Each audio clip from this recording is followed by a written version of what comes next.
the old setup?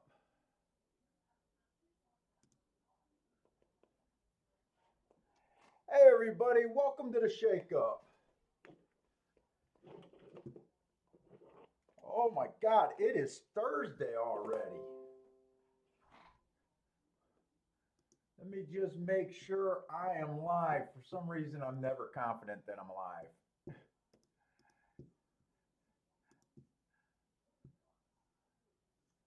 Let's see where we're at, and let me get my chat out.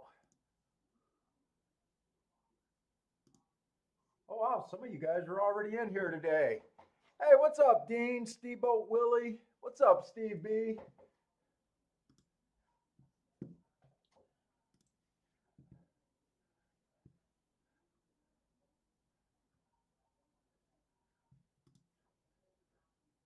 All right, there we go. Hey, what's up, Bender?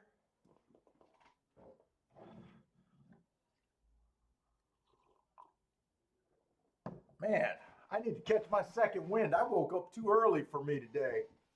Now I'm exhausted.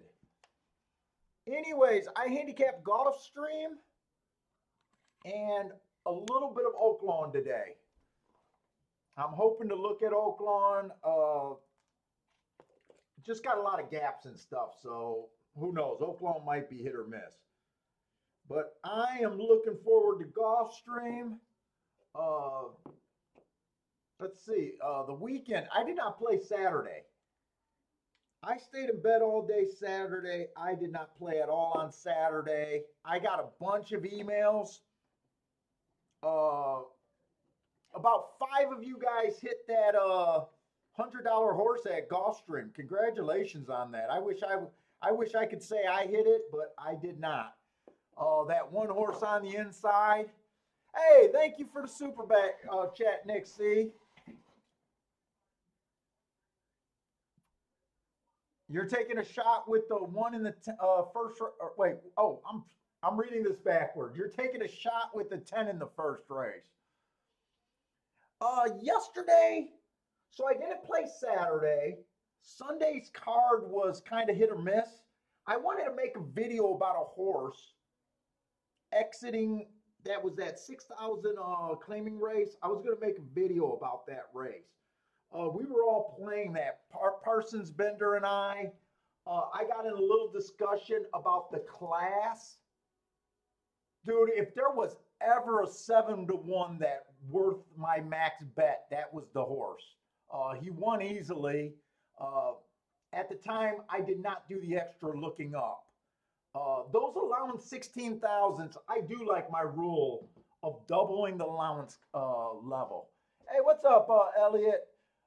So I actually ended up losing on Sunday, but then yesterday, the highlight yesterday for me was Earth in the last race at 35-1. He didn't win. He missed by a cunt hair. I thought he won, but luckily I had a place bet on him.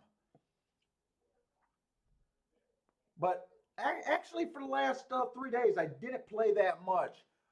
And some of you guys, people have been asking me about how to get my marks. I made a prototype. I sent them to the people that bought the bias reports in the past. If you guys bought the bias reports, you guys might want to look in your email if you guys didn't spot it. But I kind of sent you the newest thing that I'm thinking about doing. And looking for a little bit of a test group. Steamboat Willie needs a win. Yeah, Elliot, that 4-horse on that was a route race. That 4-horse won. I didn't play that race, but yeah, he was a big front runner. And I thought the rail was really good yesterday at Gulfstream, even though there wasn't that many. The 5-horse was 8-1. There was only 3 dirt races yesterday.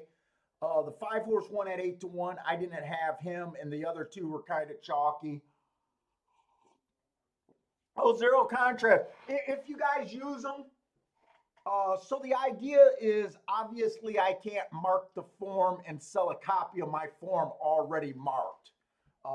I think they're pretty self-explanatory if you've been watching the show and you already bought the bias reports. I got a feeling they might replace the bias reports. I want you guys to tell me if I need to keep doing both or I need to go this new direction. Uh,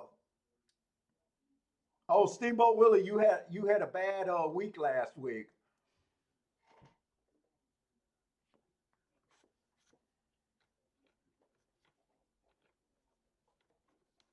Yeah, Bender. Yeah, I honestly wanted to sit down and make a video about that.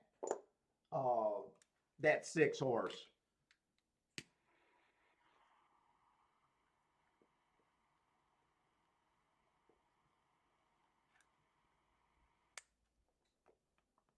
I really wanted to make a video out of it because the reason why he would have been such a strong play is when I looked up an old racing form.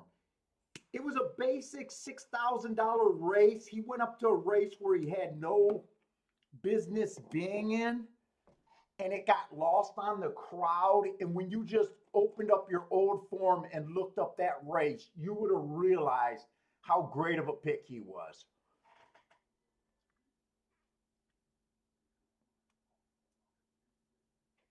You hit him too. You hit him too, Nick C, huh? That allowance 16,000. Anyways, I'm already going over that too much. We're gonna start looking at Gulfstream really soon off the bat. And by the way, who else is in here? So Nick C, we got Nick C in here. Dave G, zero contrast. Bender. Let's get off to a good start. I did not have the energy to do a stream yesterday. And I didn't want to get in a habit. We did a Wednesday stream 2 weeks in a row. I think they turned out pretty good, both of them actually. I just didn't want to get in the habit of doing three streams every week.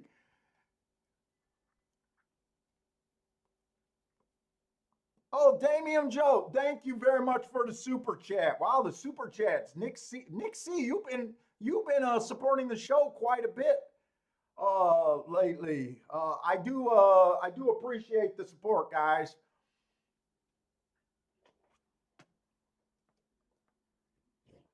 I I wish I could figure out. Oh, you got the marks. You know what? When you guys have your name in the chat and sometimes the different emails, I can't always figure out who's who. So you're another guy with the chat. Let me know how you like them. Let me know how you like them. Uh uh you know that's I think that's gonna really be good. It's all the information that I use. I hope they're pretty self-explanatory. But let's get to handicapping. Let's start this day off right. By the way, Bender, do you remember? I don't remember if it was on a live stream where I loved Earth and Earth did not run a lick. I think it was his last race. It was either on a private, it was either on a Skype call or on a live stream. I really loved Earth. He didn't run yesterday. He just missed that 35. I hope you bet him to place. He paid $31 to place.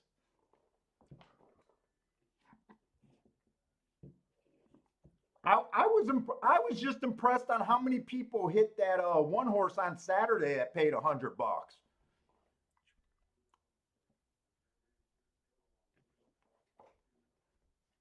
So, anyways, we do have 5 furlongs on the turf. Maiden claiming 16,000. Yesterday, they did come from farther off the pace to beat Earth than I like.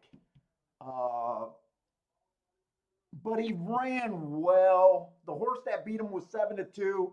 I mean, he was almost 40-1.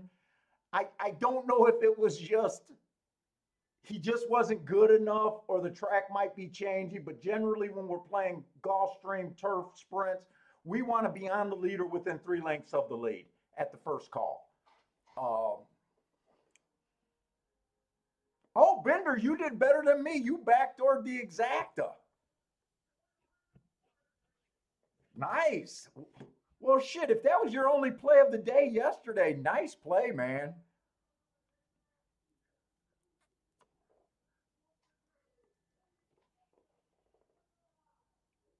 Oh, that 10-cent super paid 14,000. So anyways, the one horse. I got to get back. It felt like I haven't done a show for ages. Oh, the one horse been bouncing around levels. He's been running some races lower than this, some races a little bit higher than this. They're basically at the basement. Maiden claiming 16. I think maiden claiming 12.5 is basically the basement there. Uh, Last race, it was an early pressing day. Match strides with the slowest winner, slow, slow. 2 races go, inside speed favoring day. I gave him an asterisk. He came out 3x3. That wasn't good enough that day. I thought it was an excuse, slow, slow, slow that day. 3 races go, stalking day. He was just average, average, slow. I do think he's quick enough to be within 3 lengths of the lead at the first call, but I don't think he's going to be one that I like. If you guys are new to the show, by the way, welcome to the shakeup. I put my marks in the night before. I do all my own work. But if it sounds like I'm looking at the race for the first time, looking for winners and going through the race for the first time, I am. I don't believe in trying to pick winners the night before. Things change. And I don't like getting into that trap. So the 2 horse, match strides with the slowest winner, slow, slow. Been slow his last couple races as being too far back. That 3 races ago where it was an inside stalking closing day, he earned an asterisk, kind of went too fast to win. To me, that's just him showing speed on a route race, and I don't like route to sprint. Wow, it really seems like I haven't done this for a long time. Oh, the yellow, he's been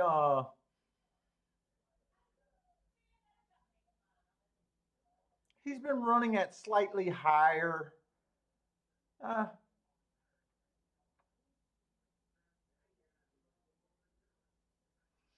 Oh, the 3 horse, average, average, slow last race. That was at 5 furlongs, Gulfstream Park West. 2 races ago, it was an early pressing day. He was a closer that day, slow, slow, slow. Gave him an asterisk for excuse. 3 races ago, speed favoring track. He was a closer. Just overall, this horse does not have enough speed early. Uh, I'm still trying to find who has real speed, but it's not him.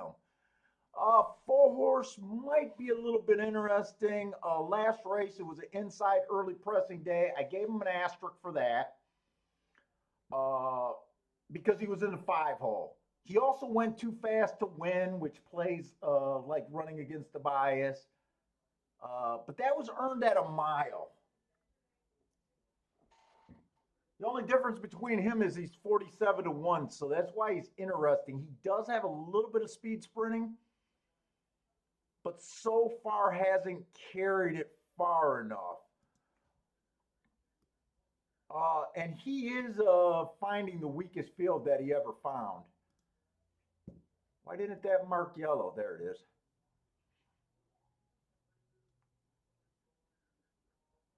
He does look a little interesting on a long shot play. 5 horse, 1 race sample last time he ran at a little bit higher of a level, just basically 1 level higher. That was a 1 race sample, so I can't really judge that race. But 21-4 is about average. 44-2 is about what we expect. He looks like he has some upside. he definitely looks like he has upside. 6 horse, 1 tick slower than the fastest winner last race, average slow, dueling all the way, finished 3x4. I don't mind that race. 2 races ago on the turf, he went too fast to win. I like that race. 3 races ago, he earned a heart also, too fast to win. He's the first horse that just looks solid. He's ran a lot of races, but there's not much in this field. What is he, about a 3-1 favorite? The 7 looks like well, 7 hasn't been off, hasn't raced for a year. I'm fading the 7 just on that principle alone.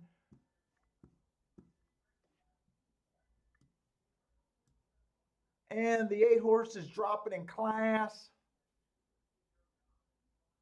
It was an inside early pressing day. He was slow, average, slow. It looks like the front runner won that race.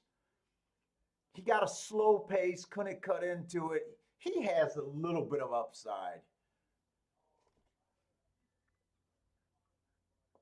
Let me see where we're at. I'm not even sure where I'm at here, other than I think I might want to play this race. I think the 8 got a little bit of upside. I think the 6 is the most. Oh, wait, there's more horses. God, I thought that race was over. Hold up.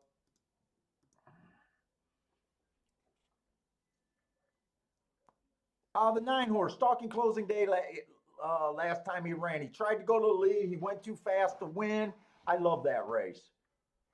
A bit of a higher level. 2 races ago, he was average, average, slow. 3 races ago, it was an inside early pressing day. He was 4 wide. I gave him an asterisk. 8-1. Okay. I do like him a little bit.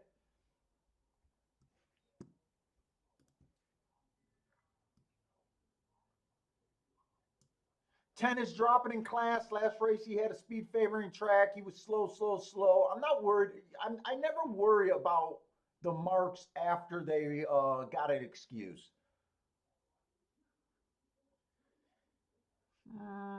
He does have speed. He's dropping in class.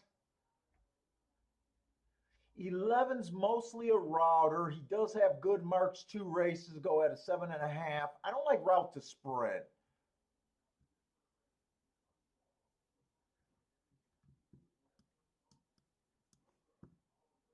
See where the hell, I got to even figure out where the hell I am in this race.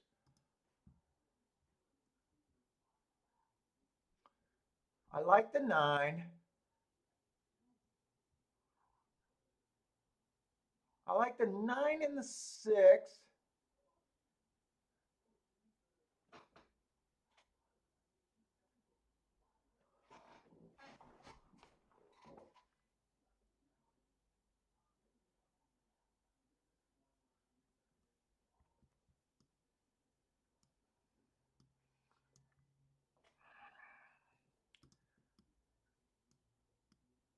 I probably like the 6 and the 9 the best.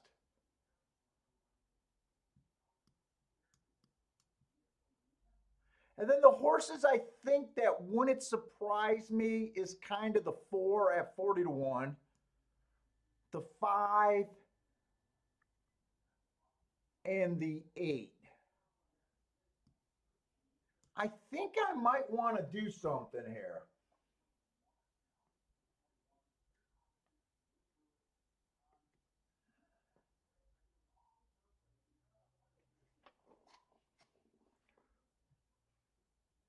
Billy F does not trust the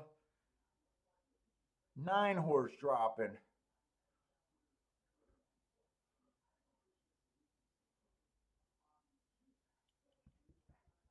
Yeah, he's been here before. I don't know. You know what? I don't know if that drop bothers me as much as it bothers you, Billy, because this horse has had 17 tries. It's like, to me, I think he's in good form and he can win this race. I don't love him, but I can see why you definitely would be, I could play against him.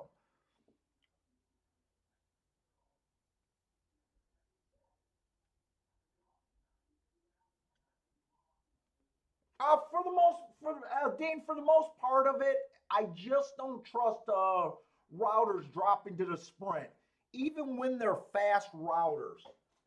Uh, and even if they won a sprint before, especially if they ran like two or three or more routes in a row and then they're dropping, to me, I think my overall theory is it's a cadence question. Just running a sprint, the cadence, the pace, the whatever you want to call it, is much faster. And just overall, they don't tend to get the lead as much as you think they do. When they actually get the lead, they're very dangerous. But for the most part, I will prefer a true sprinter over them. Uh, but I will acknowledge a lot of people like that angle and don't have a problem like it with like I do. Uh,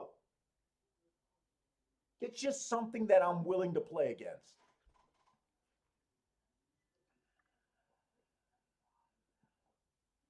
I'm looking ahead for a quick double.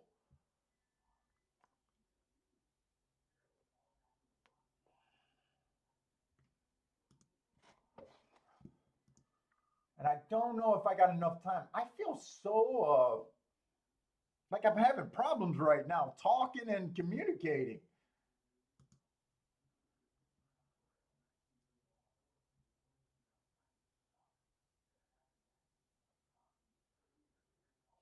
'em definitely playing the four to win in place.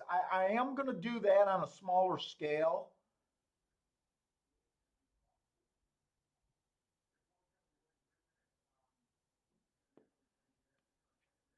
Six to the one, two, three, five to the one, two, three. Who the hell are they playing next race?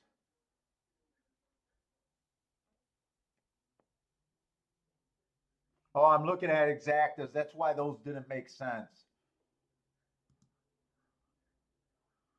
That's why that didn't make sense. I need these exactas.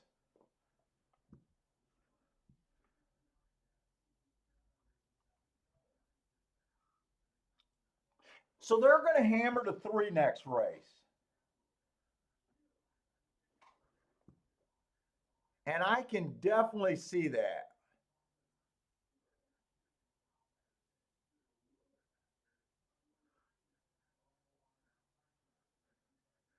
Dude, you want to talk about a horse they're giving up for? Look at the next race. They bought this horse for 350,000. He runs terrible at a maiden special rate. He drops to 50,000, runs a 3x5, and they say, fuck it, drop him to 12.5. Something does not smell right.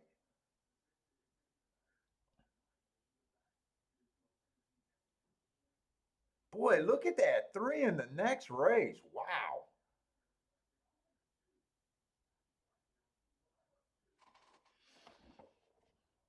Chalky Dave's playing a 1-6 to the 4-9 double. Dean keyed the three in the next race in the double.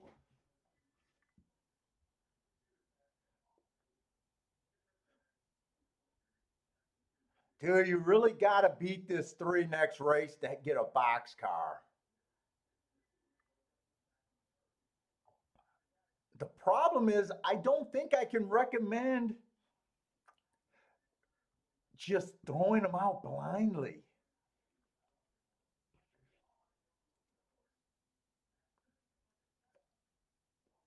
If he doesn't run, I'm interested in the four and the six.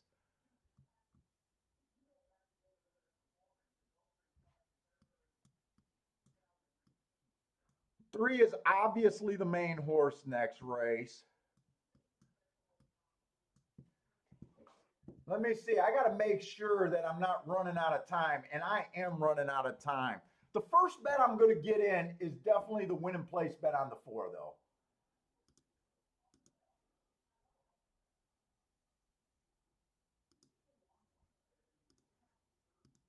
Let's see. We got that in, so I don't have to worry about that. What were these doubles at?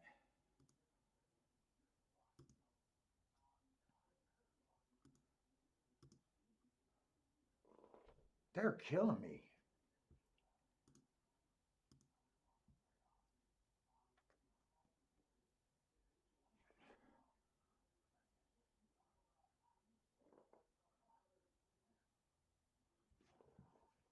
You know what? The only way I could play the double is if I leave the three out. I'm gonna play against the three. I'm gonna cut these bets down.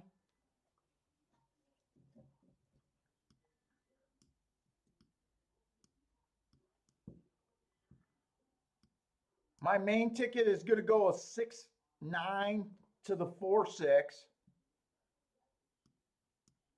I'm gonna do a small double. 4 to the 4-6-3.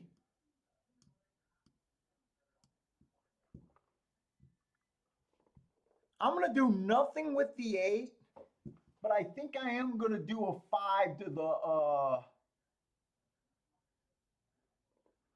3-4-6.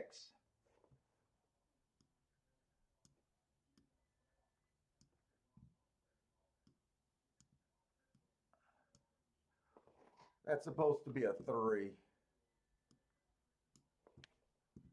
And then I got a 4 to win in place.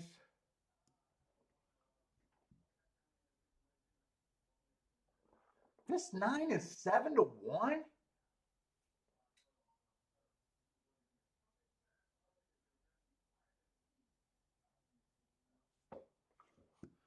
Let me get these doubles first.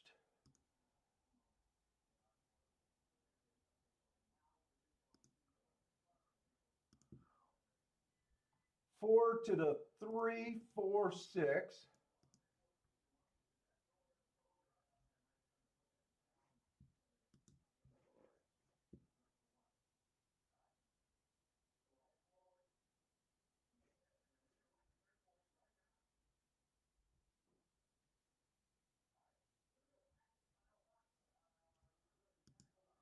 A 6 and a 9 to just the 4 and 6.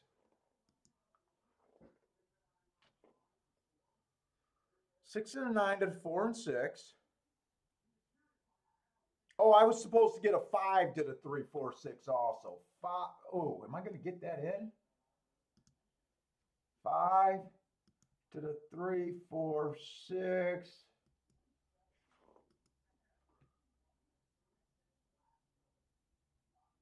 Dude, I'm almost thinking I should go exact as a 6-5-9 box. You know what? This is all I'm doing. This is all I'm doing here. All I'm doing is the doubles. By the way, what's up, Chalky Dave, Billy F, Steve B? Who else is in here? Attila, what's up, Attila? Jay, John, Jeff's back. Who else is in here? Marco Lou's here. Cole's here.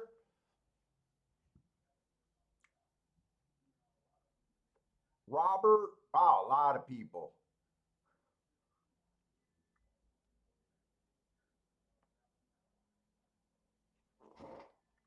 Oh, Richard, I bet through Twin Spires. And yes, I do get rebates through Twin Spires.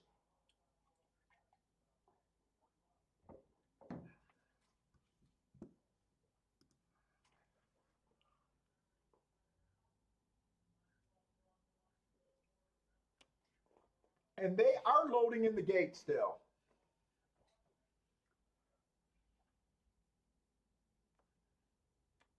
And they don't offer the best rebates, by the way. I could get better rebates if I shopped around and really worried about it.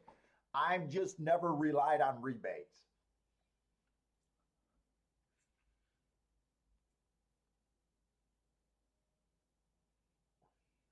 I'm all over the place here.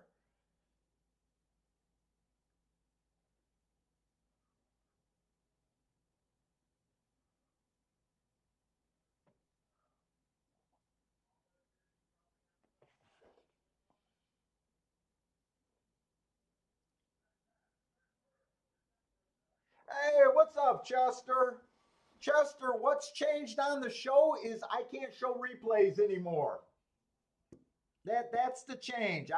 No one's allowed to show replays of live race, or no one's allowed to show live racing anymore. So, uh, You got to use your video.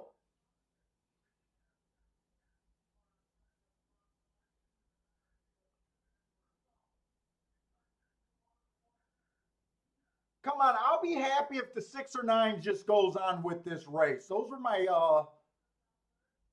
well, come on, 4 can run a little bit. No, 4 might not even get third. This just looks like 6 or 9 speed. Probably should have played the exacta. Uh, well, no, I don't think it's that big of a deal because the 9 ended up going off at 7-2. I was thinking the 9 was still at 7-1, so he did take late money. Yeah, I don't know. I don't know. I was thinking about boxing the 4. No, I was thinking about boxing the 5, the 6, and the 9 is what I said. 5, 6, and 9. So that exacta would have came in. Daniel, you started out with the exacta. I think it's going to pay decent. I'm not shitting on that exacta. I think it will pay okay.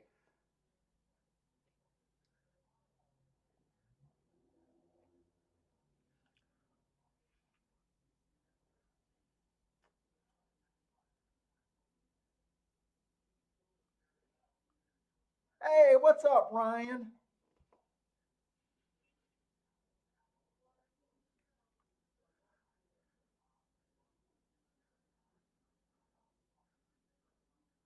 So Steve B, I sent you the stuff. Who else did I send? That I know. How to fake today. I sent you I'm pretty sure I sent you some of the new marks, the thing that I might be introducing. If you guys got time, I sent you today's. If you didn't see them today, I also sent them to you for tomorrow. I'm gonna have to learn how to talk before this show goes much farther, though.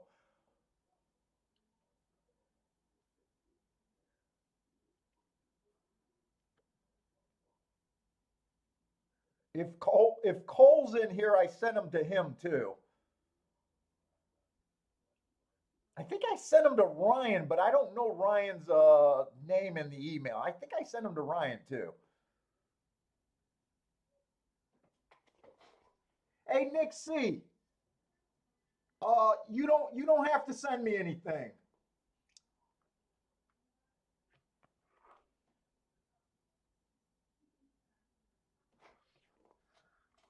Uh,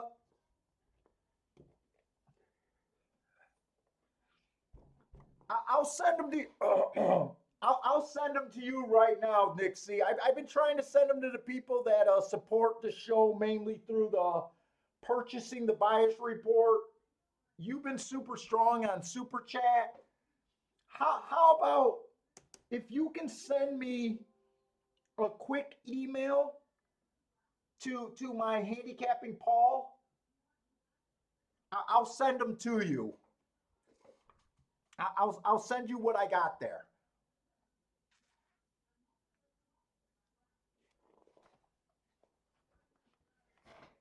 Hey, what's up, Andrew?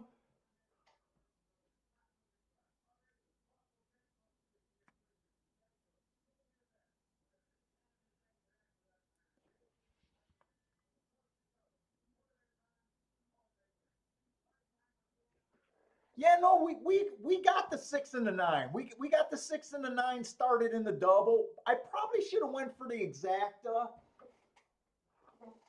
because 3 is going to be a huge favorite next race. I wanted to play the 3, but we could not play the 6 and the 9 to the 3. Remember, this was all my contenders, and I had to narrow down a ticket that made sense to me. So I went for the bigger hit. So if the 3 wins, it's not because I missed something on handicapping. I had to pay for the payoff. Hey, what's up, DC?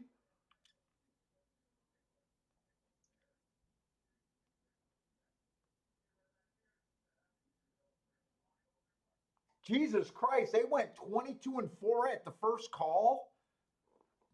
That's extremely slow on the turf routes at or I'm sorry, on the turf sprints at Gulfstream.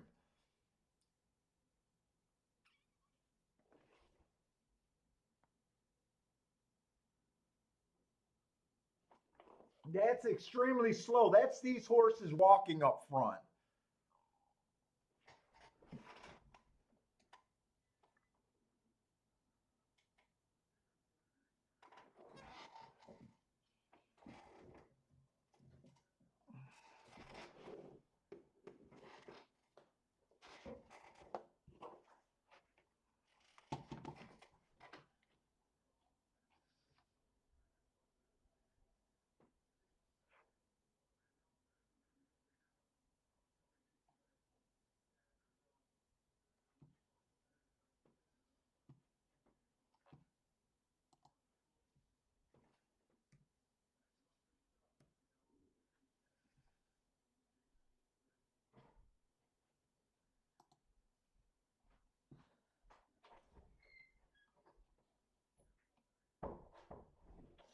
Hey, Nick C.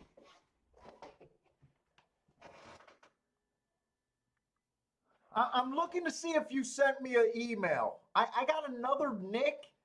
That other Nick, if that's not you, I sent that email, but I'm not sure if you sent me an email yet. I am looking for it. Hey, thanks a lot for the super chat, Ryan. Another week, another great show. Let's go.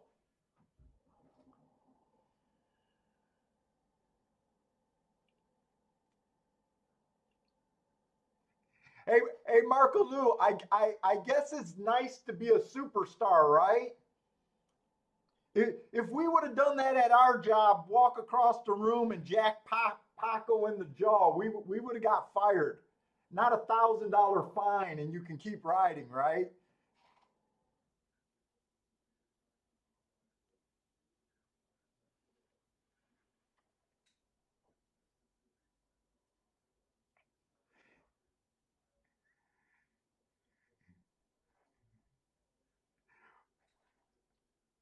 Hey, what's up, Disco?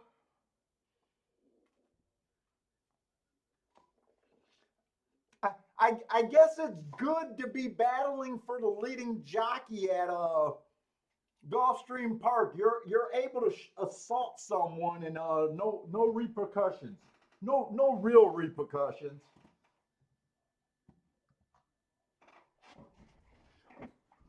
What's $1,000 fine to Park, or what's $1,000 fine to Irad? And who believes Irad paid it? I could see the jock. I could see the trainer for his next mount just saying, "Fuck, I'll pay that if you let that guy ride my horse." Exactly, Jay. Fired, arrested, and canceled. You know, I do miss the days where men could be men and we could hit someone, and as long as it was mutual, we could settle our differences. I don't like this new age of shit. I like it when guys used to have to worry about getting checked if they got too mouthy in public.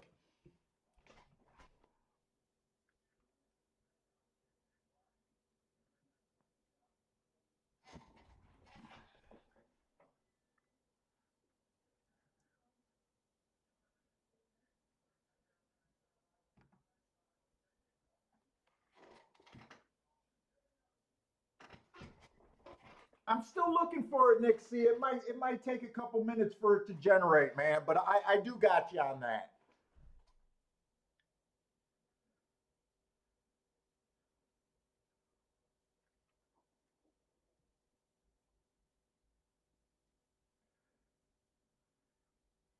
All right, Ryan, we're gonna have a good week on the shakeup this day, week. I feel like we got some good handicapping going.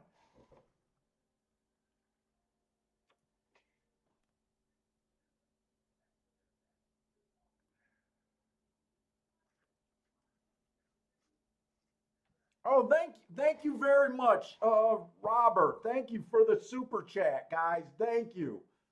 Love the support, guys.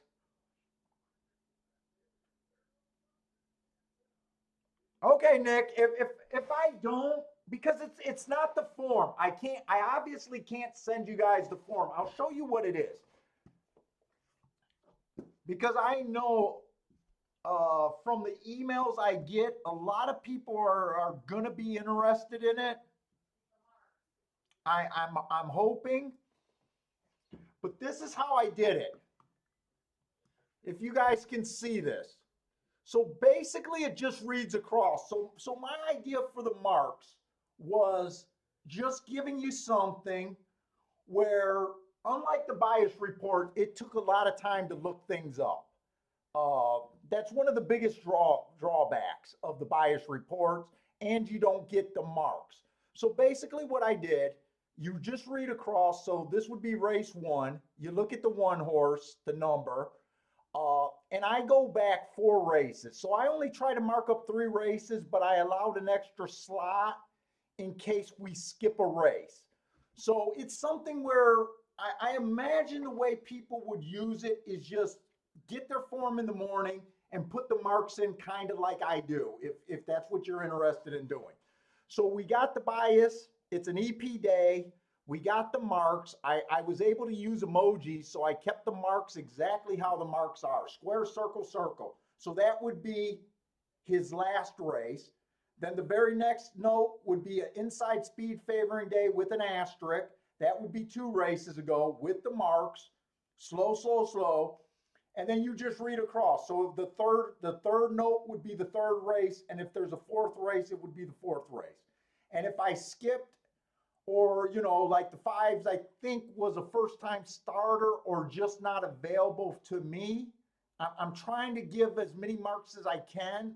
You know, I'm going to try to give as many marks as I can, but that's how it. So we got, you know, race 1, and then we got all the races.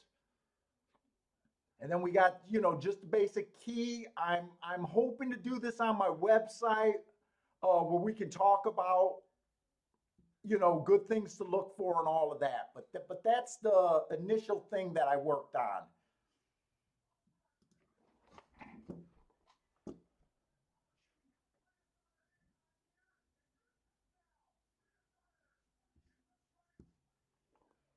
Yeah, David, no, YouTube did not. I don't know if YouTube got the memo. What happened was all these websites got directly, we got a direct cease and assist from the people that own the video distribution. Yeah, rights to the video. Uh, I think I'm gonna ask them if I can show old videos, like if I want to do like handicapping videos, like my old style handicapping videos that aren't live, you know, with a race that ran last week. I'm going to ask permission if I could still do those videos. But not only do they not want us to use the video, from what I understood, I can't even use audio. And you know, you guys told me that you guys all have the video, uh, and that it doesn't matter, and just go on with the show.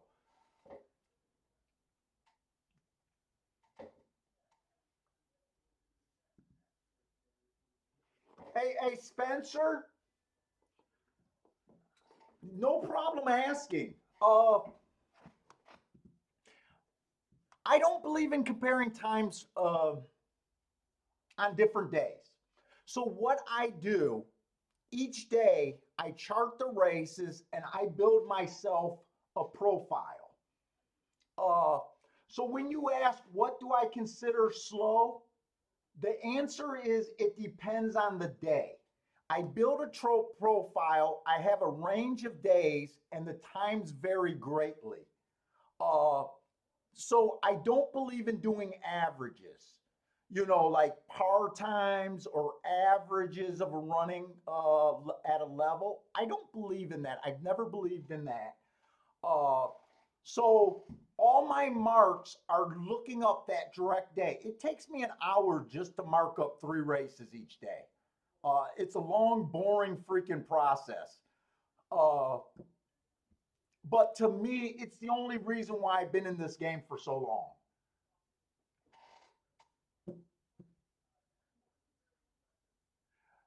Ryan, no, that is not my email.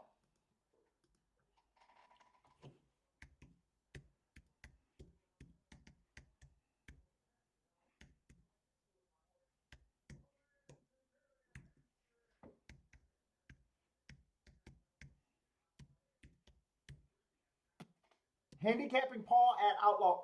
Ugh. I had too much energy drinking coffee today. I can't talk.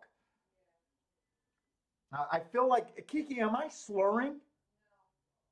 I feel like I'm slurring.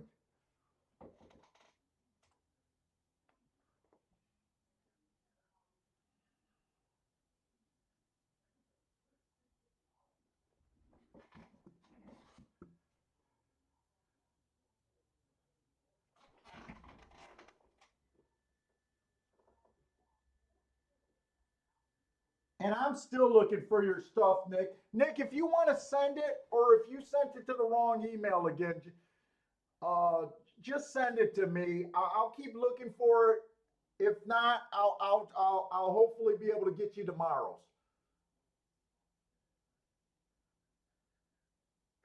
Yeah, Anthony, it takes all those hours to do this, and the edge is still small. So you want to be a gambler.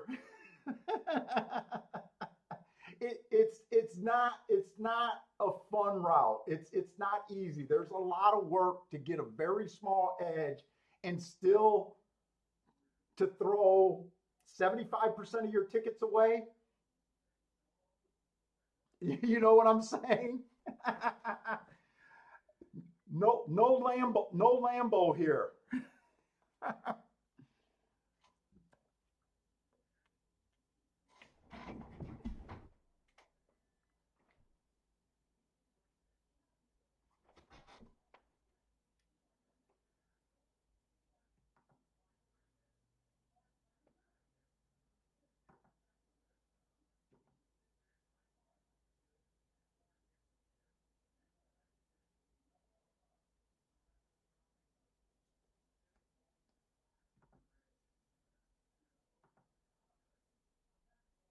Hey, Nicholas, I'm very sorry, man.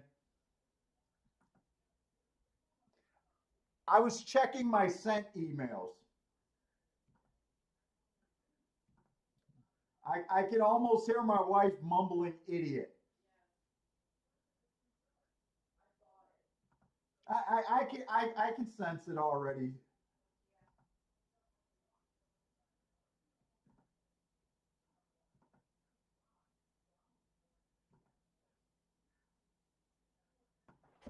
All right, Nick.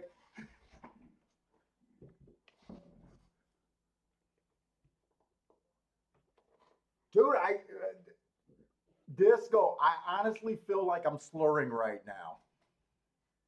It might be the early sign of dementia from boxing.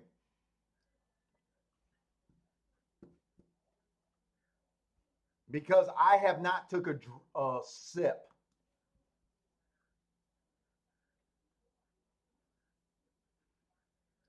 So I am alive to the 4 and the 6. I had to play against this three. Uh,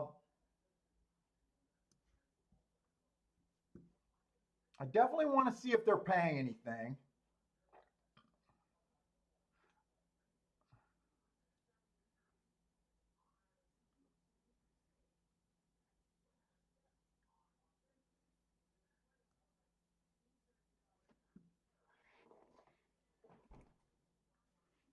Hey, does anyone else here play on Bet America or Twin Spires?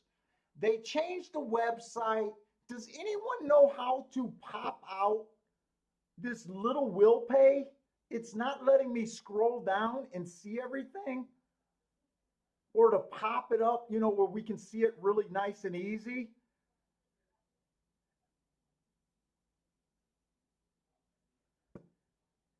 If anyone figured out if there's a way to pop that out or make it bigger, I would greatly appreciate it. Hey, what's up, In? Mac and Company here. Mac, I don't think we can beat the three. I'm playing against him. I noticed that they bought this horse for 350K and they gave up on him after two races. It does not look right at all. But but his last race was still good. And Nick C, you can stop, man. Thank you very much, Nick C. Dude, I feel so bad. Thank you, Nick C. Another super fat chat from Nick C. Uh, I love Undercrown. I love the Blue Label Undercrown. Drew Estates. I smoke Undercrown. That's probably my biggest daily smoke with the Blue Label. Uh, I was smoking those fat bottom Bettys for a while. I smoked about 10 in a row and I got kind of burnt out on them. I love La Roma di Cuba, but I like the El Jefe and they don't have that size at my spot anymore. Uh, those are my two main smokes. Uh,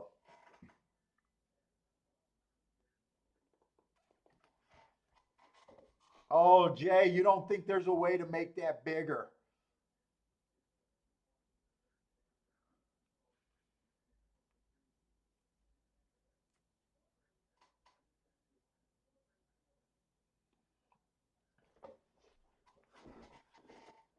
So we'll look at this race. Let's just look at this race. This is a maiden claiming 12.5. It's the basement. Uh, the inside I did think was good yesterday. I thought the inside was good yesterday. There was only 3 sprint races. A 5 horse won that race at one of the races. He was 8-1. He got the perfect rail trip. And then the other 2 races were also inside horses. I want to say a 3 horse and a 1, if I remember right. Uh, but I wanted to play towards the speed here. Uh,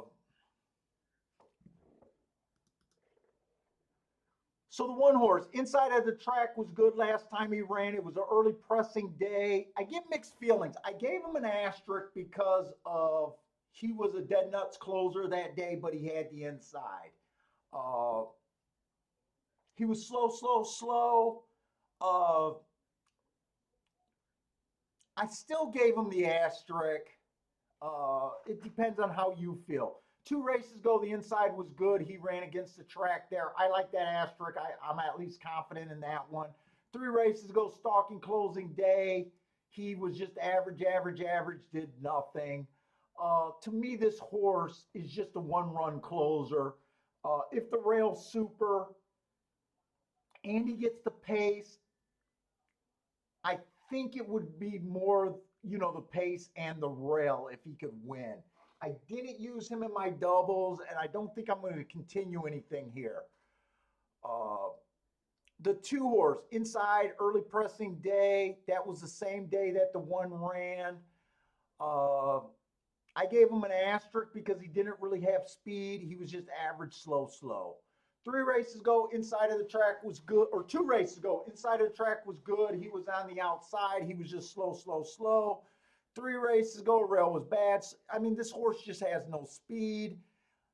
He's kind of in the same boat as the 1. If they hit the board or win, I think I'll be on the rail for sure today.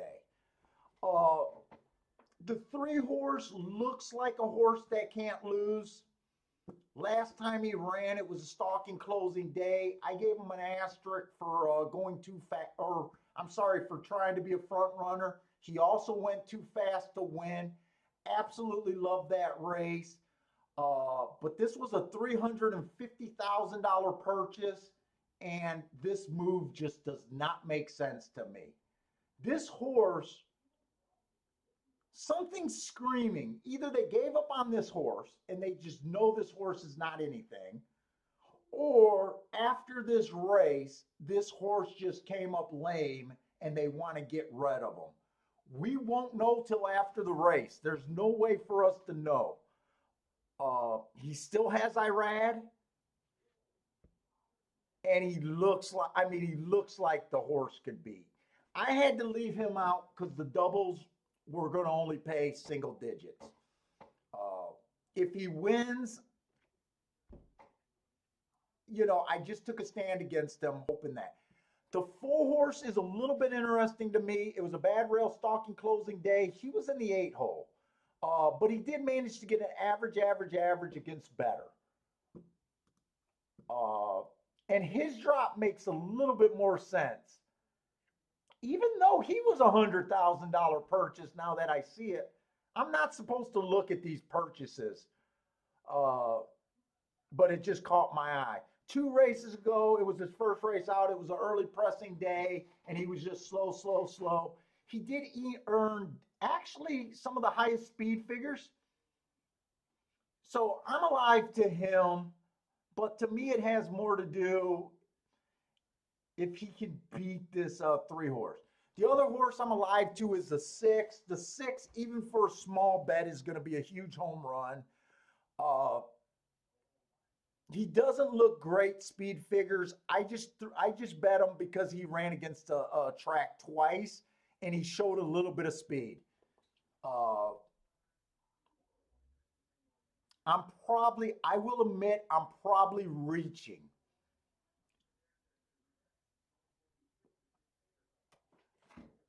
7 scratch. This 8 horse, 1 race sample, so I can't really judge that race. It doesn't look bad. At least he showed a sign of life. He finished 7 by 3 lengths off. He got in position at the top of the stretch. That's more than most of these horses did. 2 races ago, I got slow second slow. The timer malfunctioned that day. Uh, this is a bad field. If he wins, he'll be coming off the pace, I imagine. 3 races ago, he was average. That's pretty good in a weak field.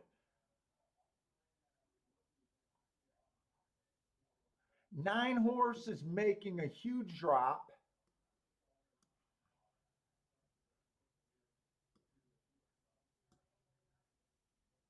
And it's a drop that I think he needed.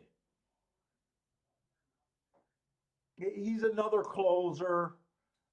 I wouldn't be surprised yet. I can't play a horse in the 9 hole. Or even in the 8 hole. Well, actually, he's going to be in the 7 hole now that I'm thinking about it with the scratches.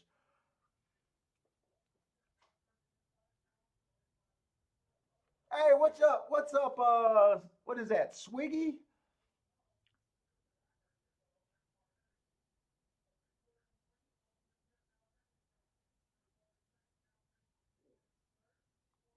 Swiggy is looking for the best bet of the day today.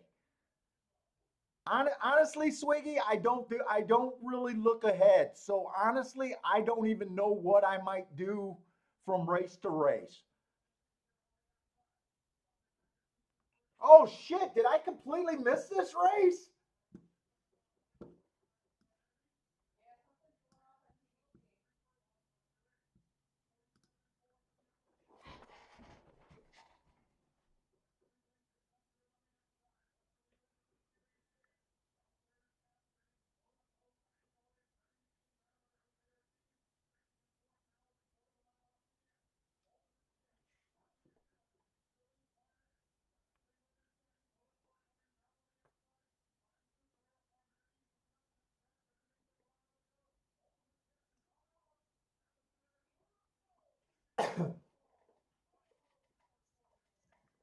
Sometimes you just have these warning bells in your head, guys. The 3 did not hit the board. It came in 9. It was either 918 or 981.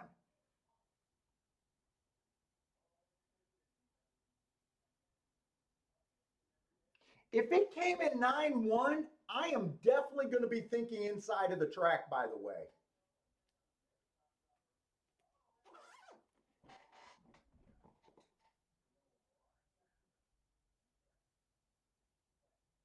In fact, even with it coming in 9, thinking inside of the track, my warning bells were definitely going off on this drop on the 3.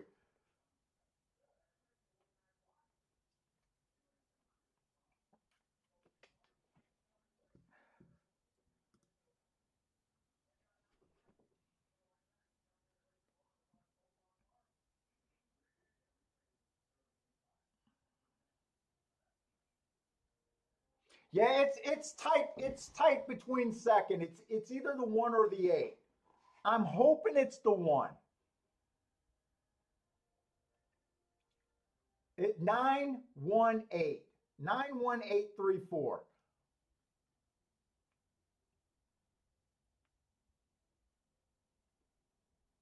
And I think when we handicap this race, the 9 definitely makes sense off of the class drop. I just can't play a horse on the far outside.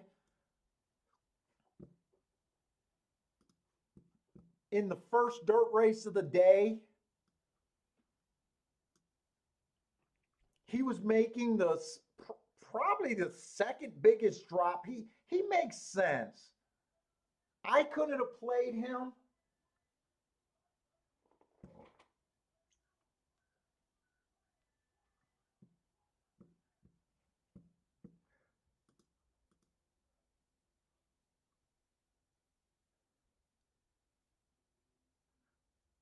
Billy F wheeled the 8 in the exacta. Oh,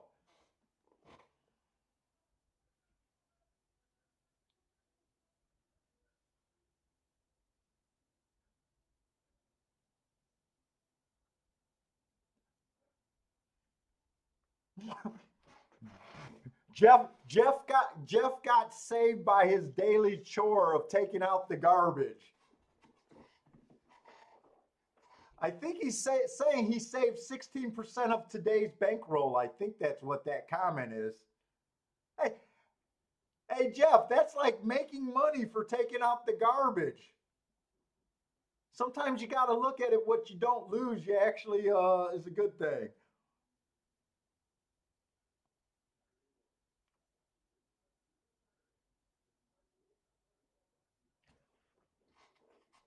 And we want to get the tic tac toe board going, by the way.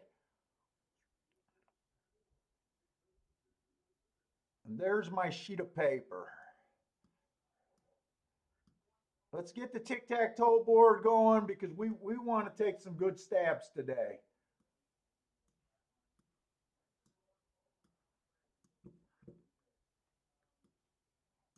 And I don't mind my first bet. I really don't mind that first bet.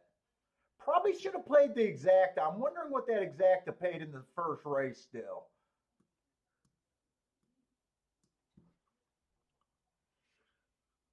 The 9 was, I want to say, in the 7 hole. I did not see the start of the race. I'm guessing he stalked, but I'll have to check that. The first race, the 6 horse went wire to wire. I know that.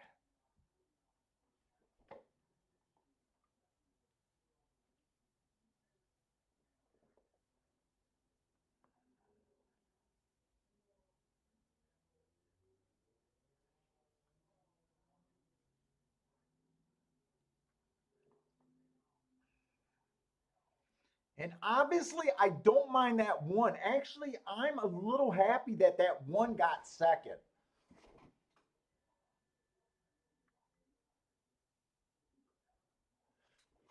And I think I got to send over my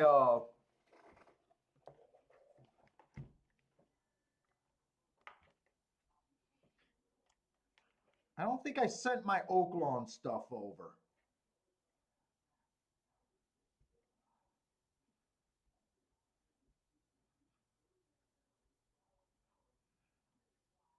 Let me just send that over.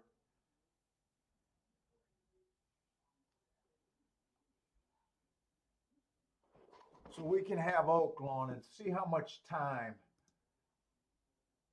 I don't know how involved I'm going to be at Oaklawn. I definitely want to look at Oaklawn. Uh, I started marking this Oaklawn this morning, so I got less work done on Oaklawn, but there is a lot of shippers there. So some of them I was able to do.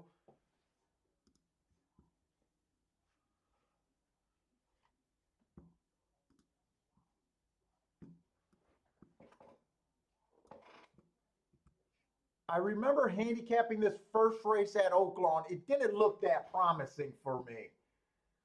I think most of the horses just look very slow. Uh, Although some of them got a bad rail excuse. Let me just, I haven't played Oaklawn yet this year. This will be the first day I'm looking at Oaklawn. For the route races, post 1 through 3 is winning 41%. There's a little edge, but not huge. Middle of the track is winning 35, so solid. 7 on out is winning 24% of the races, uh, which is not impossible. And then the running style, the dominant running style is stalkers, and there's almost no difference between going wire to wire or closing. Wire to wire is winning 20% of the races, closing is winning 24% of the races. Uh, when I downloaded the card this morning, I had a choice between Fairgrounds and Oaklawn. I decided to do Oaklawn because Oaklawn was running a lot of sprint races today. And I thought if we could spot something on the track that maybe would get a lot more plays today there.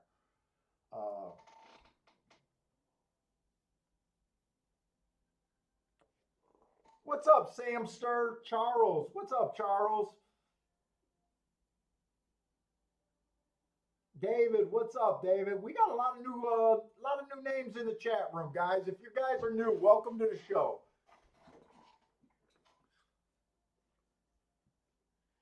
And I gotta pop out this video for Oaklawn. And sorry, it's out of my control, but if you guys wanted to see the videos, I can't show the videos. And Charles is saying that the 9 closed. Did the 9 come from 5 lengths out or farther?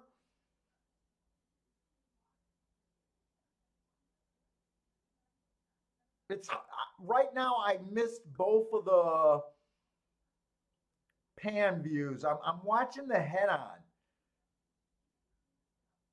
And from the head on, it's really hard for me to judge who's the 9 and how far back he actually was. It looks like the 9 might be in the blue.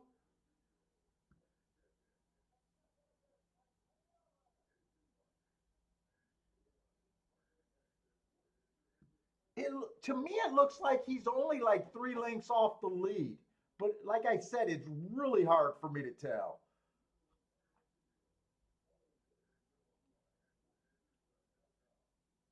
That might be 4. That might even be 5. I'll throw him down as a closer.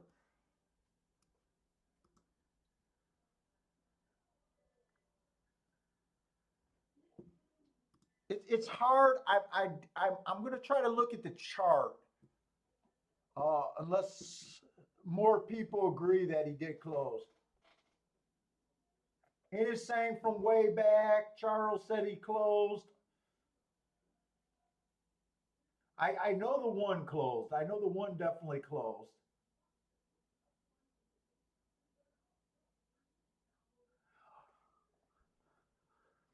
Samster, the exact in the first race paid 1330. So if I would have done the 3-horse box, it only would have played. That would have been a $6 bet for every dollar I played it for. You're only getting 1330. Yeah, I'm not going to regret not playing that exact in the first race.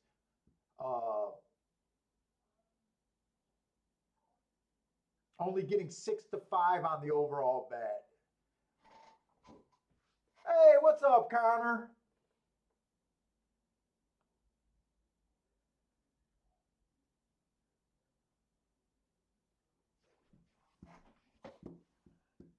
Okay, Oaklawn, we got 5 minutes, and hopefully I won't make the mistake. Now, I know I wasn't interested in that second race at Gulfstream, but I was still talking about that race when they were already at the half, so.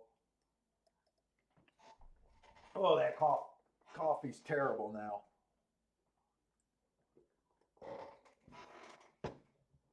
That's terrible. All right, so the first race at Oaklawn, right now, since this is my first day playing Oaklawn with a racing form, I'm probably mostly going to be watching. Uh,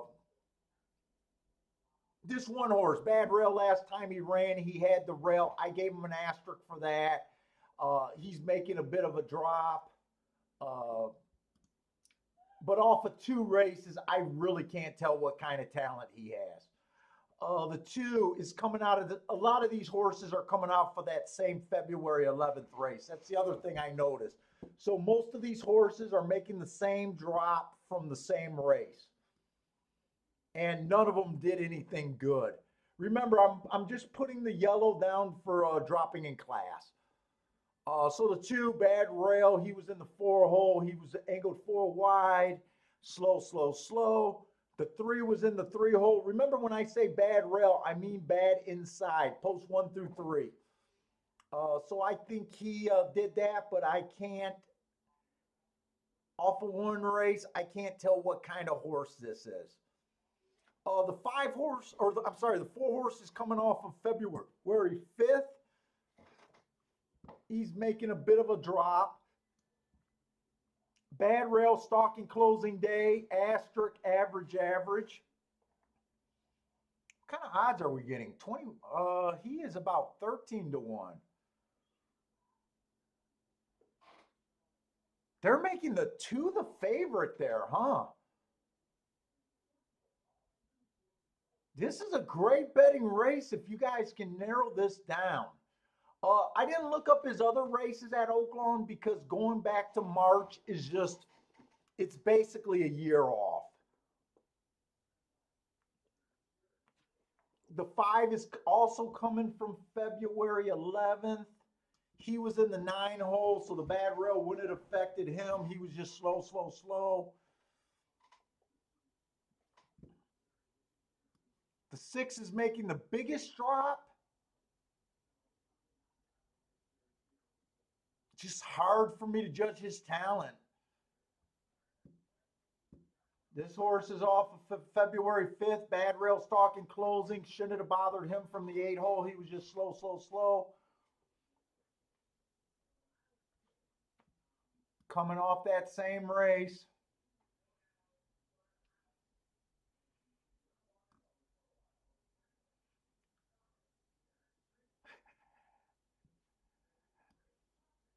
He's making the biggest drop. Maiden special weight to maiden claiming 20,000.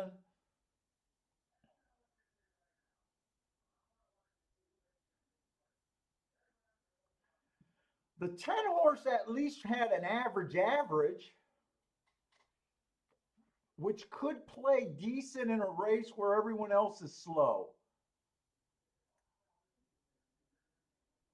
And the 11 is the only horse that's stepping up from his last race.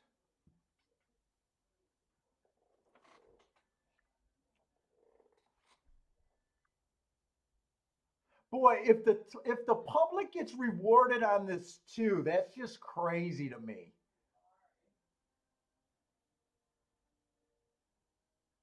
If I had to play this race, I'd be mostly interested in the four.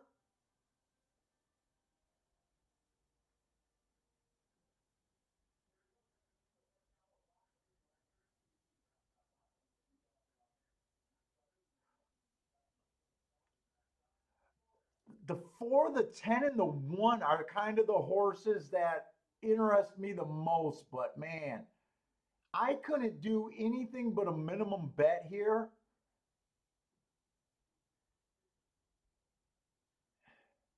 And it's just not a good playing race. It's a great betting race, but it's not a good playing race for me. Billy F is playing the one. John is calling off the hot jockey on the two horse. That might be why, with good workouts. Disco is slamming the 11 at OP.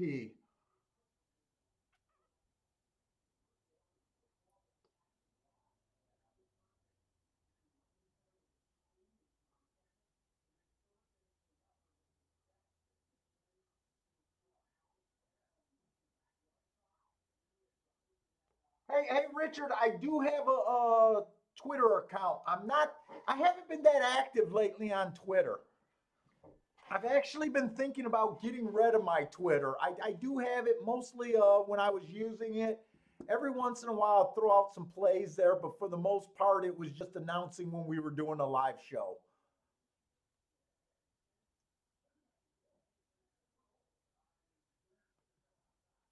And every once in a while, on like the weekend, if I think the rail or something, if I spot a bias that's just unbelievable, I would uh I would tweet, what I was thinking about, a bias every once in a while. But for the most part, I haven't been using Twitter that much.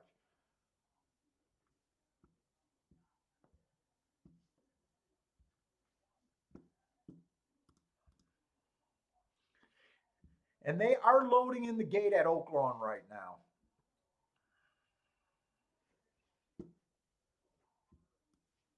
And I hope Oaklawn and Gulfstream is not at the same time. Right now, they're about 6 minutes apart.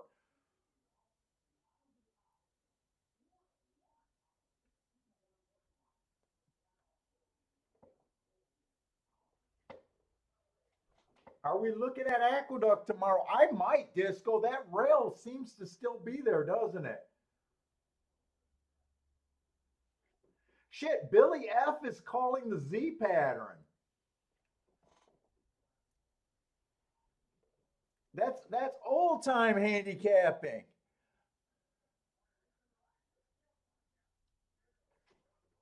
We've actually called out the Z pattern maybe twice on the show, and I want to say they won. I remember at least once we hit a nice payoff off of the Z pattern.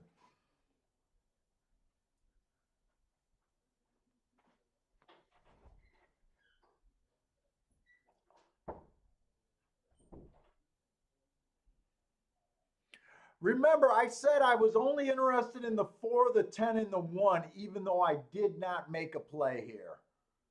Four does have the lead, but the six is dueling with them. The 10 is sitting in a nice stalking trip at 26 to 1.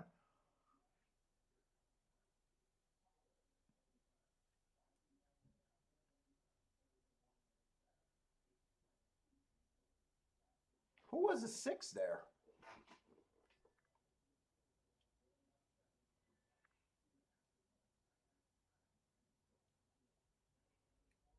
Let's see. I got to go to Gulfstream. I didn't realize Gulfstream was getting so close.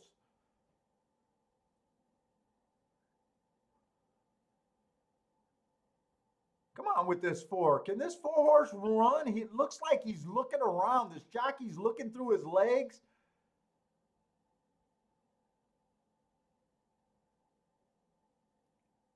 Come on with this 4-1-1-4.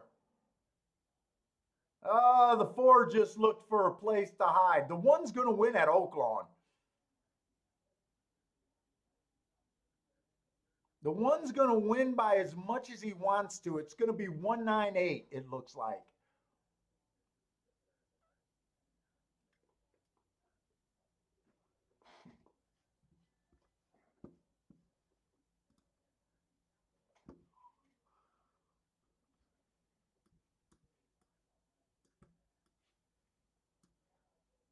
Oh, shit, wrong track.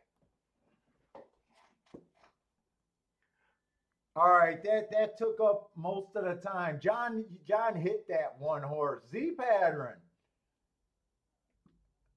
Nice hit, John. I think you got 197 it might have came in. I might have called the wrong third place horse there. Let's see, we got 7.5 furlongs on the turf, claiming 20,000, non-winners of 3 lifetime. Uh, I have been kind of trying to avoid these turf races for the most part, especially in my personal play. The one horse, average, average, average last race. 2 races ago, average, average, average. This horse is doing a nice job getting in position. 3 races ago on a stalking closing day, he was got the lead at the top of the stretch. 4 races ago, he went too fast to win. 9-2 from a 15-1 morning line. He definitely looks interesting to me. The two horse, Matt Strides with the slowest winner, average, and then he won that race. Stepping up to the next level. Non-winners of 3 lifetime. 2 races ago, he earned a heart, so he came right back to win. The 1 and the 2 both look like they're in good form to me. The 3 horse, when I get a sprinter, I tend to think they're going to go to the lead here. It's a guess, but in my experience, that's usually a safe thing to go. I don't care for him that much. 4 ran on a speed favoring track. He was another sprinter. I gave him an asterisk in his last 2 races. I think this horse is sharp.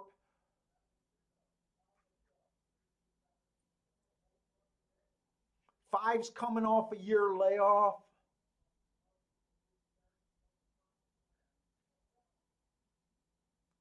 6 is super sharp too. This is a tough race right here. Wow, this is a tough race with a lot of speed. Oh, man. Who are they betting here? The 10 at 6-5. 10 has great marks. Ran against the bias 2 races ago. Went too fast to win. Is capable of rating.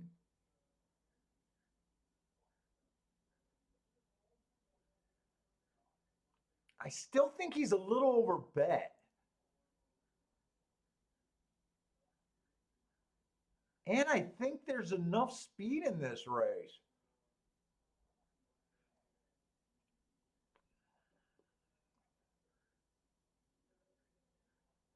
I think the key in this race is deciding what this 4 horse is going to do.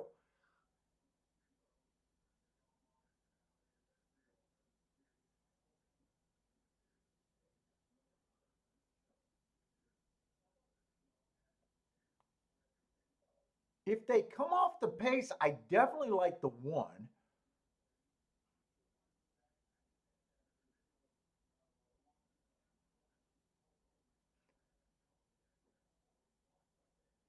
They're loading in the gate.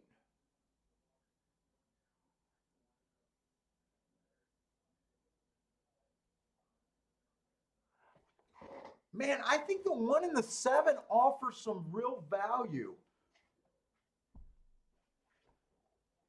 I'm going to Dutch the 1 and the 7, but I'm just putting 20 on both of them, the 1 and the 7.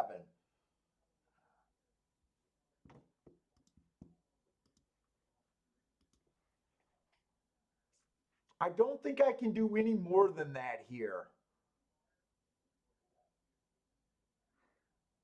I think the 3 should be the favorite.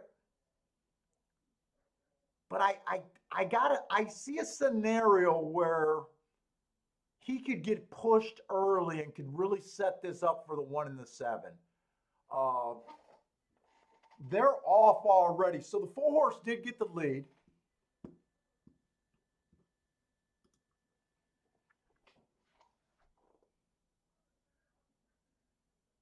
The 4, the 10, and the 6 are kind of across the track. 7 is sitting in 4th.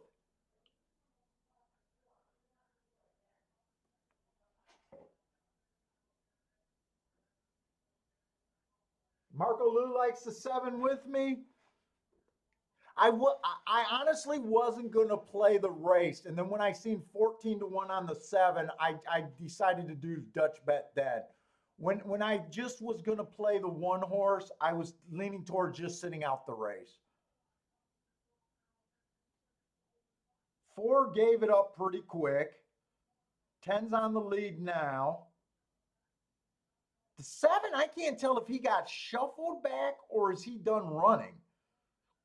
They went fast fractions. They went 22-1, 46-1. Come on with this 1. Come Come on, one. Wear them down. I think you, no. Come on, one more time. It looks like it's 10-1. 10-1, 6-2.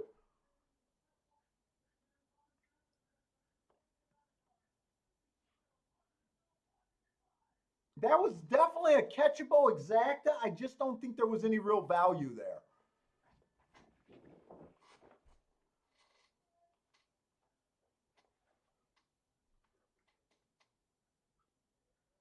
Yeah, 10-10 did win that race. I'm pretty sure the 10 won that race.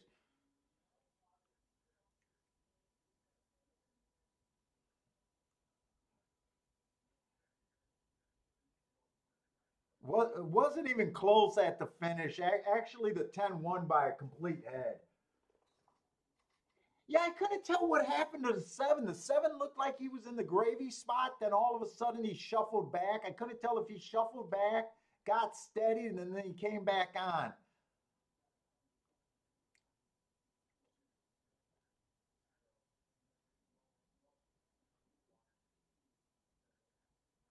Swiggy, are any of you guys betting Delta Downs?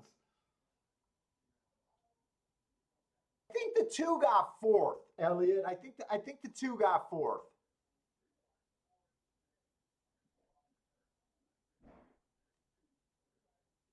And the ten backed off of that speed duel. So the 10 actually stalked that race.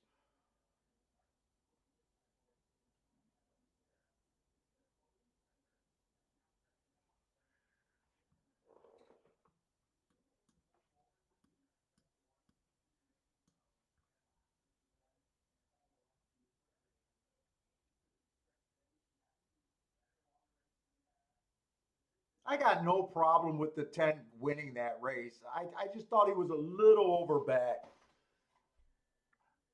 I thought maybe if the 4 and the 3 ran a little bit longer. I got the fractions that I wanted.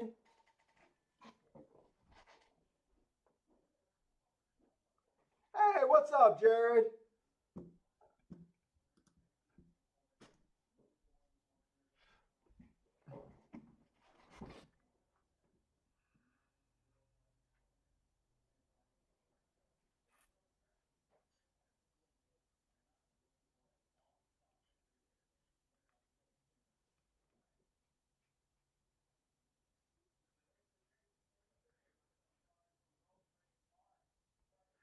I'm watching the races through Bet America Twin Spires.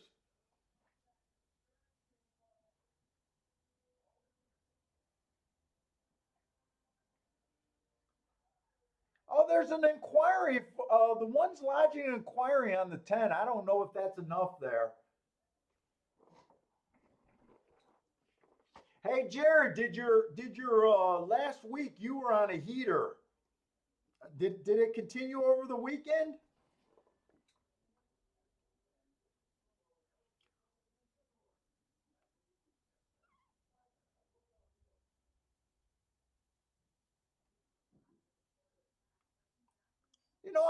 I'm not too proud to ask for them to take this 10 horse down.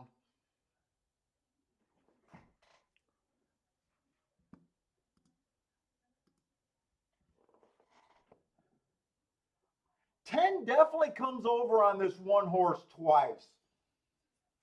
I think we got a 50-50 chance if you need the 1 to come down. It always comes down to a 50-50 chance on these.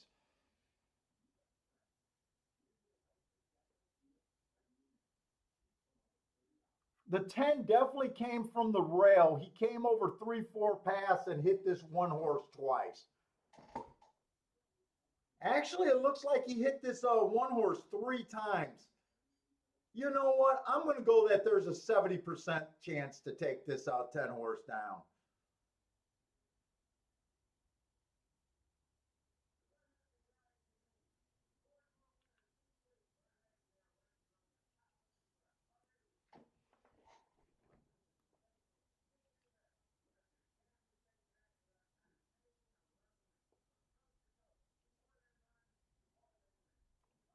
He also made the jockey. Wow. I tell you what, no matter how many races you watch, you never. Oh, they don't want to punish Irad anymore. I was just getting ready to look at the jockeys. I was just getting ready to look at the jockeys, and I was kind of hoping that Irad wasn't on the 10.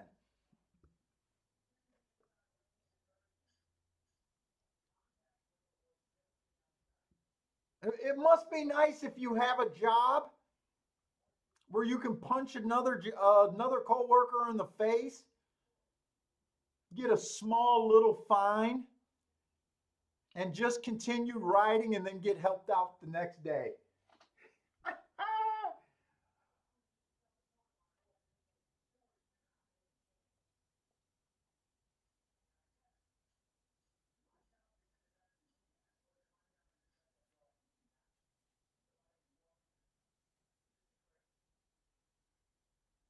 Oh, Jeff needed the one.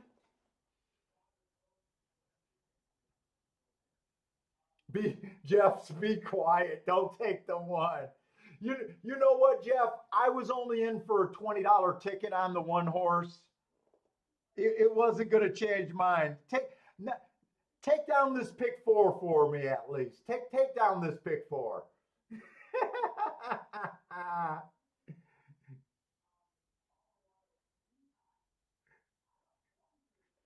I hope you take down this pick four, and I hope it pays a little bit something for you.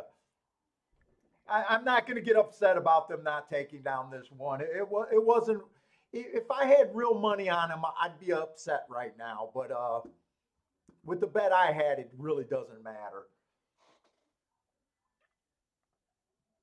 And Jeff's probably alive to a nicer ticket than $100.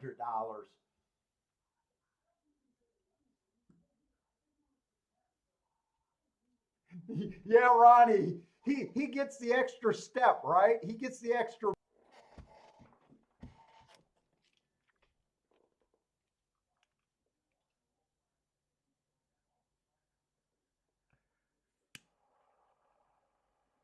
I didn't even go back to see what led. Do you guys know what led Irad to punching Paco? I think it was Paco he punched.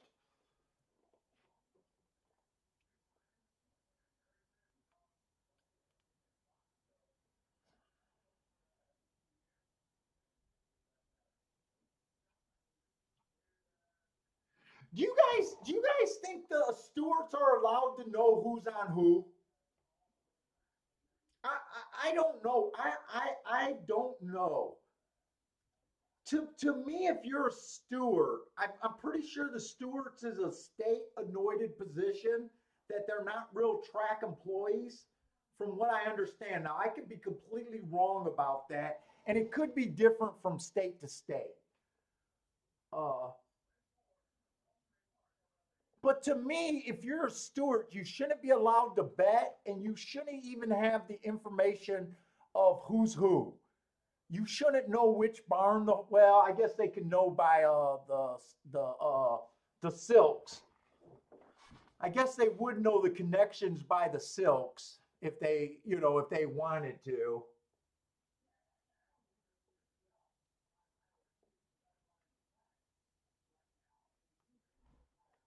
But to me, they should be locked in the room with nothing. They shouldn't even have a racing form. Nothing. It should be they just look at the races, no communication with anybody, and make their decisions in a room. I don't know if that's how it works though.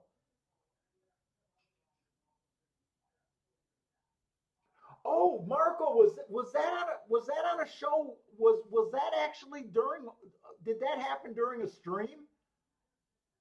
I thought that happened on the weekend, but yeah, I don't even know what day that happened. Spencer is saying, "Paul, I'm dreaming." I know how many of you guys feel like they actually look at their tickets and then decide. I don't even think they should know the odds of the horses.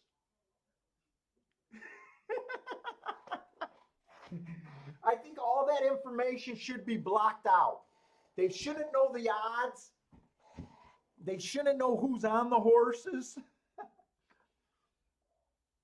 Oh, that did happen Friday. What's up, Johnny or Ronnie? I'm sorry about that.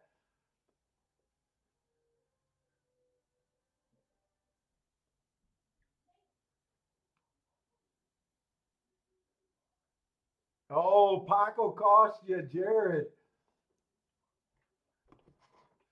Well, Jared, you were on a fucking heater last week, man. Hey, what's up, Parsons?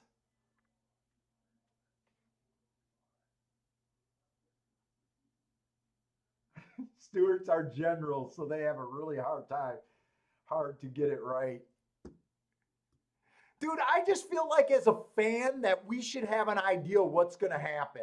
I swear to God, I never know.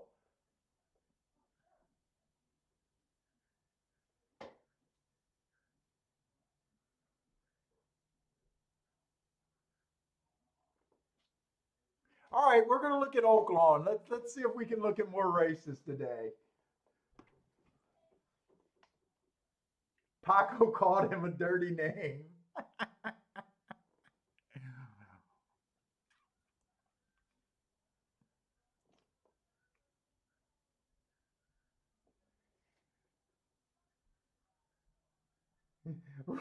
There is no cheating in horse racing. It's called loopholes.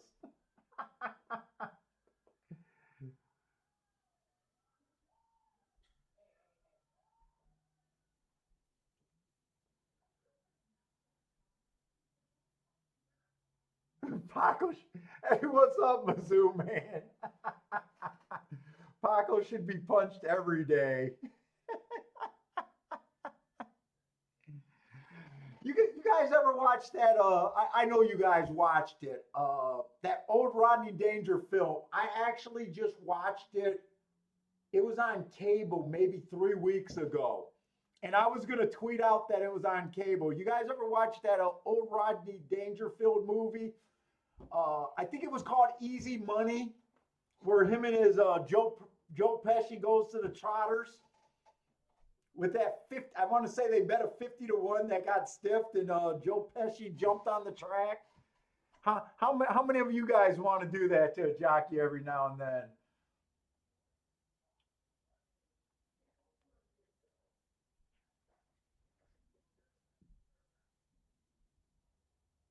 I had a great uncle that supposedly got banned from the DRC, old DRC backstretch from going after a jockey.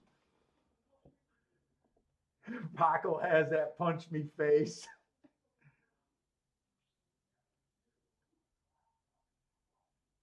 Yeah, Bazoo Man, Easy Money is a great movie. Yes, mom. Yes, mom. I used to love Rodney Dangerfield. All right, we got the second race at Oaklawn. We'll hopefully try to find some real plays we can jump in today. Okay, just a minute.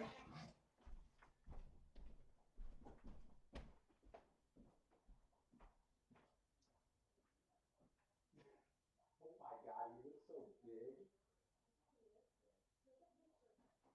You should have told me to grab my phone. Well, now,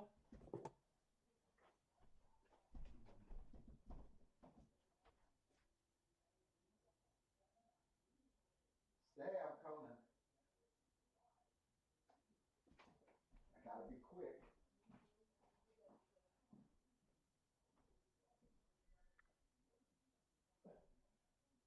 Mom's somewhere over there.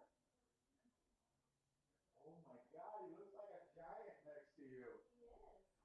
He's not.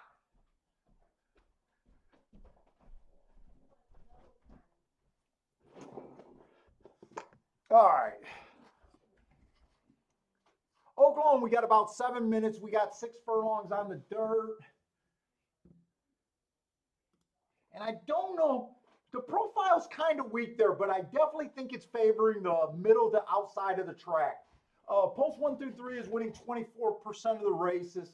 Not impossible, but I do have quite a few days where that track ended up being outside. Uh, Post 4 through 6 is 38%. 7 on out is 38%. Uh, Running styles, everything is in play. And last week, it was definitely favoring the outside. So today's the first day they were running this week.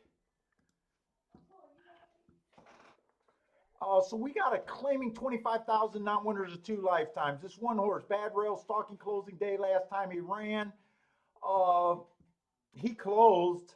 I'm not that crazy about that race. 2 races ago, he was slow, slow, slow. I skipped that Indiana race.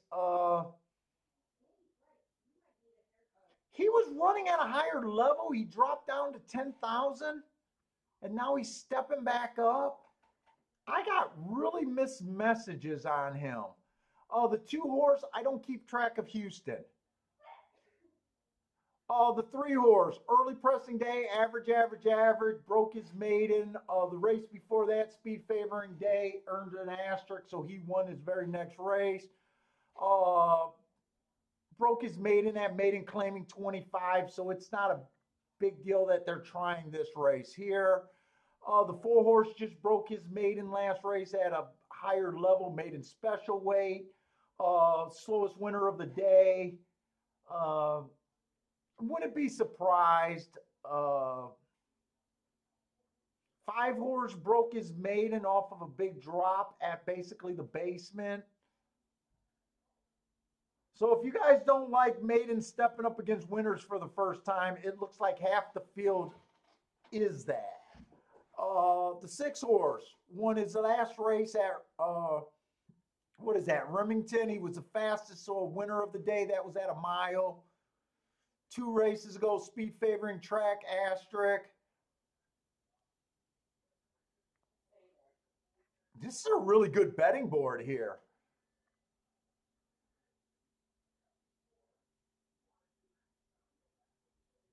6 is stepping up. I don't know how much I care for him.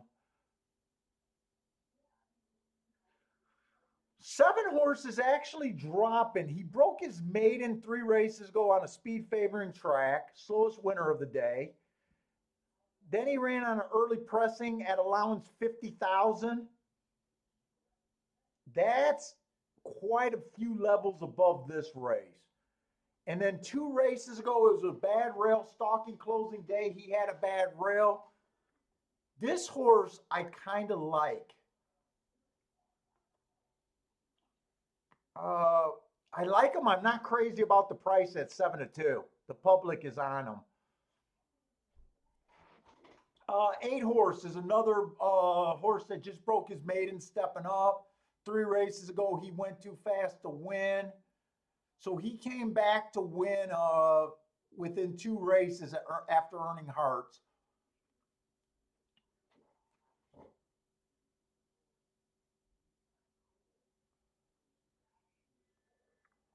And then the 9 horse at Fairgrounds won last race. I didn't look that up.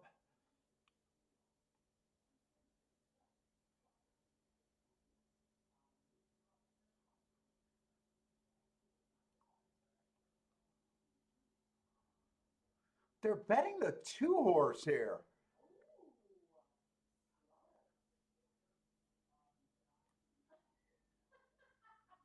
I honestly don't know how Houston transfers over to Oaklawn.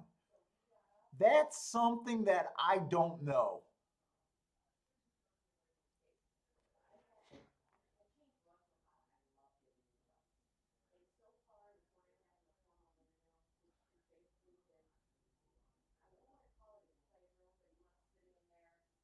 The horses that kind of interest me the most are the 7 and the 8.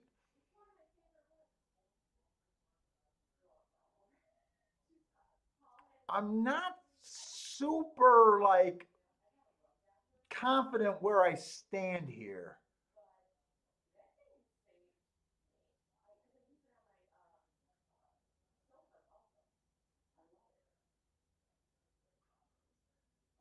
7 at 4-1. I think I can make this play.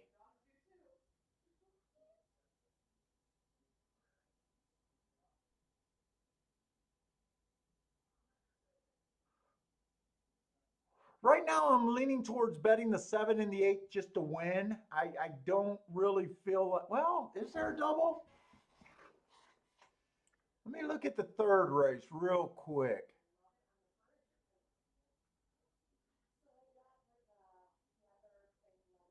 Third race is going to be 6 furlongs.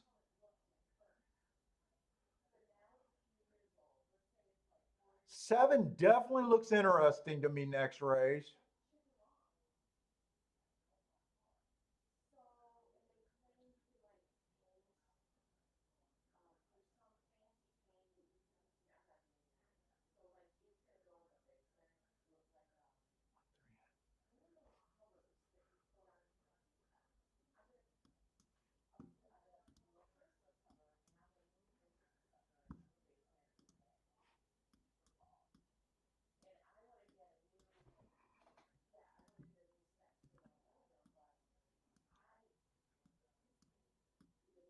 I'm kind of interested in this double now.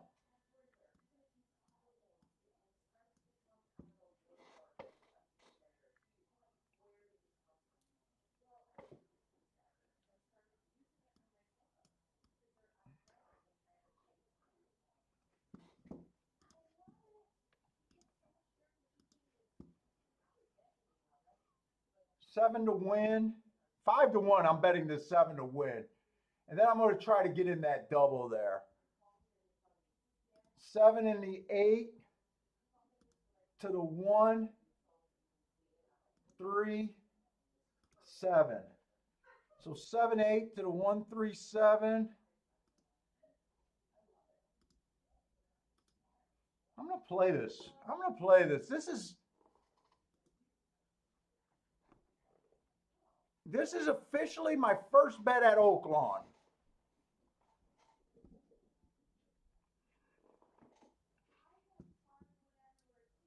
Let's see if I can get off on Oaklawn with a nice start. And shit, Oaklawn and Gulfstream, it might be too hard to keep doing this. We're in the fourth race, and I definitely want to look at the fourth race at Gulfstream because it is on the dirt. 6.5 furlongs, maiden claiming 35,000. The one is scratched. The 2, inside the track was good last time he ran. I gave him an asterisk for being outside, average, slow. I like that race. 2 races ago, the rail was bad. That was at Turfway Park, not Gulfstream.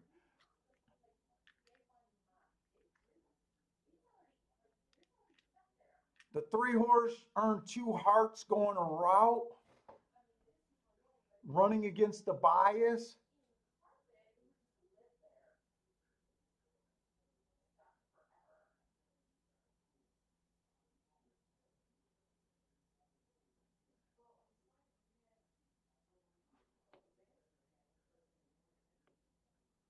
This is a 6.5 furlong race, right?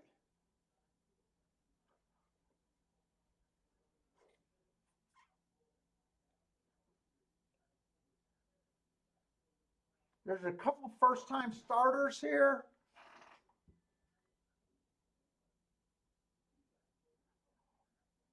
What's the next race there?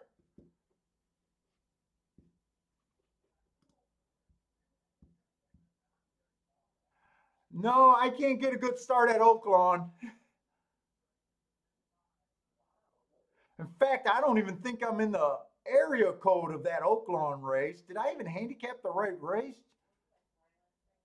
That came in 3-5? 3-5-2? I'm not even in the area code there. All right. Oaklawn's going to give me problems right off the bat.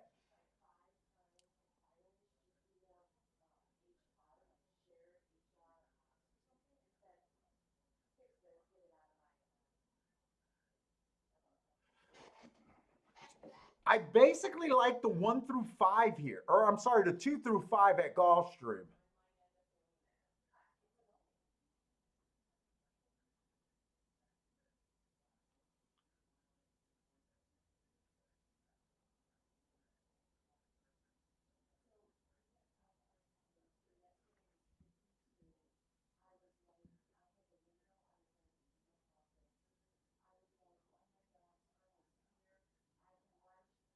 Next race is going to be a turf race. Oh,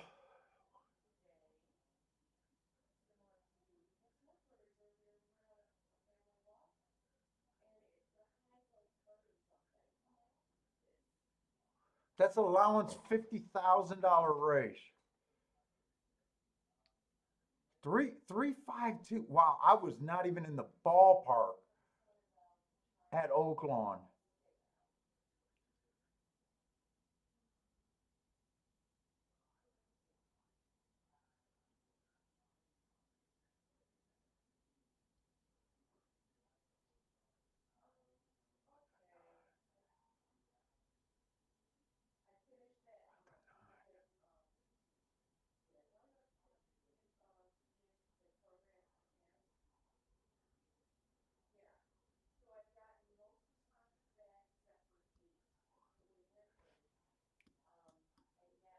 Shit.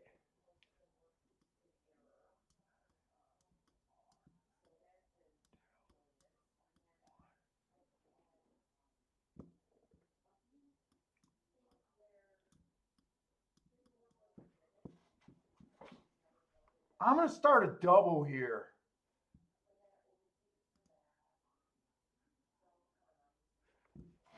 That's supposed to be a 2.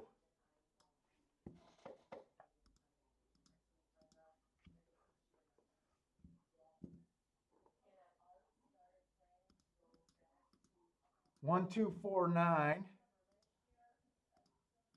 I also wanted to do exactas. I'm going to play the 3 and the 4 first and second on the exacta. If I can get this in. 3 and 4 on top of the 2, 3, 4, 5. So I got 3 and 4 on top of the 2, 3, 4, 5. I got that one in. That one is in. 2, 3, 4, 5 on top of the 3 and the 4. Come on, amount. I'm playing exactas and doubles here. I got both of those in. But I want to look back at this Oaklawn race. Man.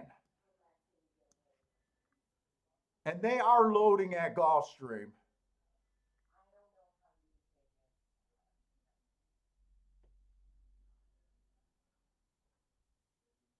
That came in 3-5. So the 3 horse won that race.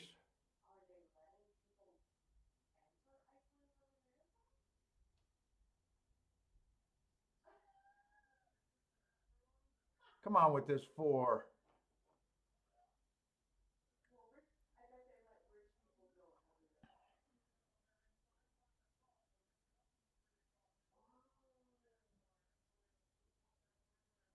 Come on, 4.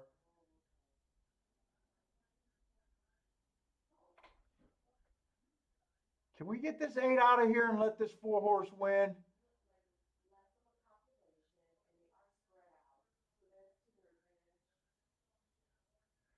I need this 4 horse to get first or second.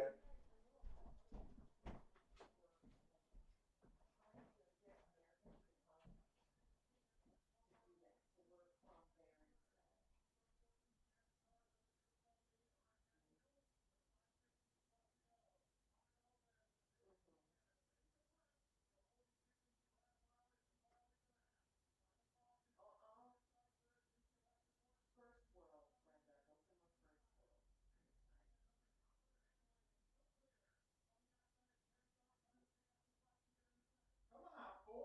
Just keep second.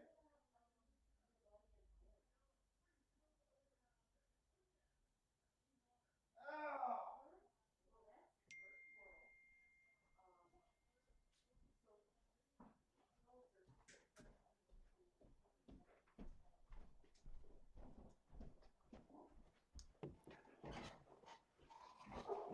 That is not good. I needed that 4 to stay second.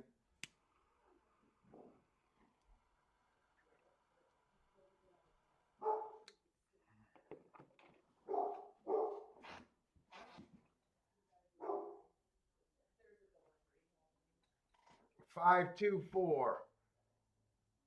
Yeah, Ronnie, no more videos, man.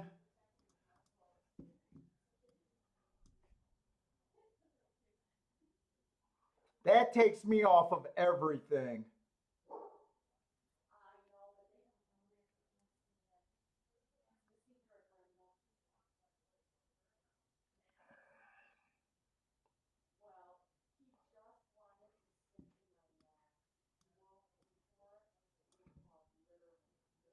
That was the worst possible outcome.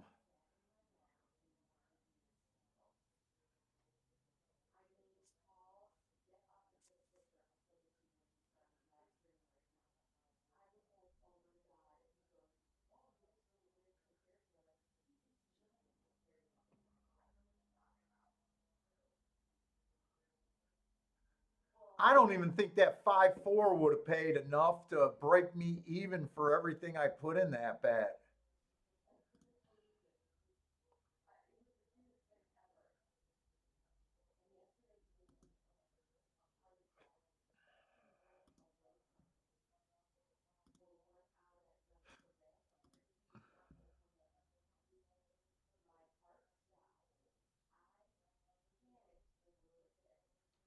5-4 was going to pay 16 bucks.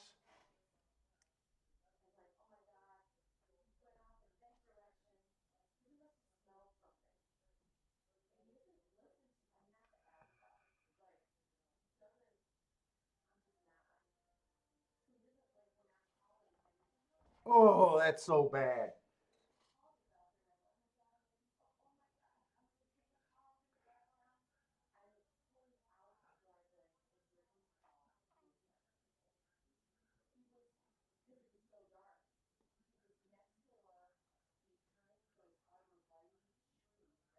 No, the exacta's not going to pay anything. That exacta was paying.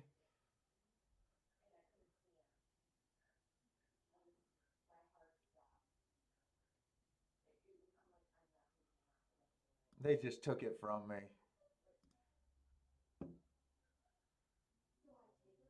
5-2 was paying 6 bucks. 5-4 was paying 11. If I would have hit that exact, I would have hit everything for a loss.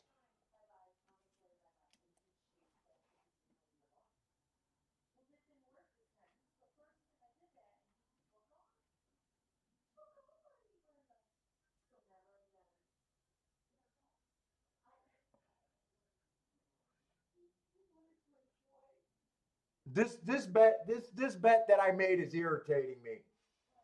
Even if I would have won it, it would have done nothing.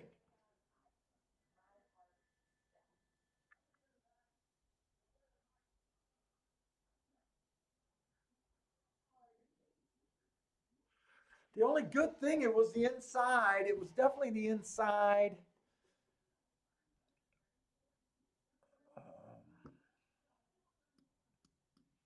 I want to say the 5-horse stalked. Why can't I make these numbers anymore?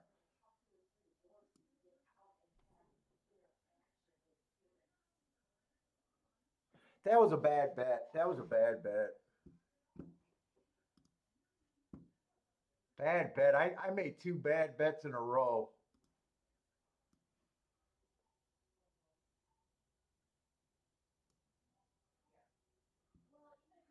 I knew I couldn't have a 5 and a 2 on the exacta though.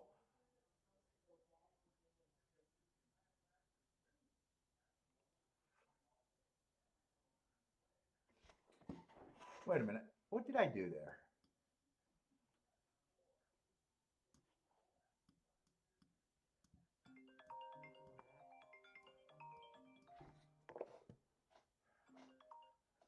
Yeah, what's up? Yeah. Yep. All right. Yeah, it is chalky. All right. Cool. Okay.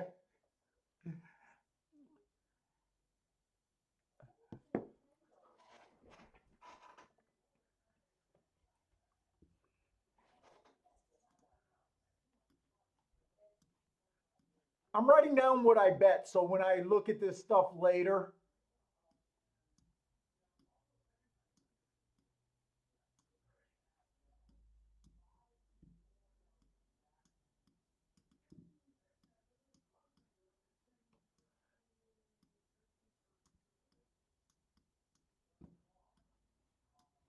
And I played that double.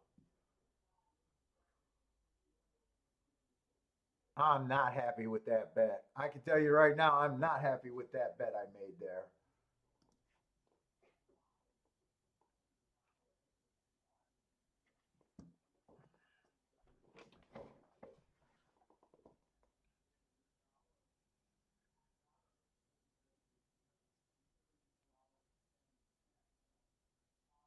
Yeah, Marco, you're calling me out on the ticket store. I We ran out of time. I wanted to be involved in that race. We ran out of time. I didn't have time to check anything. I wanted to get alive and ugh,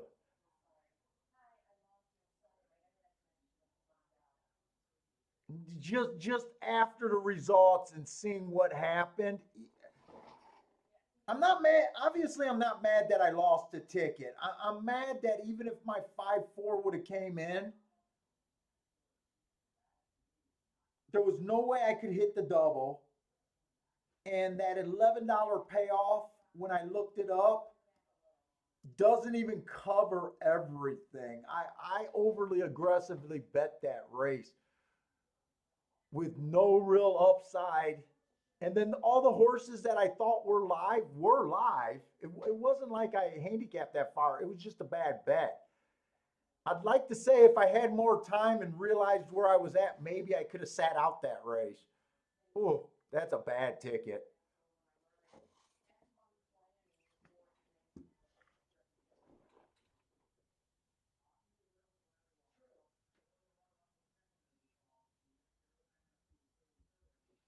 Hey, has anyone heard about the Kentucky Derby this year? Are they talking about having that in May? Or are they still going to do the late Kentucky Derby, or have they said anything?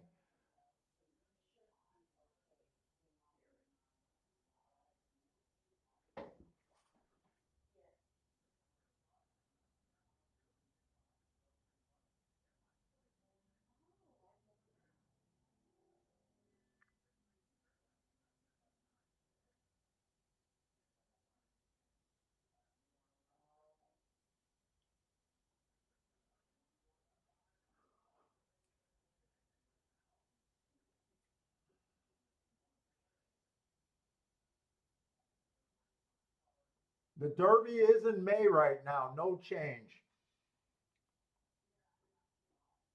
Dude, I'm hoping this summer that all these states just get away from this.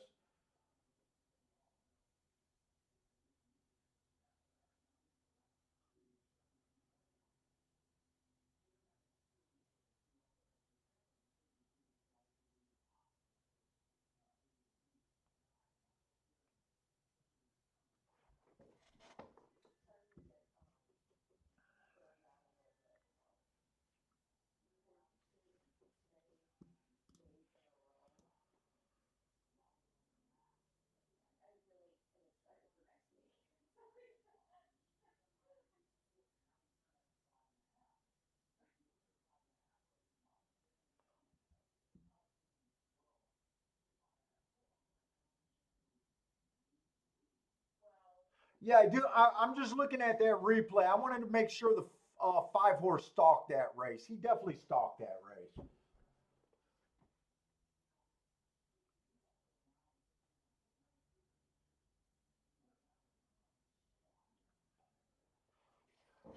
I'm gonna look at one more race at Oaklawn. I might be in that point right now where I lost more money than I wanted to in that last race, and I'm not happy about that bet. I don't want to be I'm gonna look at this last race at Oaklawn, but it seems like they're only leaving about 6 minutes for Gulfstream, and honestly, Gulfstream is gonna be where I mean, it's more than likely gonna be where what makes or breaks my day today. Uh,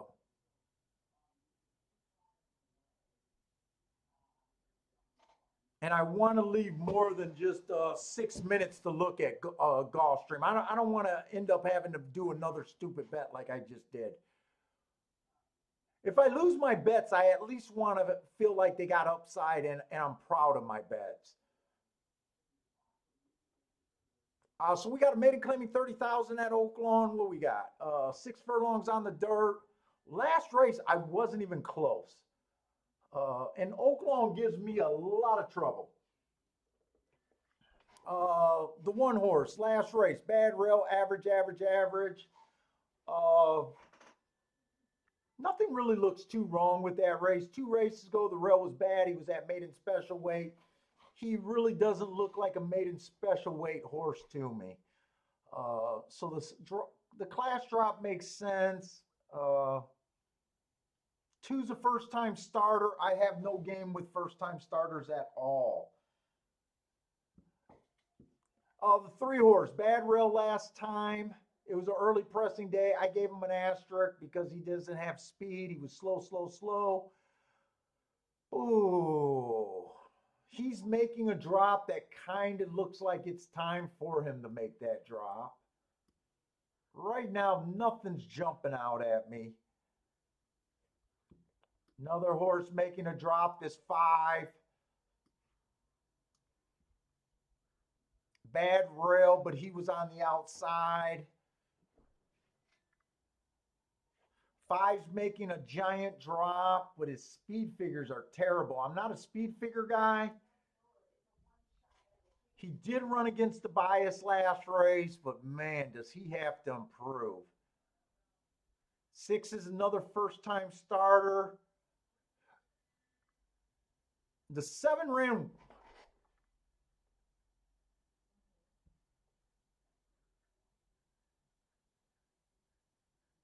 Oh, I looked at this race. I was trying to play a double.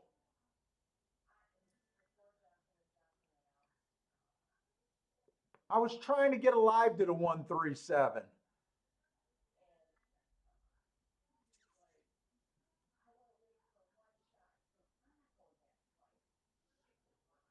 The 7 is the best marked horse on paper, but he only ran 1 race. Ran against the bias, 1 tick slower than the fastest winner while dueling. That's a good race.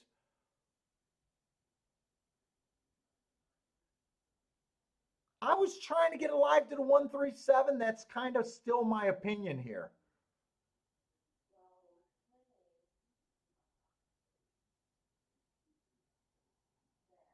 This is a dangerous race. We got a couple first time starters. We got a bunch of horses that are just running their second race.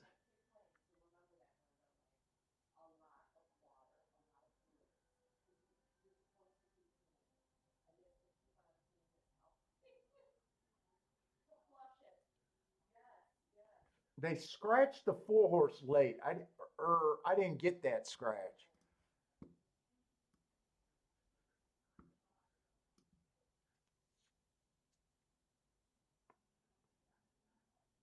I don't think I'm going to do anything here. I'm just going to remember who I played. But hey, what's up, Cole? Cole's taking a shot on the 5.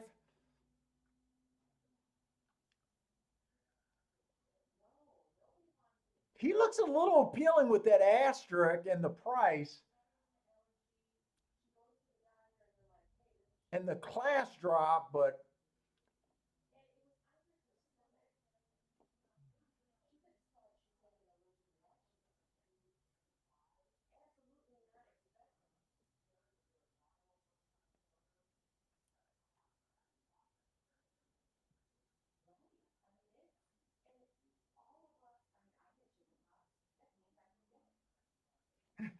don't say lose money on Oaklawn. It's a bad, call it a bad investment.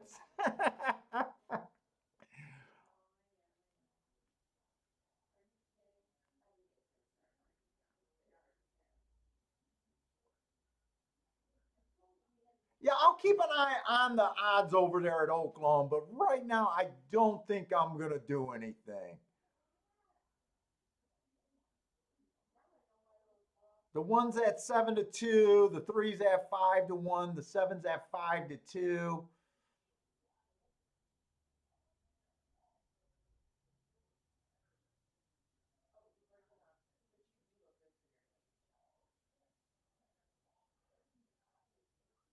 I don't see a double. Next race looks really tough.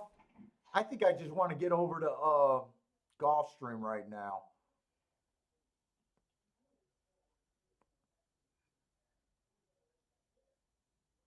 I was trying to glance to see if I could do a double with those horses.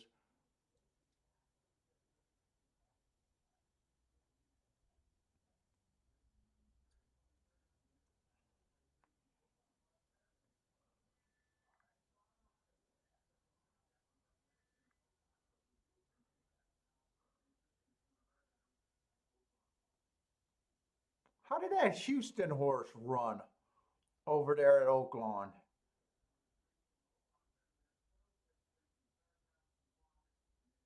Was that the second race he was in?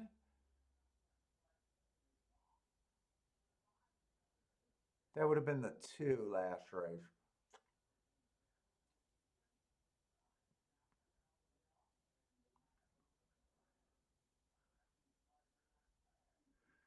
Let's see, this is third.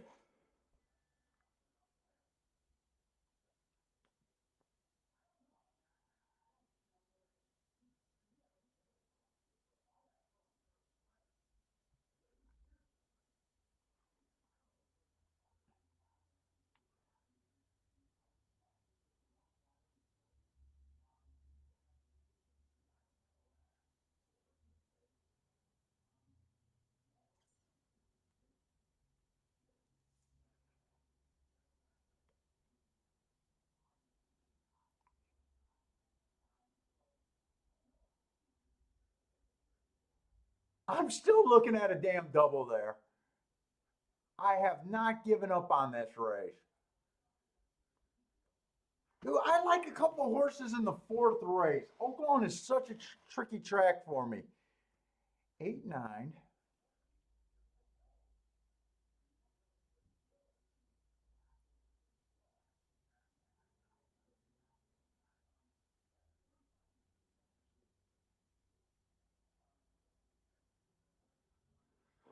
Oh, do I want to do this?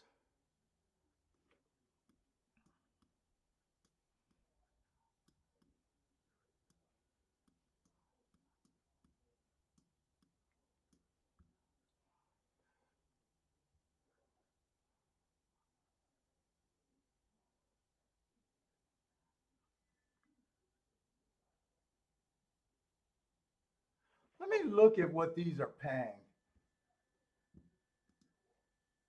I've already spent too much time over here at Oaklawn.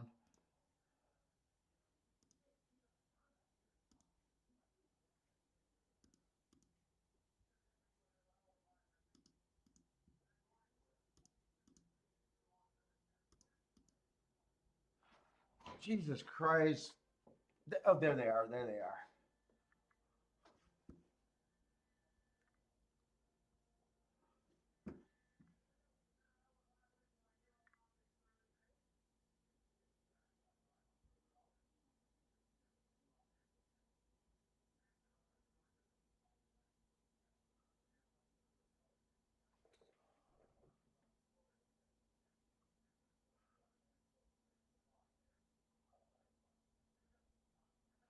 Ooh, I like some of these payouts.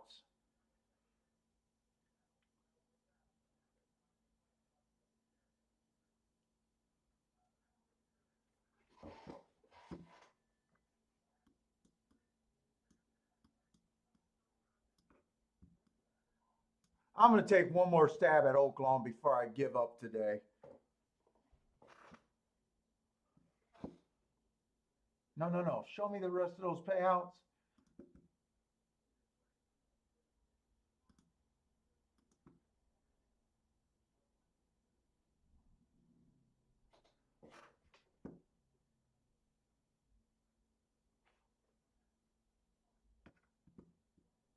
That'd be $80.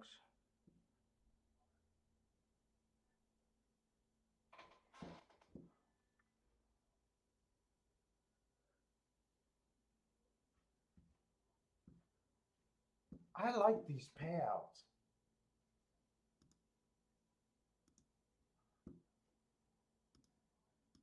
3, 1, 2.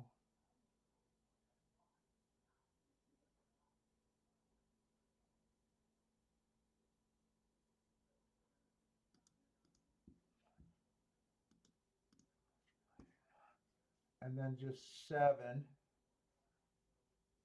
I'm going to do those a little bit more. All right, I got to go over to Gulfstream.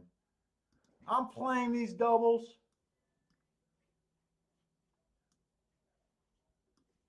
We'll see. Let's go over to Gulfstream. We still got 9 minutes to Gulfstream. You got about 2 minutes for Oaklawn if you guys like Oaklawn.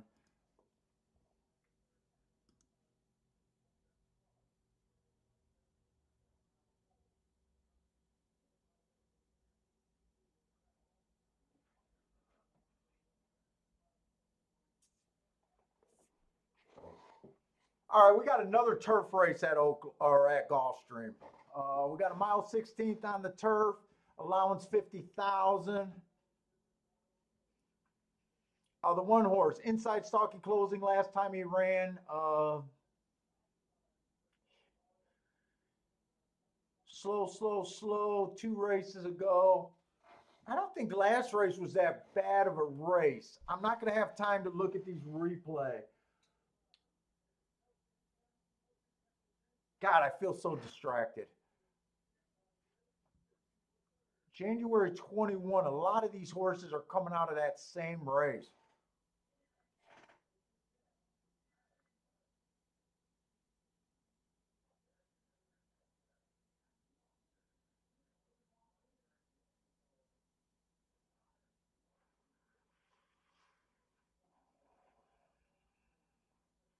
One, 2, 4, 9. 1, 2, 4, 9 is what I was trying to get alive to. I gotta.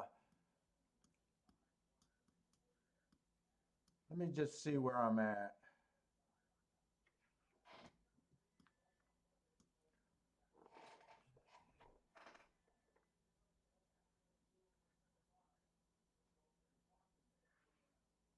One, 2, 4, 9. So everyone's between 9 to 5 and 4 to 1 that I like.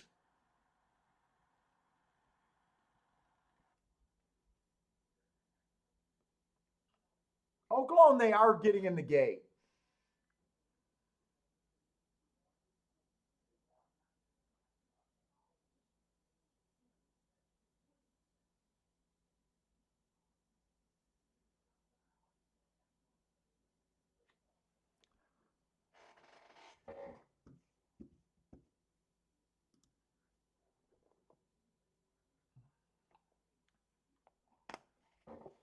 I'm leaning towards I'm probably sitting out of this Gulfstream race.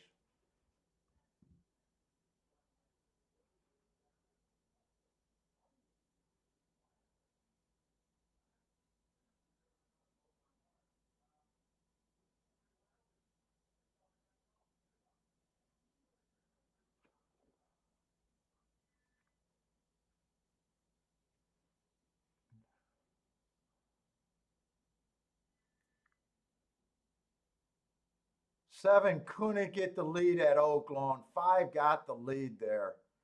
And he got it fairly easy. It is 29 to 1.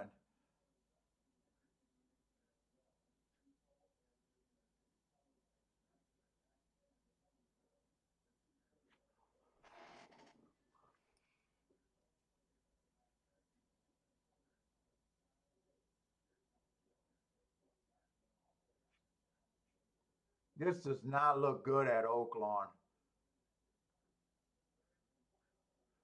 The two horse got a established a nice lead at 102 to 1. Come on, 1. Come on, 1. Get by him.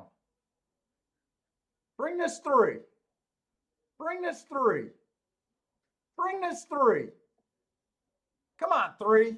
I'm going to be alive in the double. I got the best horse home. I got my best, the longest price. I should have played exactas there.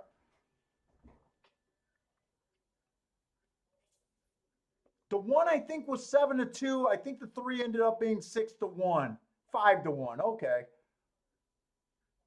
I definitely should have played the exactas there. I'll definitely take that. All I liked was 137.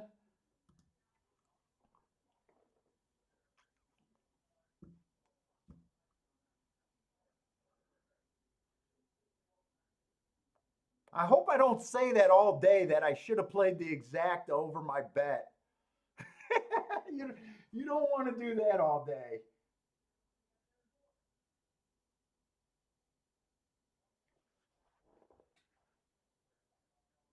Am I really like 2 minutes behind? I hope I'm not 2 minutes behind. If I'm 2 minutes behind, there's nothing I'm going to be able to do. I'll try to be a little bit quicker. Let me know if I seem that far behind. I know it's hard when we don't have the video.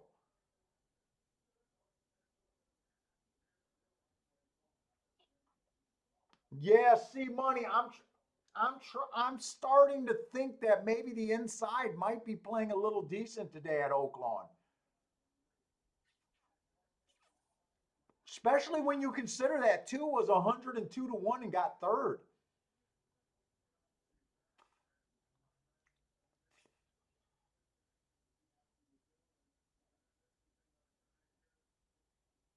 Cole says I'm only about 2 minutes. Hey, Cole, did you see that I sent you one of my new marked up sheets?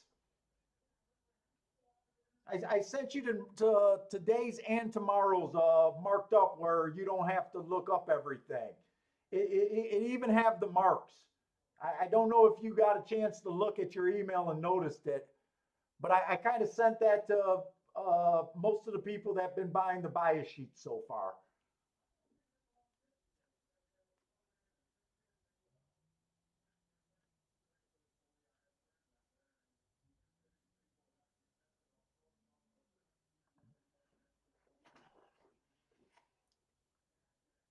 So I think I'm alive to like 4 horses next race. I am going to sit out this Gulfstream race though. I need a little breather. I'll be alive to the 1, 2, 8, 9 next race at Oaklawn.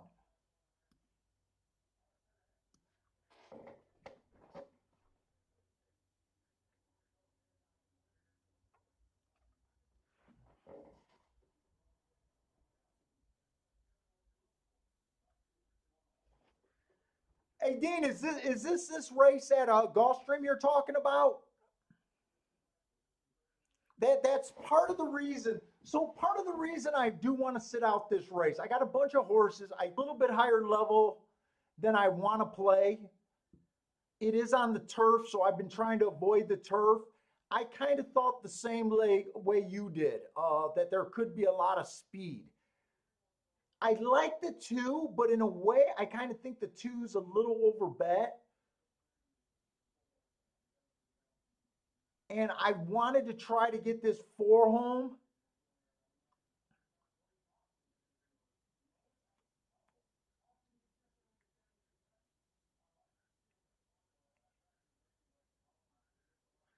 But I do see that there could be a real potential speed duel with this four, the two, and the nine.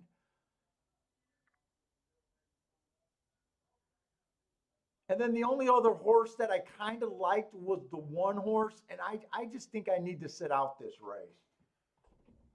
Oh, you're talking about the fifth race? Yeah, that's the race I'm talking about. This turf fifth race right here at Oaklawn.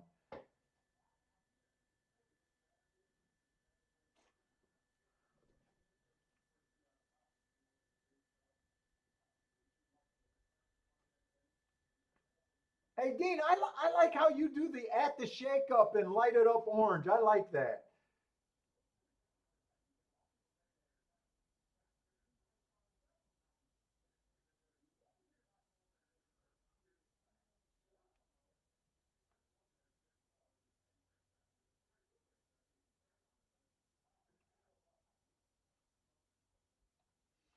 Wow, Billy is saying that Tri paid $1,900 for the triad Gulfstream.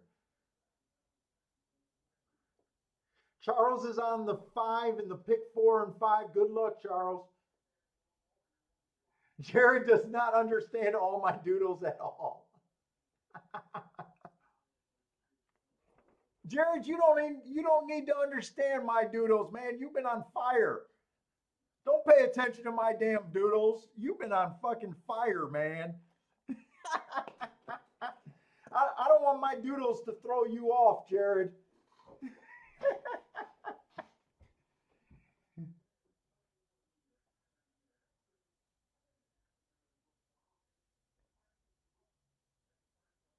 Oh, the super paid 1900. Yeah, I'm kind of distracted with these races going off too close together.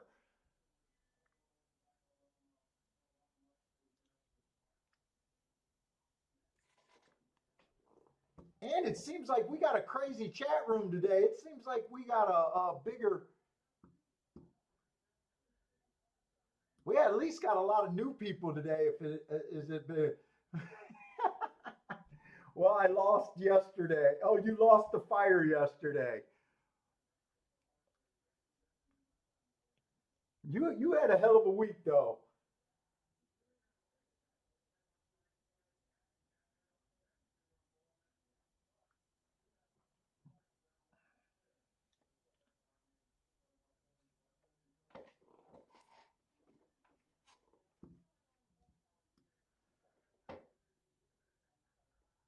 Yeah, Jared, I'm leaning towards going to one track. I'm leaning towards I did pull the trigger at Oaklawn. So I'm alive to four horses, but I think after that race, I think I'm going to go back to the one track. I really like to have that second track in the back pocket, but it does make it does seem to make the handicappers, it seems to make my handicapping more sloppy. Sometimes it pays off, but it seems like more times than not, when I try to do too much, it really makes everything else weaker. Nice. That's a nice 2 week roll over there, Jared. Making a Rolex in 2 weeks. There's nothing wrong with that. So Gulfstream is off. I did not play this bet. I thought we could get a real speed duel. I was trying to get this four home. I was interested in the four, the nine, the one, and the two here. And we thought it was going to be a crazy pace. They went 25-1 at the first call. That's not what I was expecting.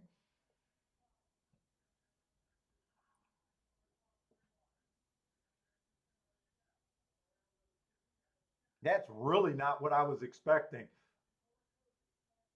I did think the four was faster than the two horse does. 25-1, 49-4. This looks good for my contenders, but we'll see.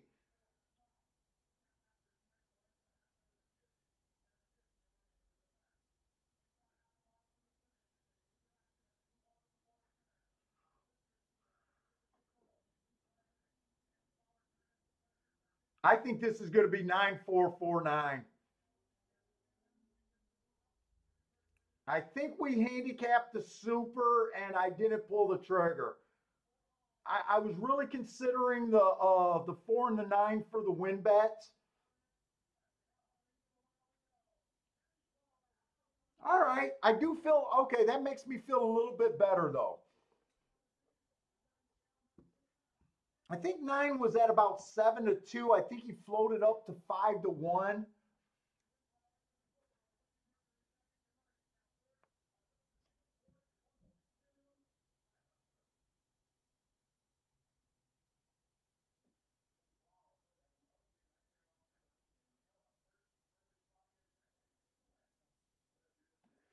Okay. I I don't mind sitting out a race where we had nailed though. I don't mind it.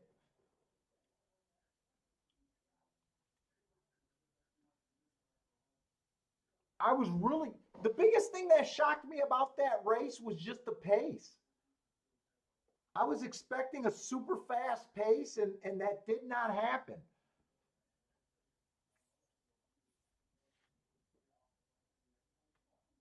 So tomorrow I do have Gulfstream already done. I'll probably look at Aqueduct.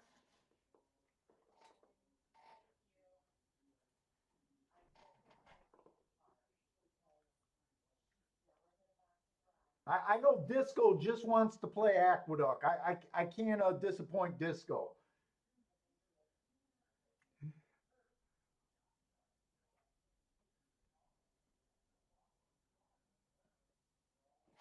Yeah, no, Dean, you had just just that first call just changed the whole race.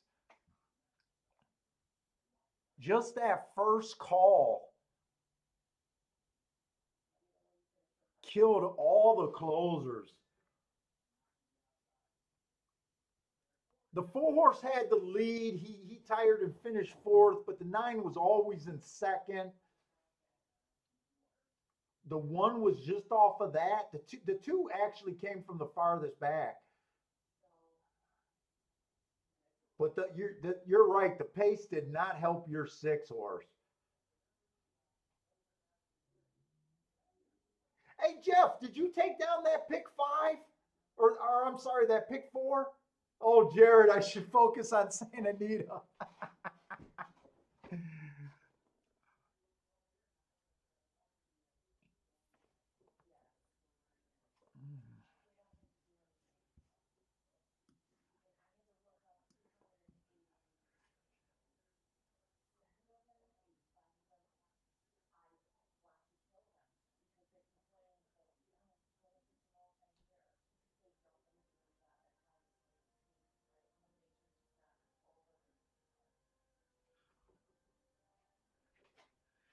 Good luck on your pick three, Jeff. Get it, man. Take them down.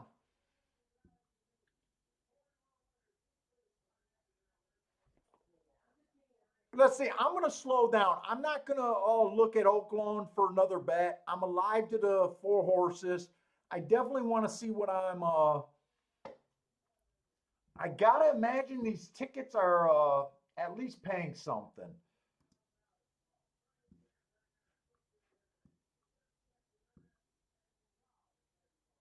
The one is paying 51 to 1. The two is paying 18 to 1. The eight is paying 96 to 1. And the nine is paying 68 to 1. So I got three solid tickets and then another ticket that's a profit, but not that one won't help me for the day's total. So I got three of my four tickets. I'm not going to do anything else here at Oaklawn. I'm just going to let this ticket play out. No savers, no nothing. And then I think we'll focus mostly on Gulfstream for the rest.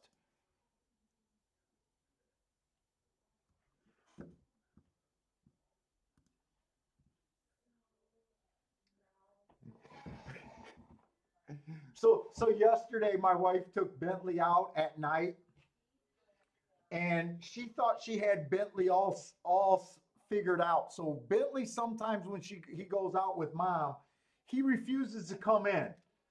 So mom started dropping the leash on Bentley and saying, "I'm going in the house. Goodbye." And that's been working for about 2 months for her. So last night I'm upstairs and it's pitch black, and all I can hear is Kiki just screaming for me. She comes in the house yelling. Bentley finally ran off. So we got out. I thought I was gonna have to look for this dog, and all he was doing was laying in the bushes. We don't have fences or sidewalks in our neighborhood. So she thought this dog took off all over the place. She was so upset. And he was just laying in the backyard, but you couldn't see him because he was pitch black.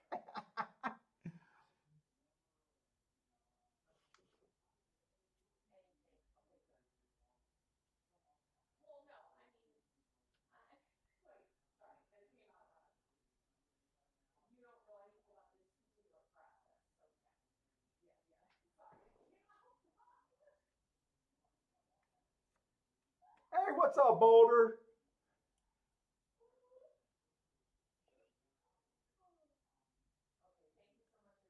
What's up, Sam Star? I think this is the first time I've seen you here.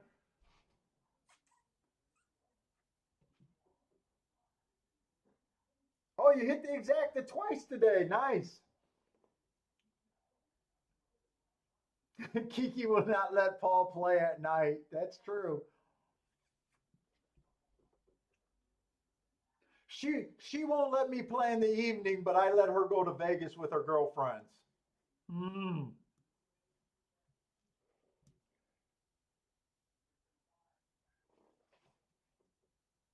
Hey Jared, post your pic, man. Throw it up there.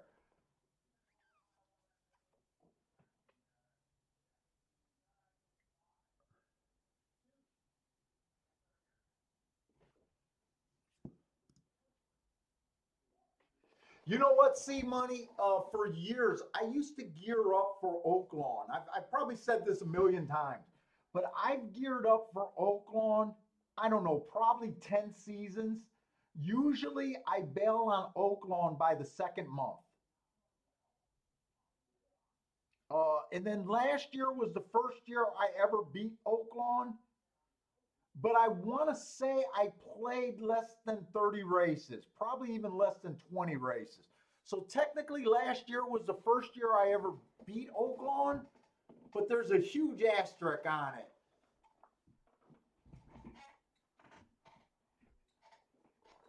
It's like a major league baseball player getting a hit on his first bat,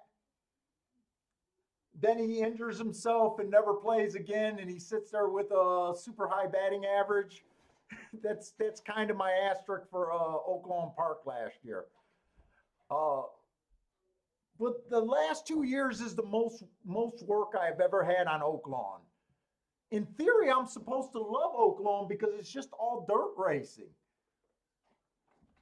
But theory doesn't always work out.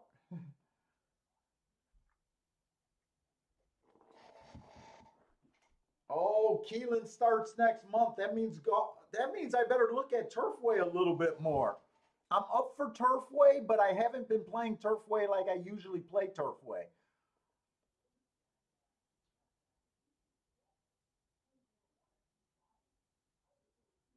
Jared, we'll probably try to look at Keelan. Keelan's a track that if I don't get a grasp of it early, if I don't come out the gate hot at Keelan, spotting a strong trend, Keelan's hit or miss for me. Uh, if I don't come out the gate running, I can bail on Keelan real fast.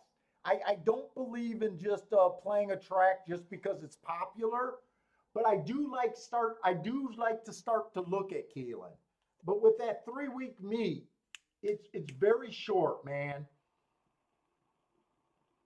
And I usually like the fall meet a lot more than the spring meet. I usually do well in the fall meet, but that spring meet, I think last year that spring meet was terrible. I think it was either last year or 2 years ago. It was well, not this last year with the COVID year. The year before COVID, that spring meet was a chalk fest.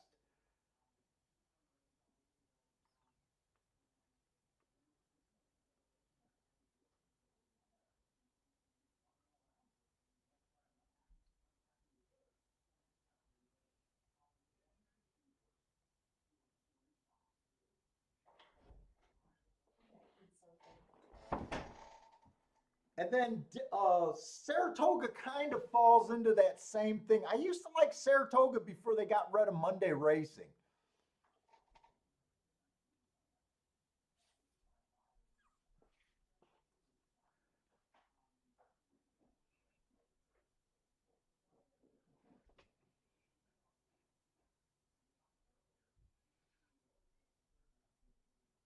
Oh, Billy Keelan's an unbelievable, beautiful track.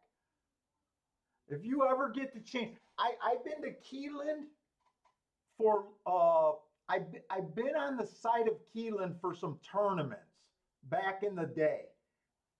But when they used to do the tournaments back in the day, it was always during the off season. I think I used to go out there 2 or 3 times every year for the Keelan tournament.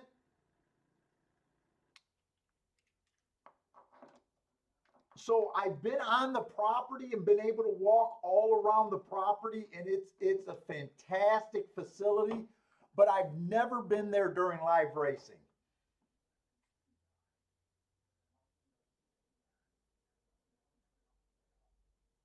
John likes the one at Oaklawn. I hope you're right because I'm alive to the one.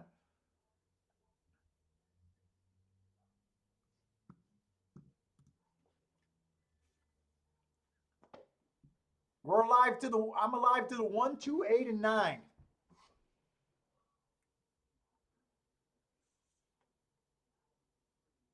So I'm supposed to have a coin flip to hit this. I just on numbers alone, I'm supposed to hit this 50% of the time.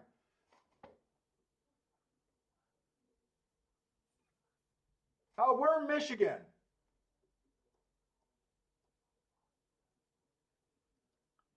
Born and raised in Michigan. I think I lived in Chicago for, I want to say I was in Chicago for 2 years, lived there.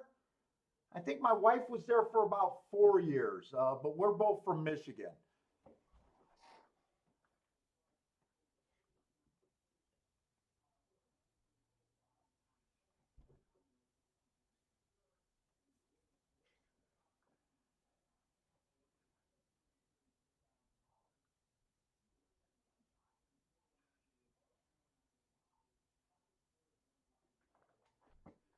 By the way, what's up, Brennan, Melissa? Who else is here? Mizzou Man, I think, snuck in a little late. Who else is here that I haven't seen? I'm gonna butcher this name, but what's up, Vance Vassanth? Vass? I'm just gonna say Vass. Hey, what's up, Stephen Marshall?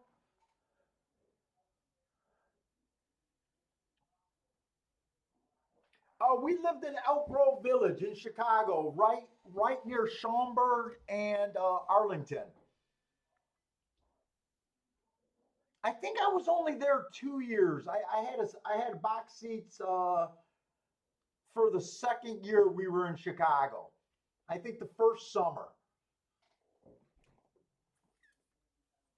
So I think Elk Grove Village was about a 15-minute drive from Arlington Park.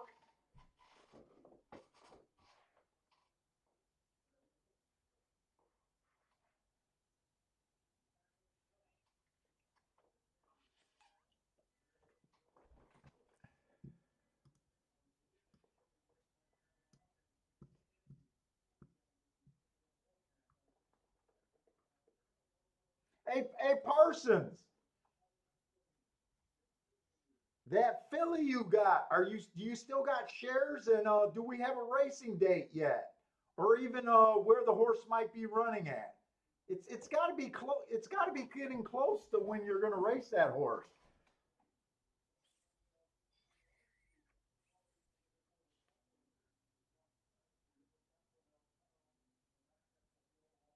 I would like to go to Saratoga. I've never been to Saratoga.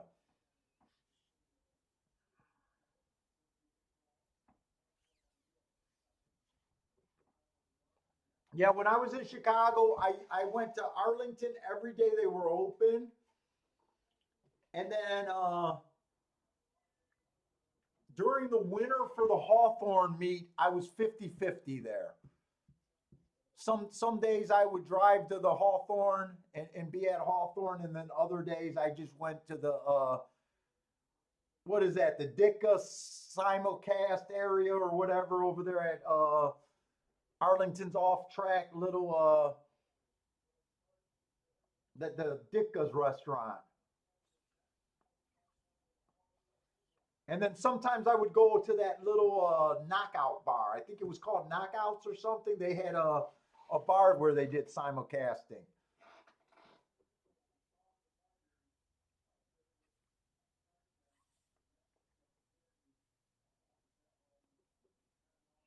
If you guys are interested in ownership for a horse, Euclid Racing is the guy that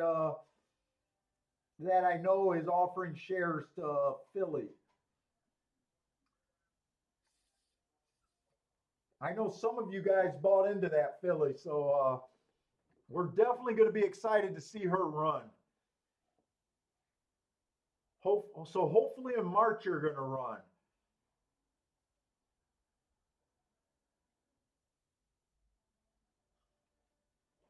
Jared said he wouldn't leave the 4 off the ticket at Oaklawn.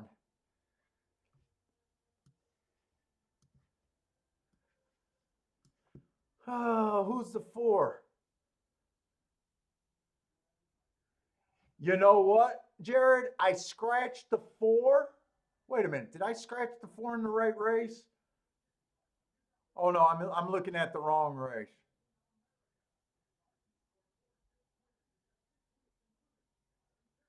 I left the 4 off the ticket, but I'm 4 deep.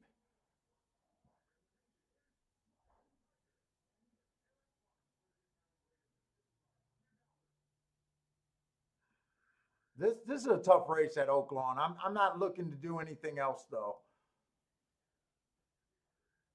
I hope you're wrong this time, Jared.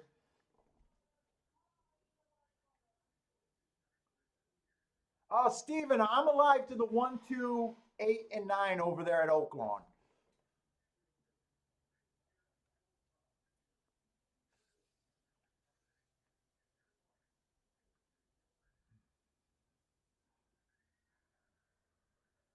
Oh, Stephen Marshall, you bought into the Philly with Parsons, huh?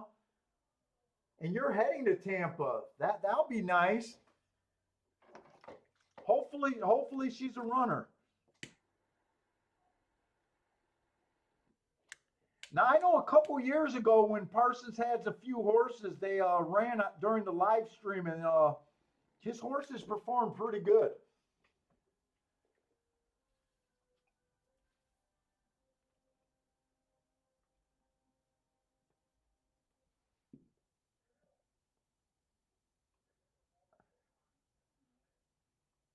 Boulder says Saratoga's a party.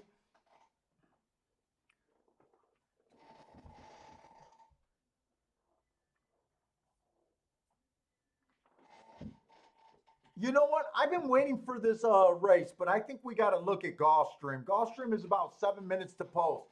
It's a claiming 35,000 on the dirt. I'm still feeling the inside of the track there. Uh, haven't been able to find anything to take advantage of it yet. Let's see. Last race we sat out, and we've never looked at this race. So this is a claiming 35,000. One's making a pretty big drop here. Stalker closer day last time, he earned a triangle, second in the average. So he went fast on a stalking closing day. He was a stalker. He didn't get in position, but that's at a level higher than these. 2 races ago, Rail was bad. He was fast at the first 2 calls before falling out of it. Let's see what else is in this race.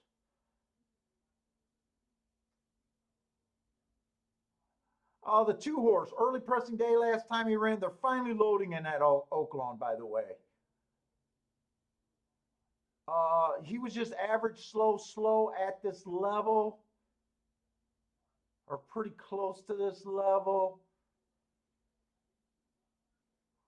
I don't like the 3. I think the 3's stepping up way too much.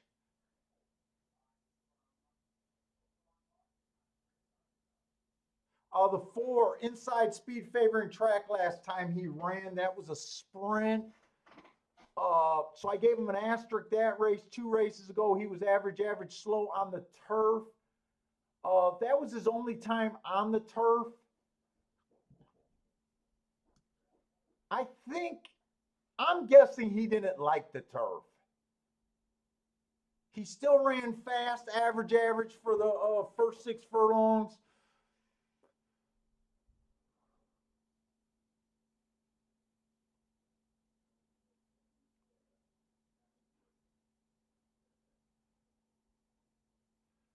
The 5 and the 2 is the favorite here.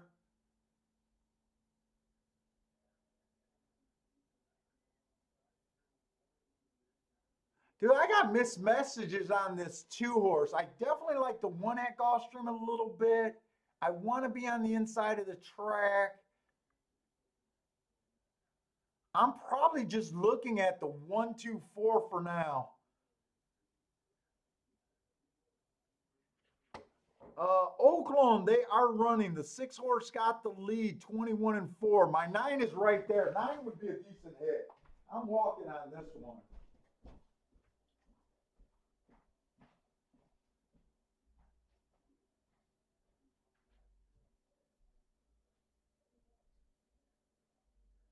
Come on with this 9.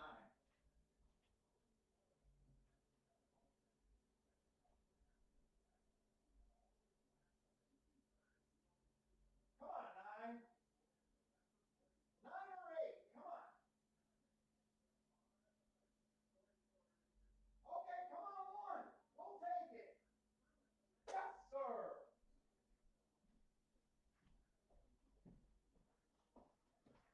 All right, there we go. We could not lose that Oaklawn race.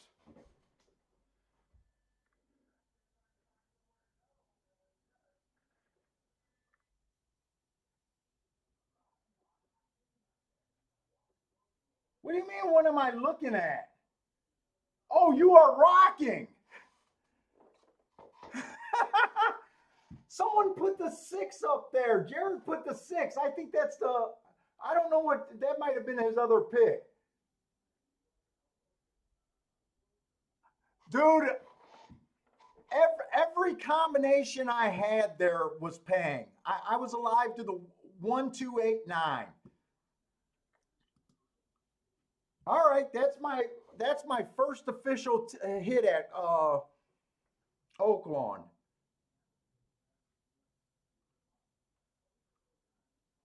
One was the worst, Jude. One was the longest of the horses I played, but he was actually he's paying 51-1. I would have been better off with the 8 or the 9, but I am not going to complain. Parsons might be done for today. Does that mean you hit that double with us?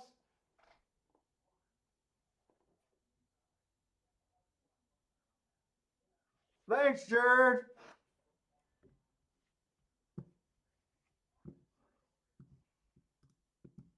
Wow, I'm almost wishing I did exactas or trifectas. We know I wanted to done the try, but I'm shocked that that one was only 11-1. I think he had a 20-1 morning line, didn't he?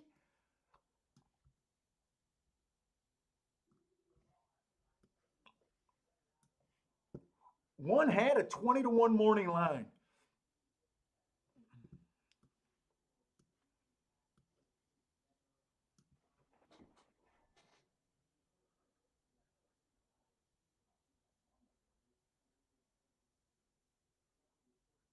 Yeah, Brennan, Melissa, that would be a great try.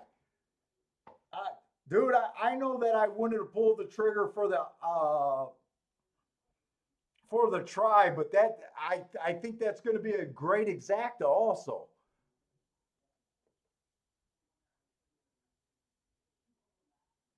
Shit, maybe we'll keep looking at Oaklawn a little bit. Billy caught the exacta and the triple in boxes. Nice hit, Billy. Nice hit, guys. Hey, EPL hits. What's up, man? I think this is the first time I've seen your name in here too. Welcome to the show.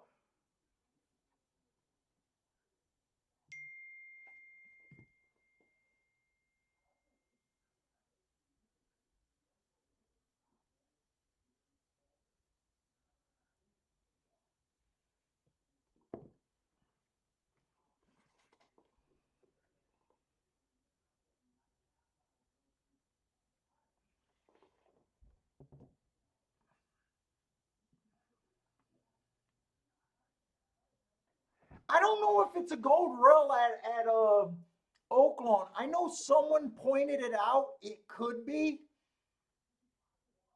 the 9 and 8 ran fantastic, but someone earlier in the show did point out that You know what? The one horse, wait a minute. Wait a minute.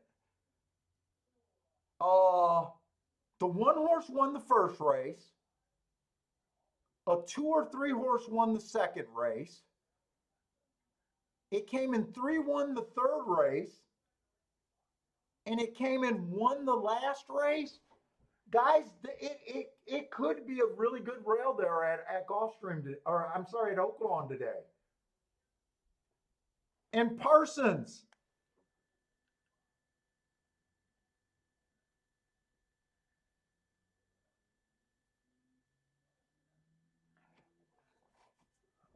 I'm going to try something.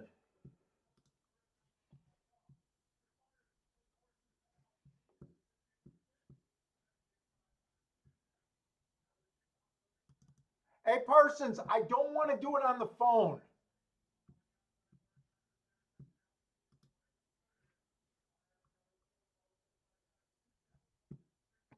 Do you want to do the Skype? If you want to do the Skype, I think I could bring you in pretty quick. And Gulfstream is off, so I didn't get a bet down. I don't think I was thinking anything. I was definitely thinking inside of the track here, but they're already at the half.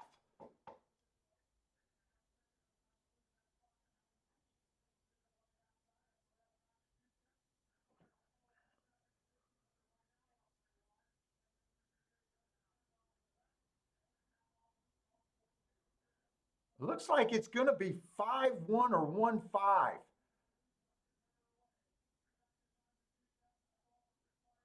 Come on, 3. Come on, 3. I just want inside of the damn track. 1-3-5. Come on, 3. Dude, this is. I'm getting geeked. I'm getting geeked. Inside of the track. The problem is 3 wasn't the horse that I loved there. If I would have played this race, I probably would have messed it up because I was thinking the 1. I want to say I was thinking the 1, the 2, and the 4. So I don't think I would have had the 3 on top, but I love what I'm seeing right now.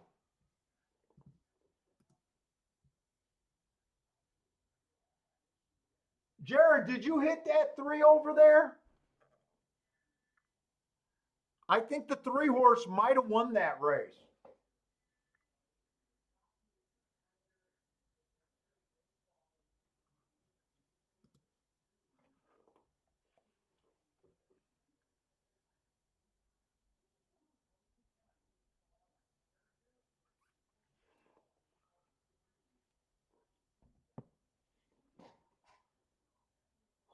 Who doesn't believe in the 1-2-3 at Gulfstream? Oh, right there, it looks like the 1 might have held on, but I am excited right now. We might have 2 good rails right now. Is Parson going to call me or not?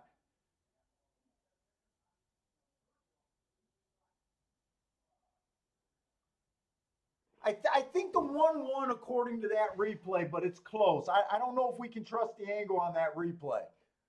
I definitely was going to use the 1 on top. I don't think there was any doubt that I was going to use the 1. I might have been able to hit this exacta. I just don't know. I can't honestly tell you after the race was run. But you guys know what I'm talking about this inside of the track. Justin boxed the 1-2-3. Justin did the right thing. You don't even got to worry about it.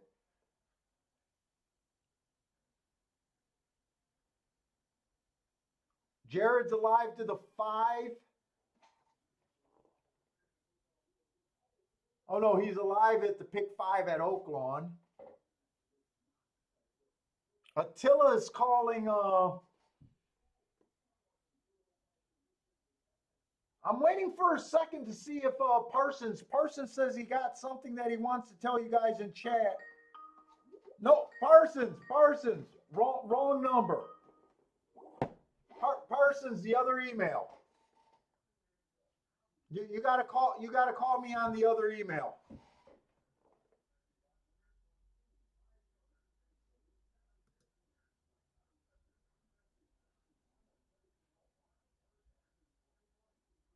It came in 135.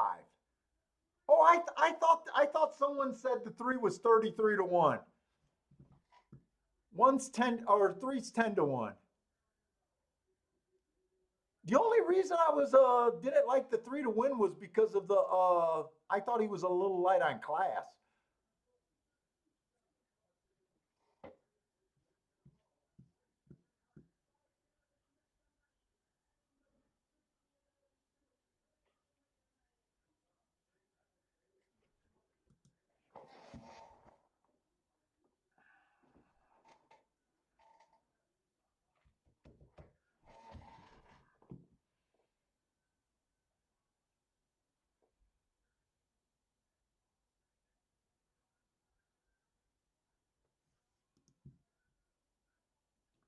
Grows it well. Good luck, man.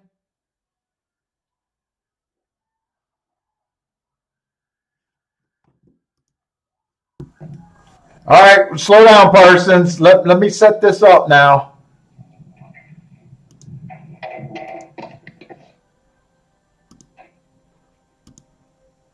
Oh,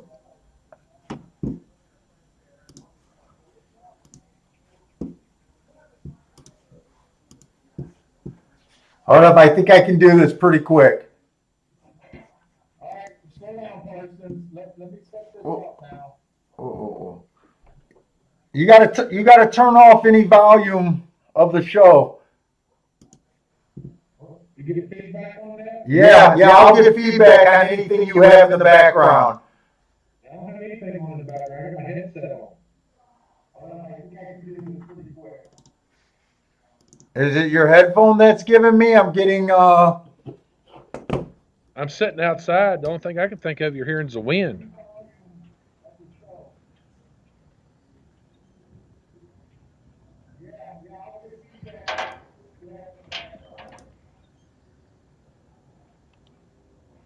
I got you completely muted on the YouTube show. Is it your headphone that's giving me? I'm getting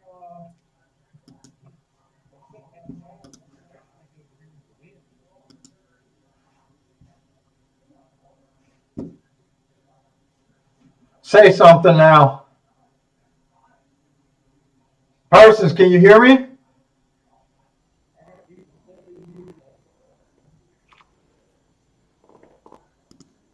Okay, go ahead and say something.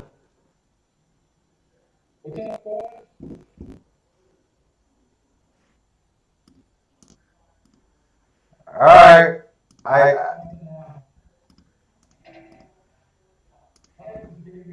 Hey, Parsons, I got this in a loop. It's not working. All right, sorry about that. All right. All right, I gotta turn that off. That didn't work this time.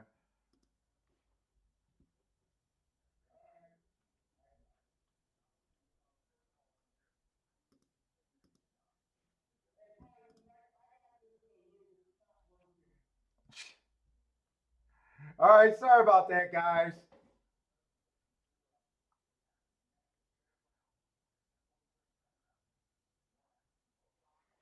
Yeah, that didn't work. I don't know what happened. I didn't do anything different. That feedback was crazy though.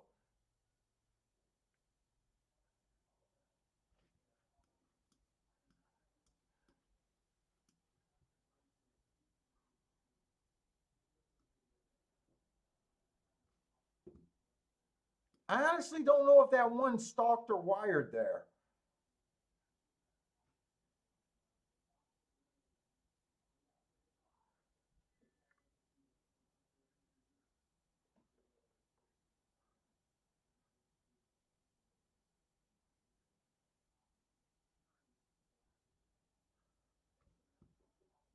Did I miss the replay?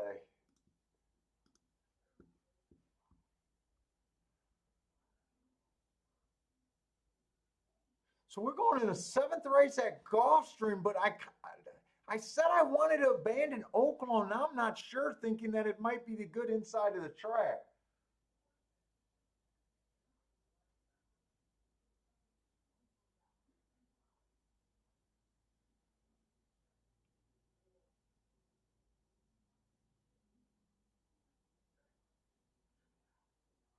that on a nice ticket? Is that Jared on a nice ticket?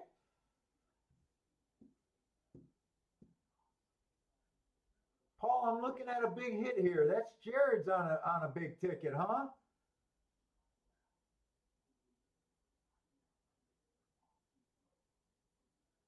You got an all here?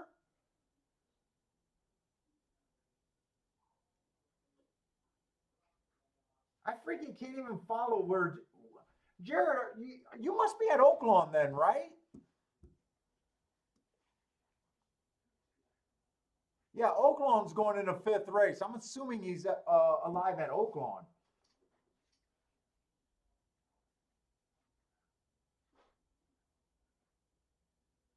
I wish you good luck, but it looks like you're alive to all.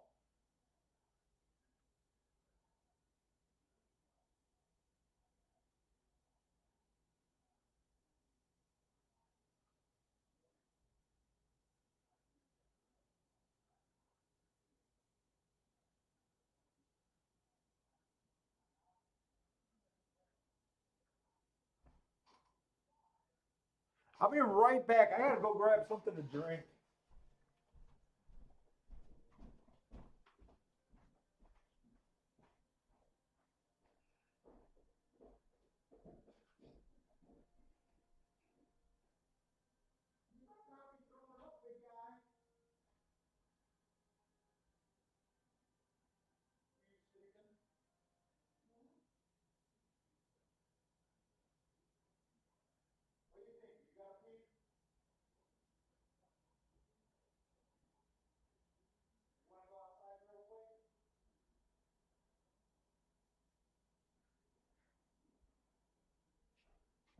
Let's go outside real quick.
Oh, my knees are killing me.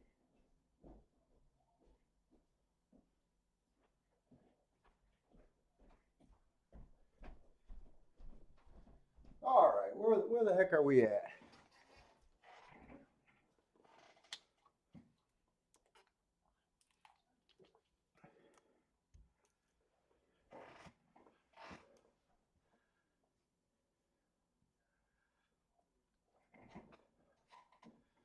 Let's see.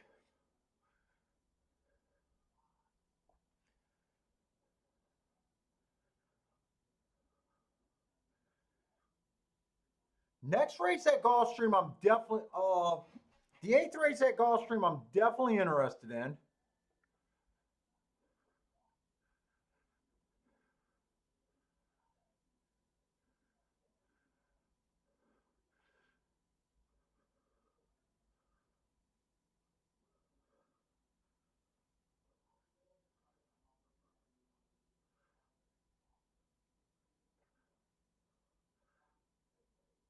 The seventh race is kind of dangerous for me. I'm just reviewing. There's a couple first-time starters in the seventh race at Gulfstream. There's also a horse that hasn't raced for a year. 2019. That's even longer than a year.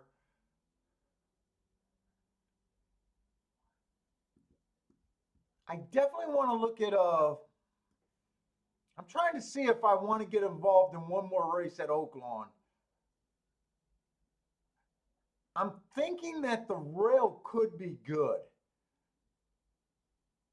You know what? I'm just going to try to do them both real quick. They both have a bunch of first-time starters in.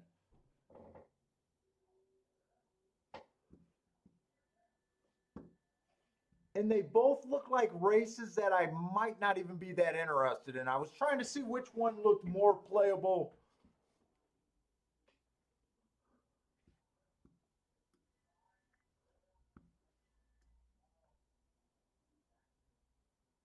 Let's see, the Oaklawn race is either first-time starters or just lightly racehorse. We got a maiden claiming 30,000. I was trying to give up on Oaklawn today, but there might be a good rail there today. There might be. The one horse, there's not a lot to go on. He only ran one race. He's making a drop that makes, I don't know, it makes sense. Bad rail last time. He was on the outside stalking closing day. To me, he should have ran better than that, but it was his first time out. I couldn't do anything with him. Two horses, a first time starter. That's not part of what I handicap. The three horse bad rail stalking closing day. Slow, slow, slow. Making a drop. 2 races ago, he looks a little bit interesting. He earned a heart. I could make a case that he ran a pretty decent first race, might have bounced his second race, and could come back here, especially if the rail's good. 4-1 might not be enough for me just to feel like I got a bet, though. The 4-horse bad rail stalking closing day, I gave him an asterisk. He was on the inside.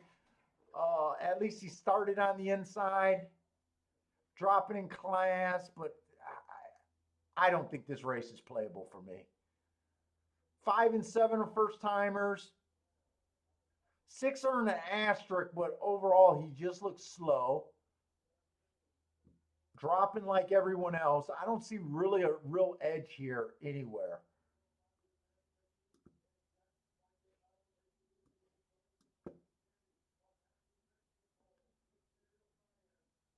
$12 looks like one of the best marked horses, but the question is if the inside is good. Let me just look up this 13, but I am not interested in betting this race. I'm going to look them up just because we spent time here.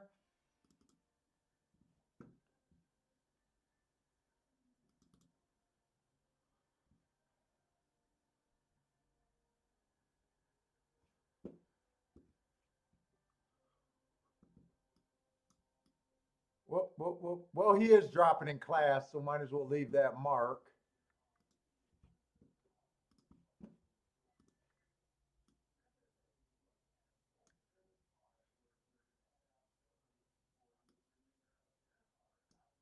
He did earn a heart.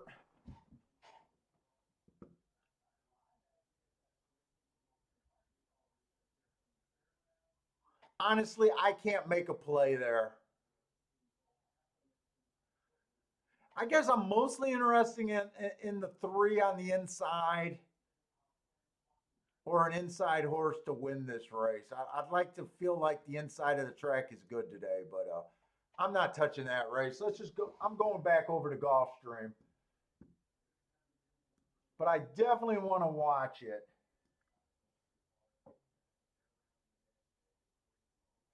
Swiggy wants a best bet. Someone can help him out.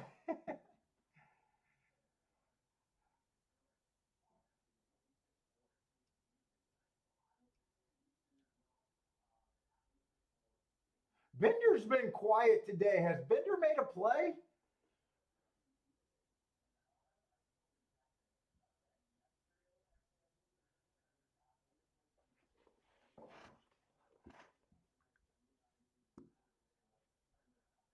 Okay, the seventh race is a mile on the turf maiden special weight at Gulfstream. I'm back to Gulfstream. The one is scratched. The two definitely ran two good races in a row. He went too fast to win in both of those races. 2 races ago, it was a stalking closing day. Not only did he go too fast to win, he also ran what I considered against the bias that day. I can definitely see why this horse is chalk. Uh, the three's coming off a year layoff. I don't know what to expect.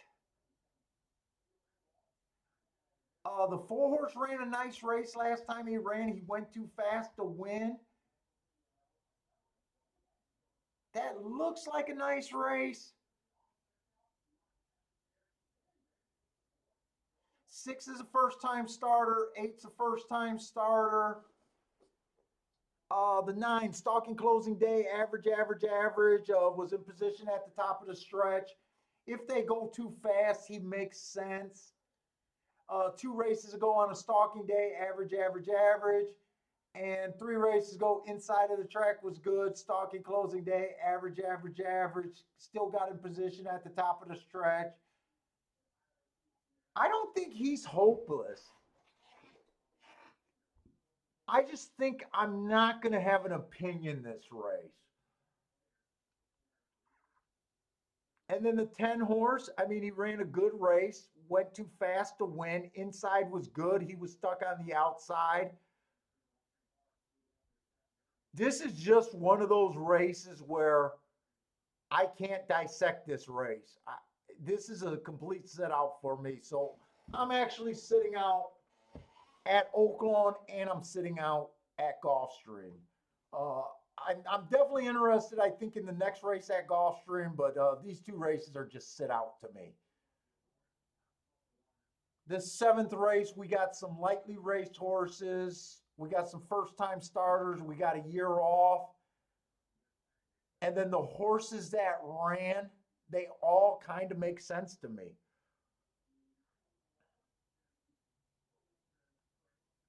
So I got nowhere to go here. So I'm just going to hang out in the chat room.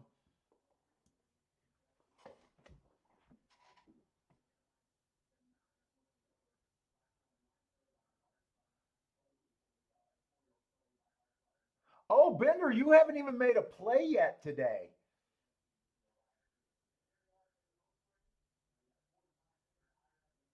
It's horse racing, so I'm 50-50.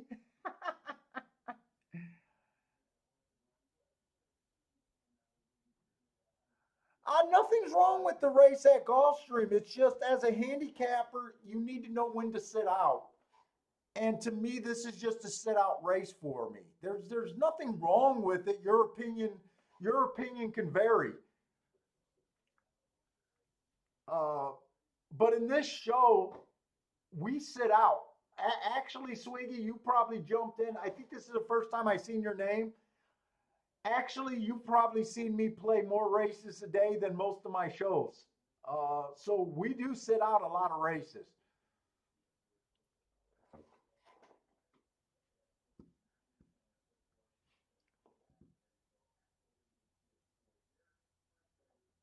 Hey, John, I think you're in the wrong race. This one at Gulfstream is scratched.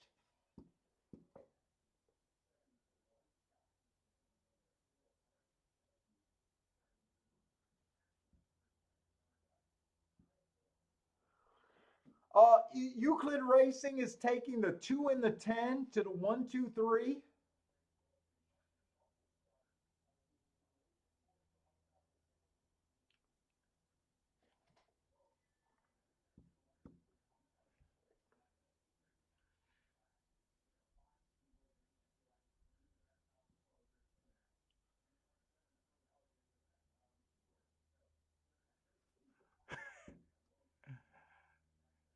Next race at Gulfstream. If you're looking for a double, I keep saying that I'm interested in the next race at Gulfstream. I like this one. I like this one a bit. I like the two and I like the three. But I especially like the one and the two. But Swiggy, you got to understand how I play. I believe that the track is favoring the inside. So I'm basically ignoring all the outside horses there.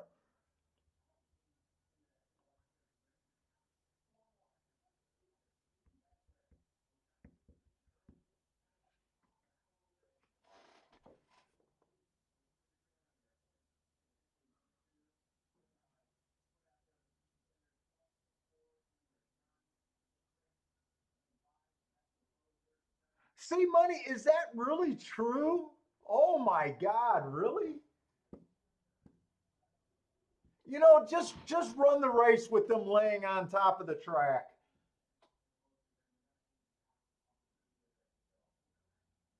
They just don't want racing in California.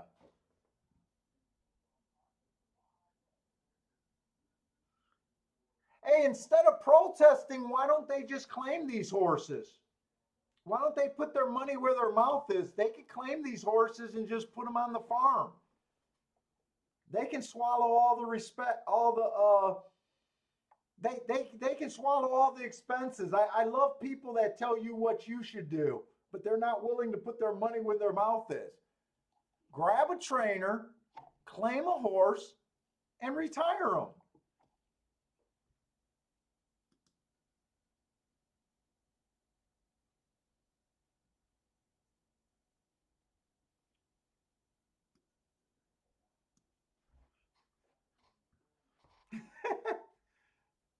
Hey, Mac and Company, those are your people, man. I don't know if Mac and Company's here, but those are his people.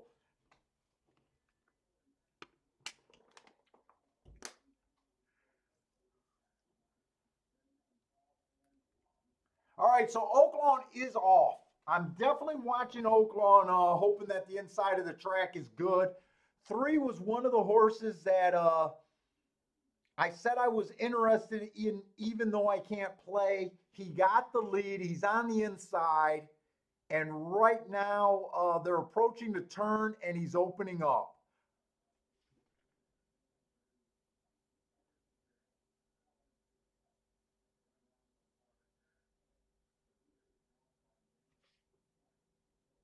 Come on, three, just aim his head towards the rail and keep running. Three's gone, man. Three's gone. 9-2. 3-7-8.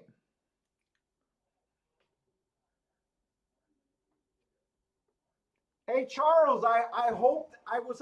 Oh, no, you said Gulfstream Park. I was just getting ready to say, I hope you're talking about Oaklawn because you got a winner.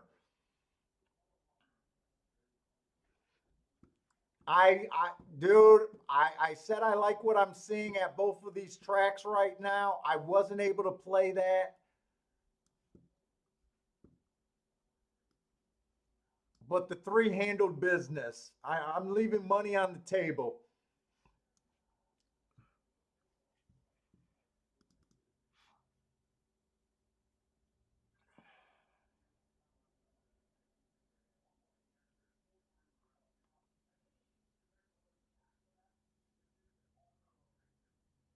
Another inside horse at Oaklawn. I hope some of you guys played it. 5 in a row. It's been inside.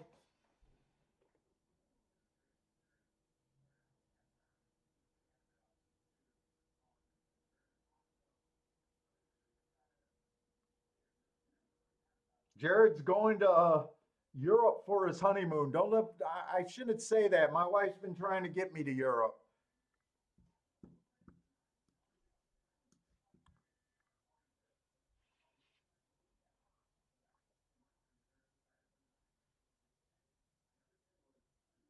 Yeah, I'm definitely sitting out of Gulfstream.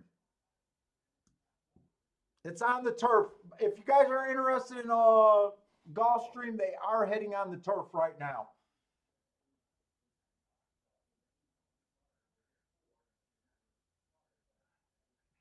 shit, Cole is out there in California too. Those are your people, buddy. Are those your friends and neighbors laying on the track right now?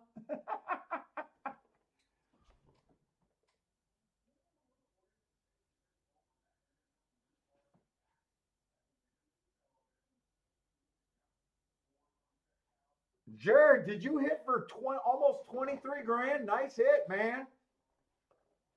Nice hit. I think that's the star of the day right there. 23 grand.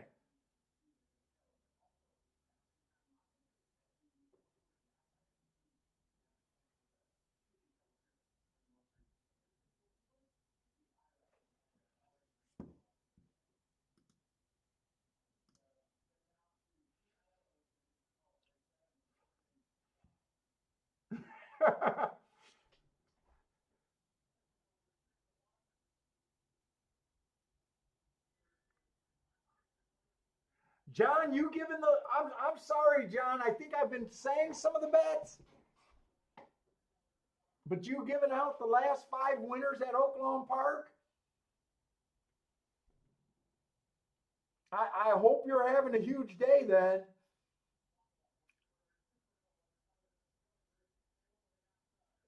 Gulfstream is off right now.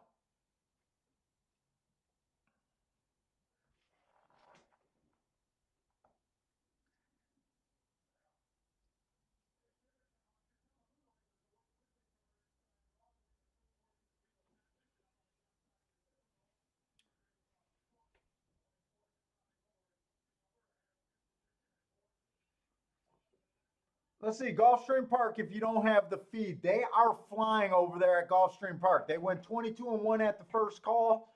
The 2-10 are kind of battling it out right now.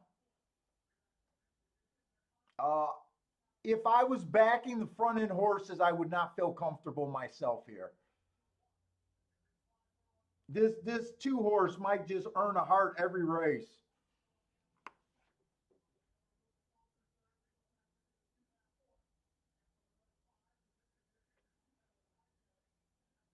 Well, two is running pretty well. 22-1, 45-2. If this two goes on with this win, this is impressive. This is impressive stuff right here. 109-1 at the 6 furlong mark, and this horse is running them off their feet. It's all over. They're just running for a place.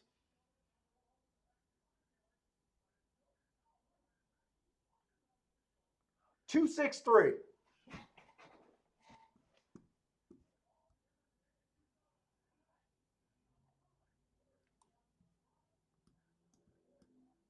That was impressive.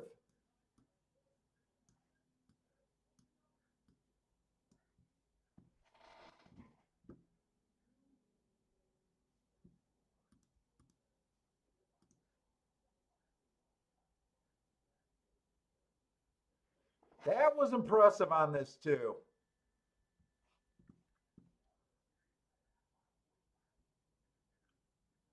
I thought he deserved to be the chalk. When I seen the fractions, I thought it could set up, but man, did he keep going.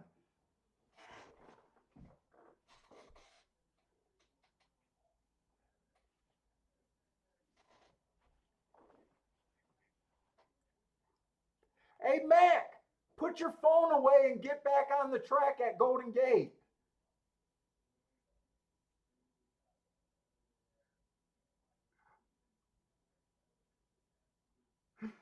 You need to lay back on the track, man.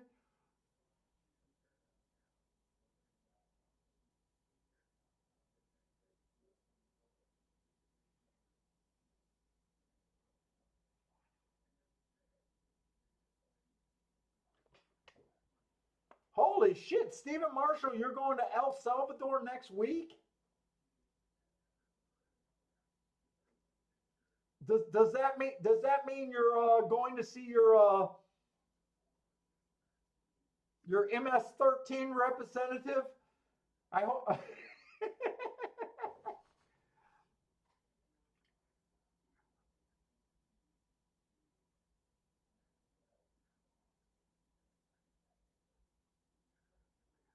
You'll be watching from El Salvador. Nice.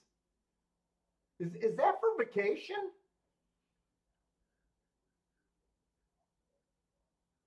Vacation and fishing, huh? Really? So no gang meeting, huh?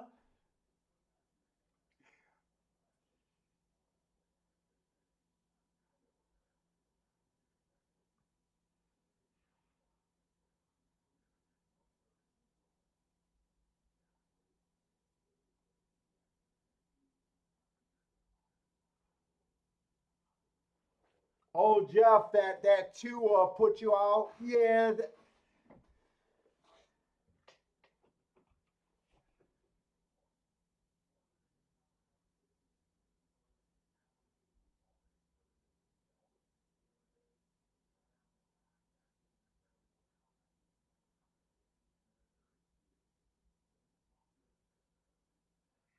yeah. I can't help you out with the new IRS rules.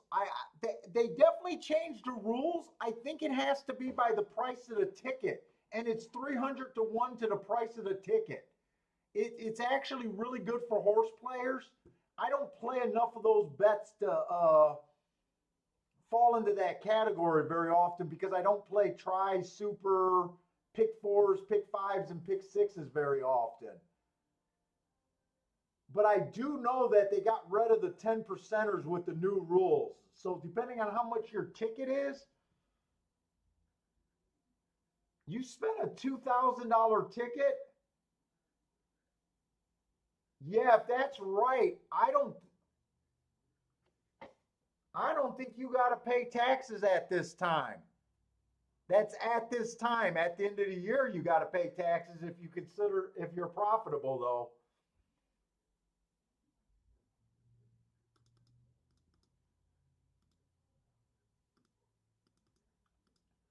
No, I think you got to. I think you would have had to hit for 66,000 to pay taxes, but I'm not an accountant.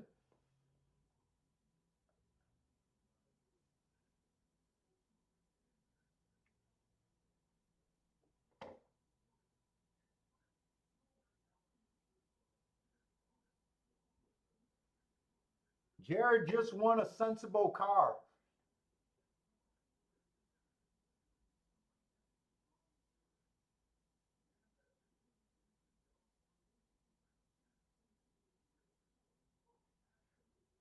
Oh, Paul, it's just like Chicago. You have to know not where to go. Yeah, I never heard of anyone going to El Salvador. The other thing I was going to ask you if you were a missionary or something.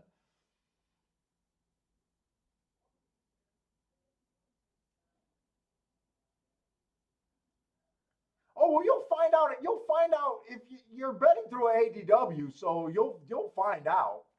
It's not like they're going to hand over the money. You'll find out.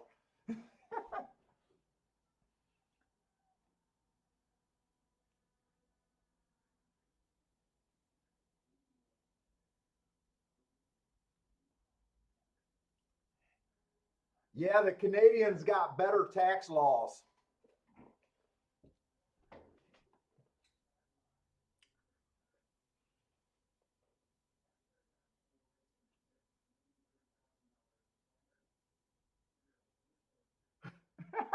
Stephen, oh my God, I've done missionary position.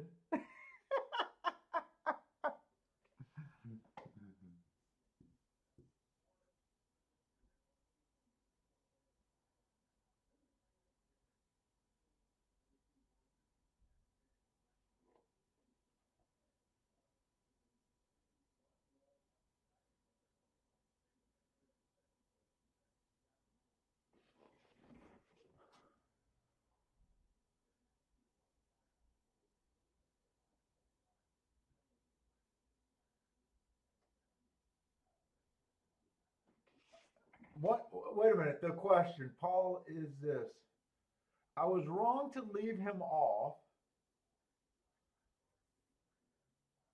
You would have told us if we don't love the favorites to leave him off. Yes, I would have.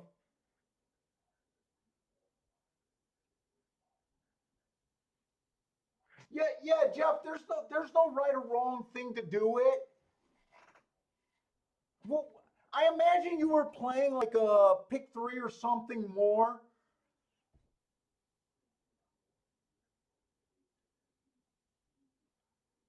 If you didn't love him, you did the right thing.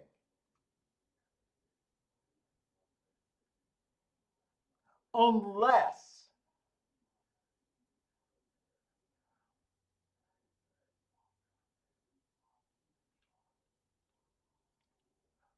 I don't know what you were playing. Tell me what you were playing there. If it was a pick three, pick four, pick five. Well, it can't be a pick five. It might have been a pick six. It could have been a pick five or pick six you were playing, right? A pick five, probably.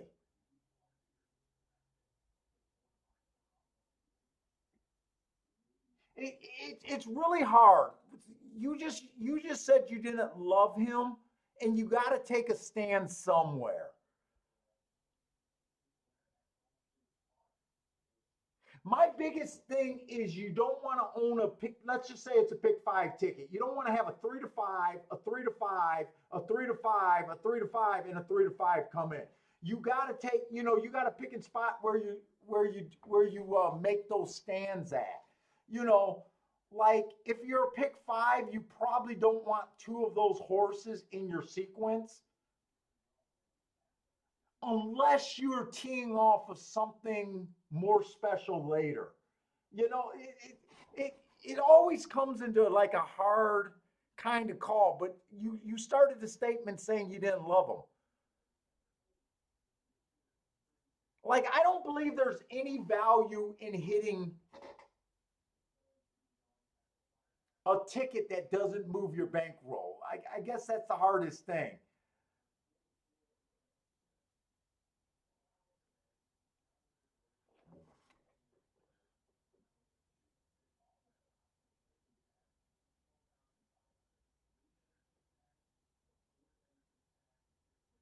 But yeah, no, I would leave him off. But what I'm saying is, sometimes so so when you play a pick four, pick five, or pick six, right? You're always bordering that line of we need to advance. You need to advance the ball and get through the races. But then at the same time, you're always straddling the position of there's a couple tickets that you don't want. Basically, favorite, favorite, favorite, favorite, favorite. So, the rules change a little bit. You got to bet so far in advance on those tickets that it's just easy to make big mistakes, you know, and you just got to over know. You really, if you ever seen how I do a pick three, like it's never just one ticket, because I'll say, well, this horse is a morning line chalk, this one's a morning line chalk, that one's a morning line chalk. You know, if I use him here, I don't want both of these. I might want one of them, but you never want to just end up with that chalk, chalk, chalk ticket. Trust me, I'm not good at putting those tickets together. Otherwise, I'd be playing those bets. And then like I said, if you got to buy a race, if you do an all, I tend to say, hey, if I got to do an all, don't include the favorite.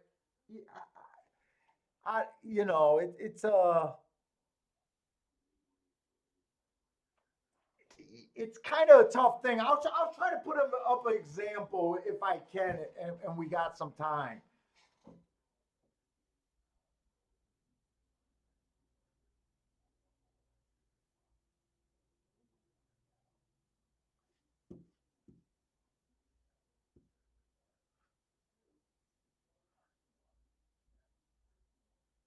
See, Parsons, for the smaller bankrolls, if you got a job and you work, I've changed my thought about people playing with smaller bankrolls. Before, I used to be like everyone else, and I think it's wrong. With the smaller bankrolls, where they try to build a bankroll and they try to do it nickel and diming, I went away to believing that theory. I say if you work and you have a small ticket, let's just say you got $200 and that's what you're going to play on the weekend, and you're hoping to build that. My thought is don't worry about money. This is going to sound terrible. My thought is don't worry about money management on a $200, $100 bankroll. My thought is you pick your spots, you look for something with extreme value, and you go all in maybe between one or three times. I changed my attitude from trying to nurse a $200 bankroll and building it. I say you jump in and you divide that into three plays, maybe two plays, or even one play. And if it doesn't work out, you go back to work and you do it the next week or when you can go back to the track. And to me, it's too hard to build a big bankroll on such a small budget. I hope that makes sense, but I kind of adjusted my thought on that. Before I used to think, hey, you take that $200, you try to make maybe $10, $20 bets and hopefully build it to, $400, and next week you do it again. To me, I kind of went to the attitude that no, you slam, you're not going to play, for another week, you go back to work and you come back next. When you finally slam and you hit the right ticket, hopefully you got $3,000 or $4,000. Then I would jump to let's do the money management. Let's only bet a small portion and let's play that because now we got something that's a significant bankroll. I hope that makes sense. I'm probably not saying it as good as I want to there.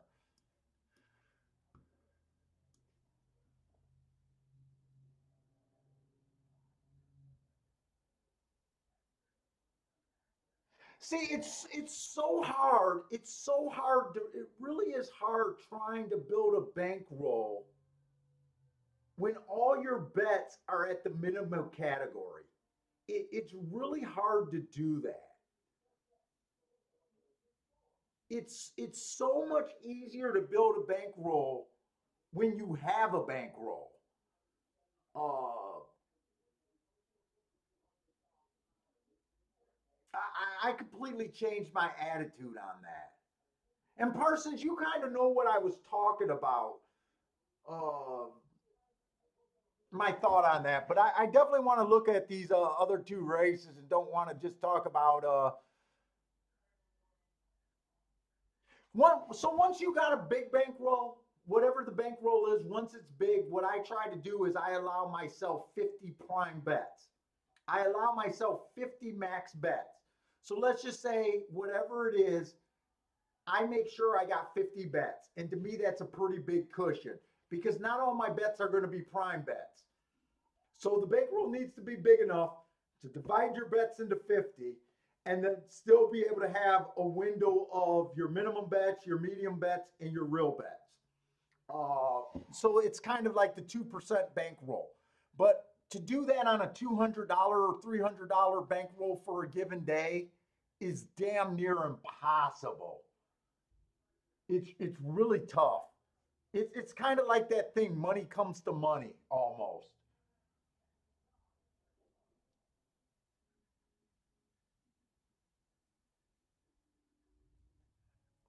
Let's just say you do a $2 exact and it pays $50 for a dollar.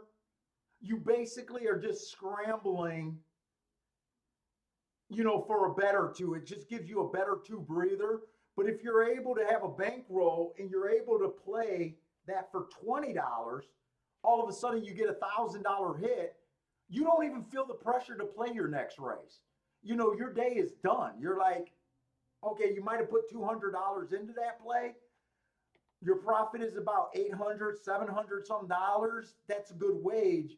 It really helps the big bankroll players where they're not forced to play 10 races a day.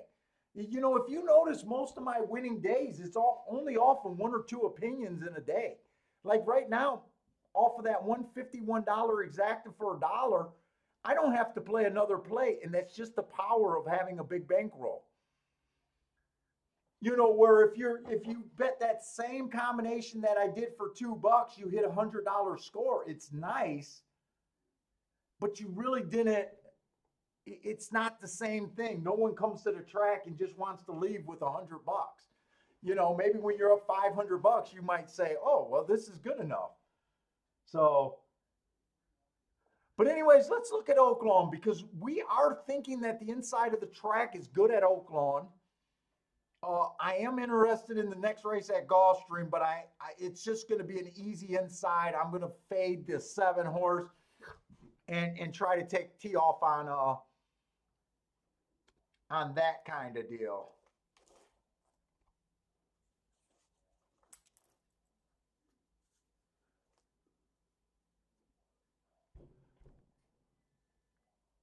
Okay, so we got the six furlong race, six race, 10,000 non-winners to 3 lifetime.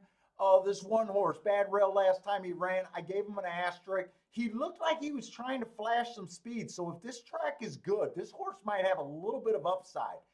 To me, I'm not real familiar with the classes at Oaklawn, but to me, a $7,500 claimer could be considered a class drop to 10,000 non-winners of 3 lifetime. Could. And before that, he was at 16,000 non-winners of 3 lifetime and 50,000 non-winners of 3 lifetime. Those 2 races you could probably just throw out due to class. He's 23 to 1. The 2 horse dropping from 20,000 non-winners to 3 lifetime. Early pressing day he ran last time. He was an early presser. He was only 1 1/4 lengths off the lead. Slow. That looks like he chased a slow pace to me. He might not be as bad as that slow.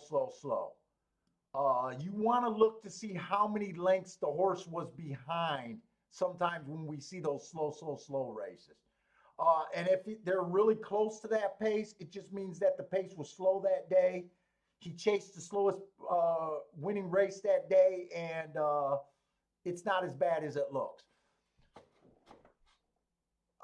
The 3 horse tried this level last race. Actually, a little bit higher because that's 10,000 beaten levels, average slow. 2 races ago, Bad Rail, he was in the 4 hole, but the timer malfunctioned. 3 races ago, it was an early pressing day. I gave him an asterisk. He was a little bit farther back than I would have liked. And 3 races ago on a Bad Rail, he was fast. So far, I don't love anything on the inside, but there's 3 interesting horses on the inside. To me, this 4 horse is taking a crazy drop. Dropping from 50,000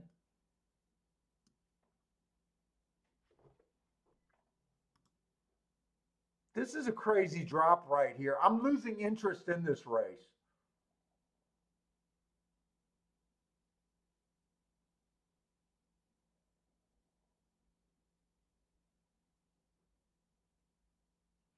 The 5 horse early pressing day, Matt strides with the slowest winner, average while winning that race, which he was.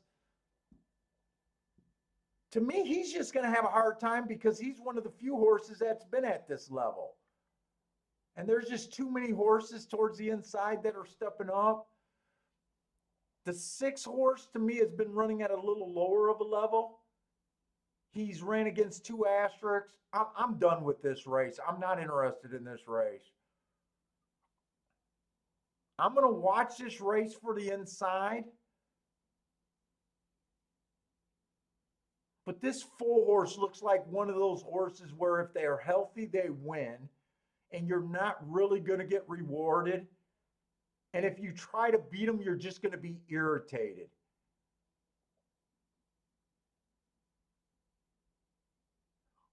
The 2 and the 1 horse were probably the 2 horses that I was interested before I decided not to even play this race.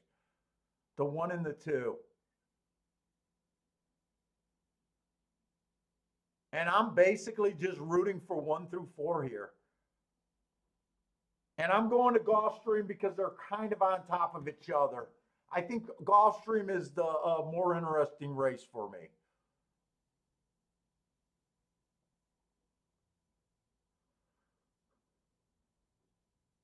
And we're going into the what is it? The sixth race at Gulfstream? No, we're going into the eighth race at Gulfstream. Wow, Gulfstream went fast today. So we got 5.5 furlongs, optional claiming 12.5, non-winners of 1X, 5.5 furlongs on the dirt. I honestly believe that the inside of the track is where you want to be. This one got a ton of upside to me. I can't believe he's 16-1. He's ran against better.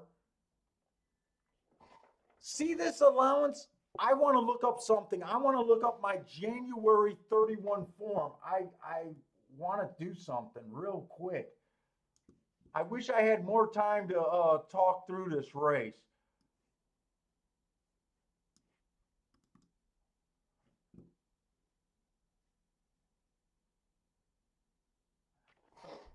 I got to look it up on this computer.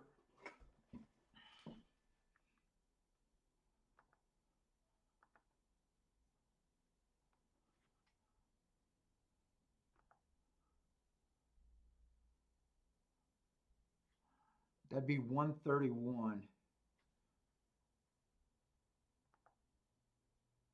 Come on, open up and do it quick. To me, what I do on these starter allowances, I double the claiming price. I'm looking up the old form. I want to see what kind of horses were in that race.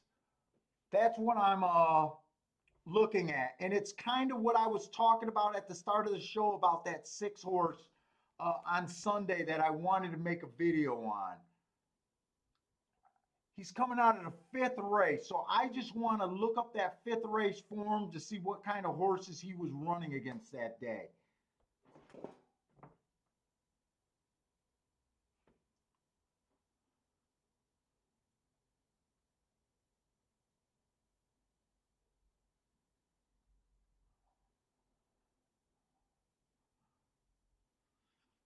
He was running against a horse that just ran in a $35,000 claimer, who just won an $18,000 race. He was running against a horse that just won a $25,000 race. He was running against another horse that just ran a $16,000 race. This is nothing but a $12,000 race. He was running against a horse that just ran allowance 50,000. Who won that race?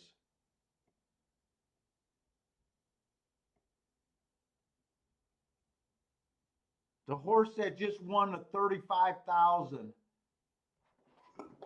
I'm definitely interested in this one at 16-1, definitely, at Gulfstream. And did I just lose my video?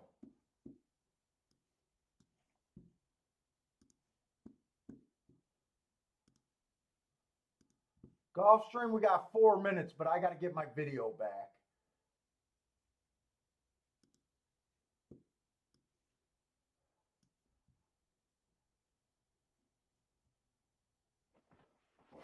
I can't believe he's 18-1.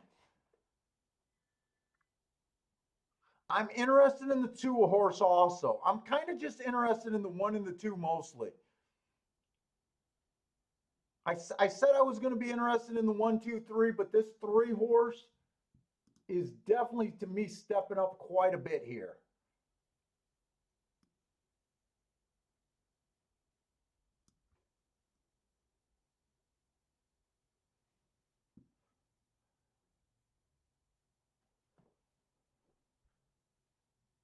Now, I do think the 5 can be tough.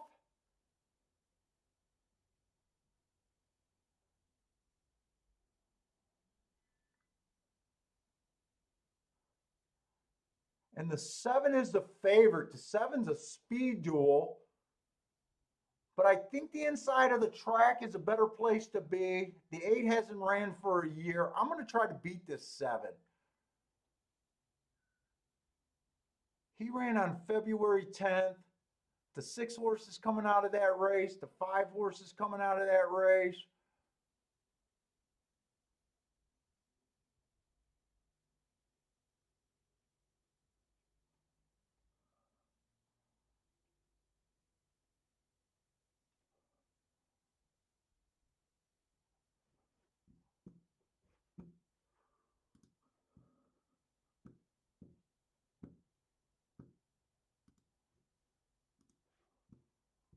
I'm definitely interested in 1 and 2 here at Gulfstream.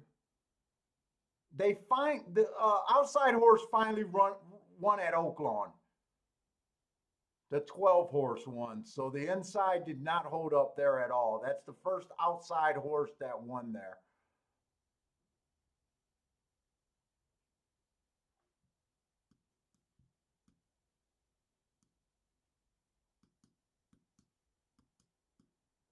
I think I want to play this race.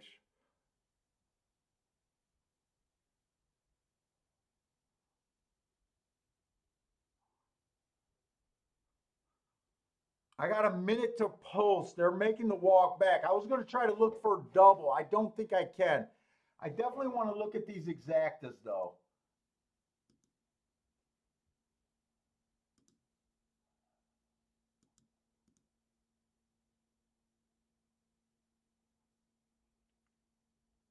Five on top of the 1-2 is paying 80 to 1 and 22 to 1. 7 on top of the 1 is paying 35 to 1.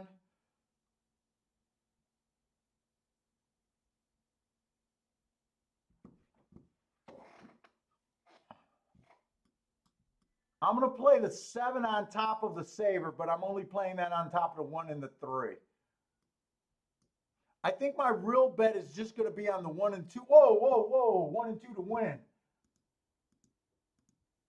I just realized they're loading in the gate. I'm getting that 1 and 2 to win. Okay, I got the win ticket in. I may or may not be able to get these exactas in. I'm going to do 5 on top of the 1, 2, 3 first.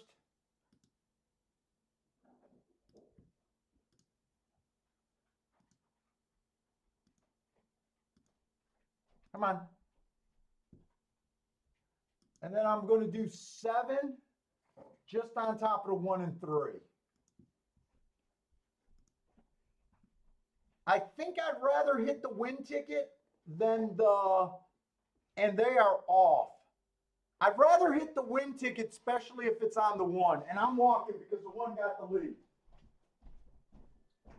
What's up, Bentley?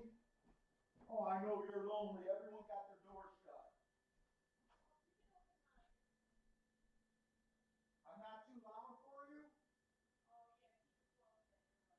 I mean, if you're not on a call, I can open it, but if you're on calls,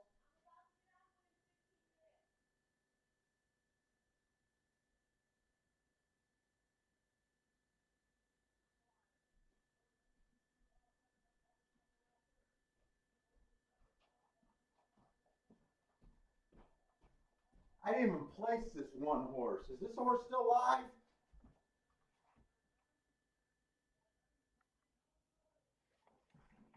Come on, 1. Come on, 1. Just keep this in second. Keep this in second. We'll take it. We'll take it.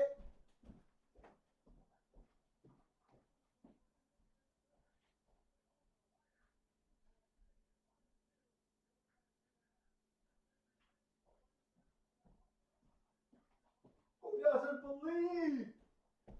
I'm a believer. I'm a believer. That came in 513. 513. That 5-1 got to pay boxcars, right?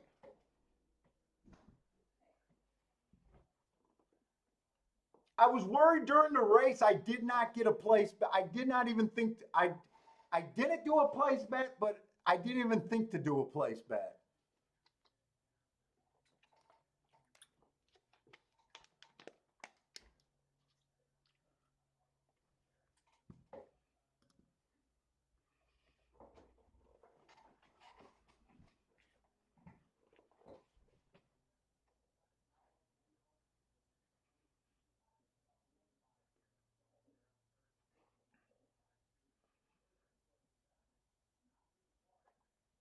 Mac and Company, are you talking about Gulfstream? That exact is going to pay 66 to 1? Woo!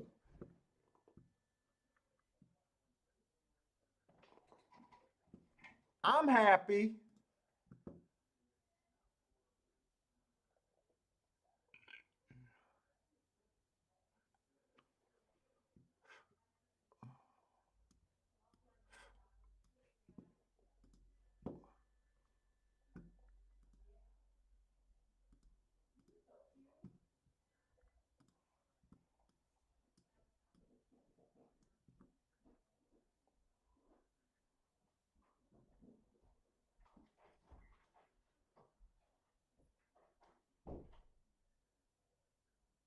That was the sixth race over there at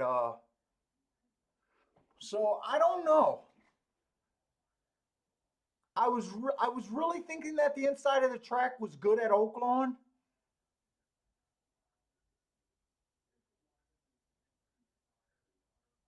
I didn't play that race, but this is the first race that a 12 horse won. Is that really 66 to 1? Yeah, we played the exacta.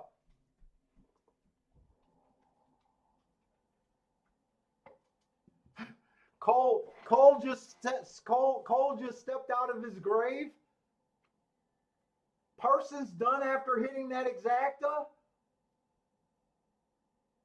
Beautiful.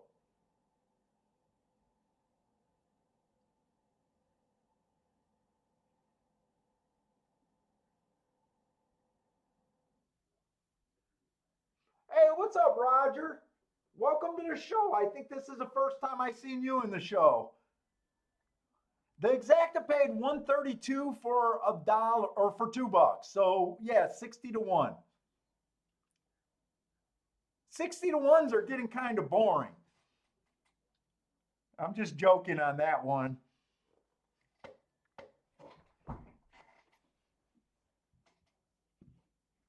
Nathan hit it. What's up, Nathan?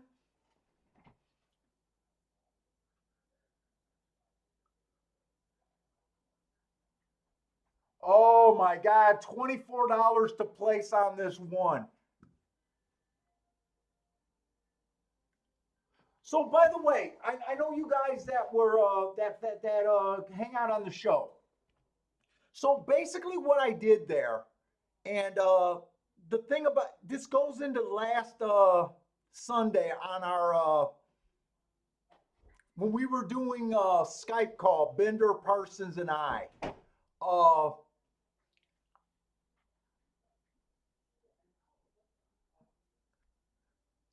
you want to really look out for these starter allowance races. I'm trying to scroll and find the race, but I got Oaklawn up. And I was telling the guys that whenever I see these, this is a right race, right? Whenever I see these allowance, starter allowance, there's these, ugh, I can't talk, I'm excited. Sorry about that. Whenever you see these allowance and then there's an S at the end, it's a starter allowance. And I was telling the guys about my general rule of what I do. I what I do is I double that price and I say that's the type of claimers that are in the race.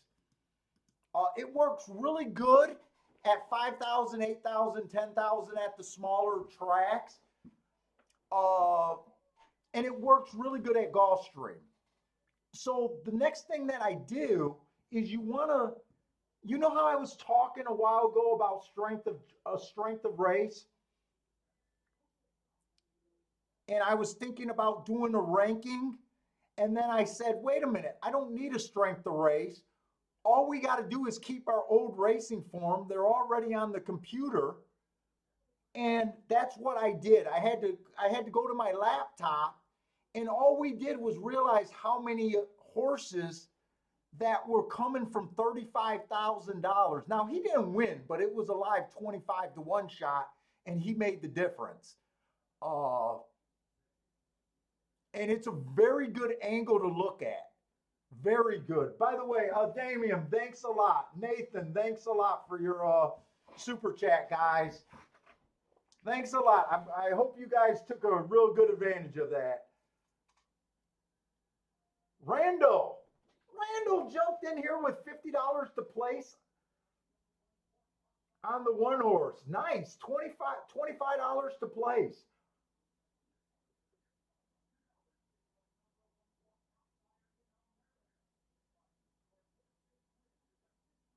No.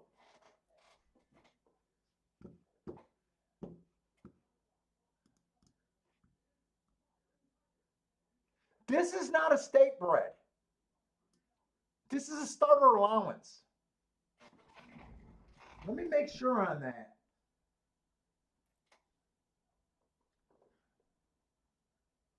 This is a starter allowance. So the last race, I still got the form up.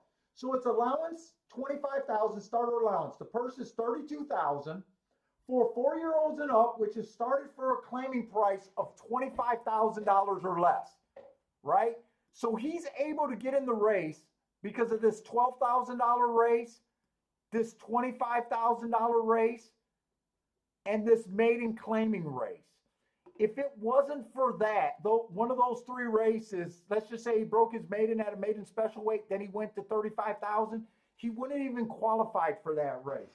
It's not a state bred. The race before that, this is why I blew it up. The race before that, that optional claiming 12.5, that's a state bred. It's when the S is in front. This is a starter allowance. This is a state bred. It's a huge difference. Huge difference. In state bred races, you only worry about state bred races, really, in my opinion, is when the state does not have a breeding program. Now, Florida has a strong breeding program. So, you know, the state bred races, in my opinion, are not that much lower than a regular Gulfstream race. Now, if you're at Indiana, or let's just say you're at fairgrounds, those state bred races are generally really bad. You know, it kind of depends on the state's breeding program. Yeah, I wanted to point that out. Thanks for bringing it up, though. But yeah, the race before that was a state bred.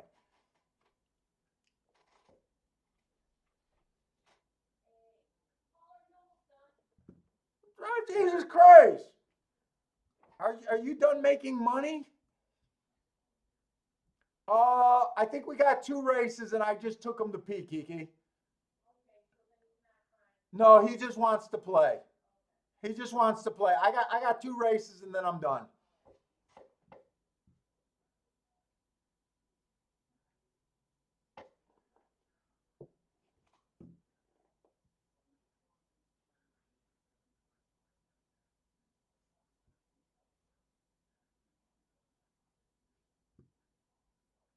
Mac and Company had a $24 place bet on the one also. Nice.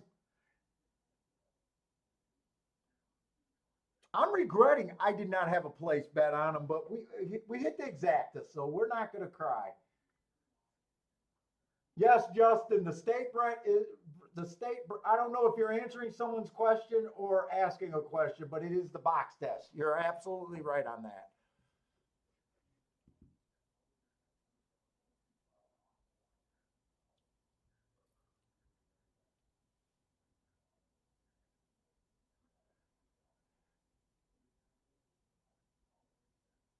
Is this a race? I just want to circle who the winner was.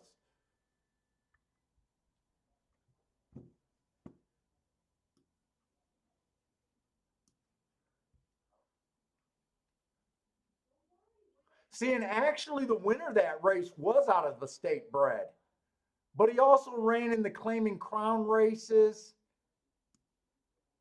and he also looked okay. He was a 2-to-1 morning. The 7 we were kind of against just because of the outside of the track.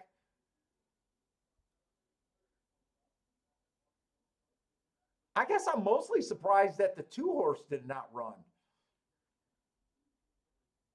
But anyways, all right, we got 2 more races.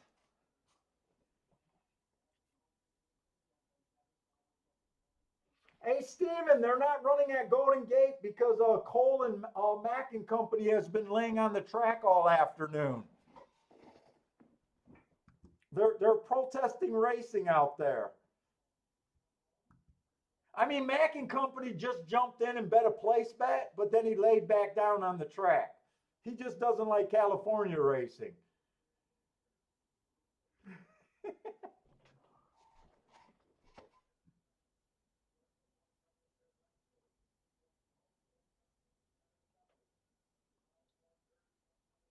Did you hear that, Key?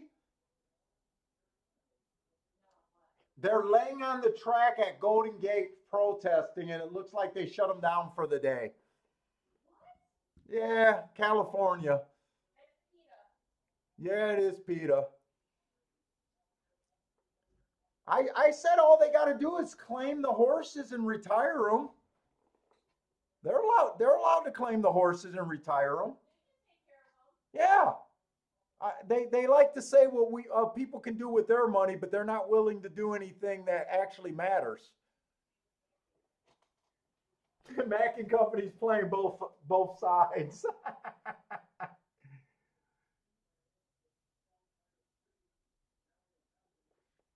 Hey, thanks, Roger. Thanks, Roger. We try out here.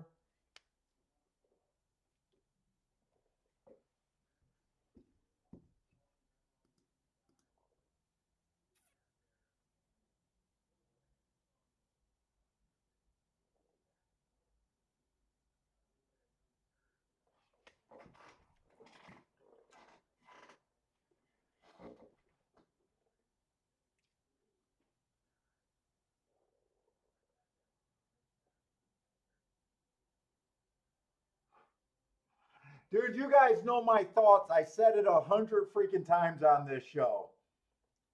If I was a horse, I'd be thanking God that I have a job and I'm not called food. If you think of World War I and World War II and all the wars before that, this is the easiest horses even got it. I don't want to sound cold, but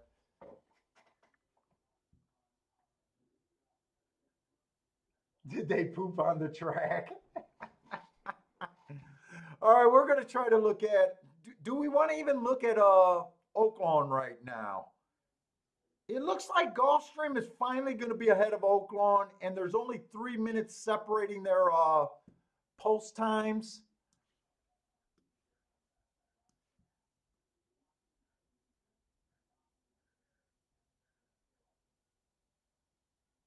Oh wait, no, my feed just restarted. Oaklawn's going first, but there's 4 minutes. Let me just get an idea of what this Oaklawn race. We got one, two, three first timers.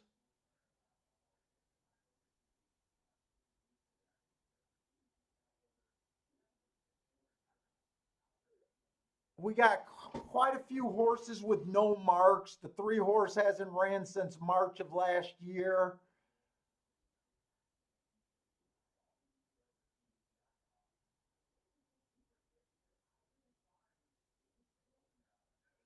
I don't think I'm that intrigued with Oaklawn other than watch it. The 2 is scratched.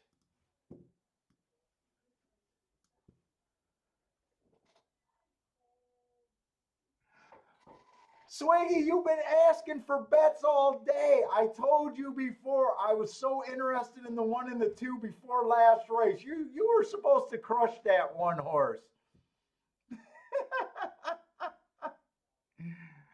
I hope you hit that 1 at least in the place bet or the exacta.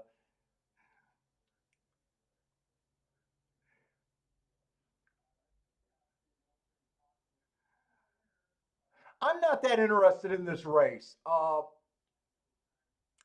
I only like my opinion if it's speeding towards the inside or at least towards the inside. The 1 and the 5 are the only horses with some marks, but I'm gonna sit out that race. The one horse, early pressing day, last time he ran, he was average. Match strides with the slowest winner, slow. That was off of a little 2 month layout. 2 races ago at Remington. I want to say Remington.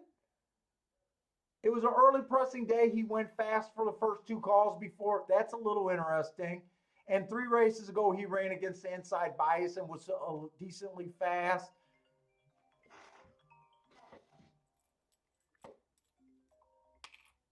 Yeah.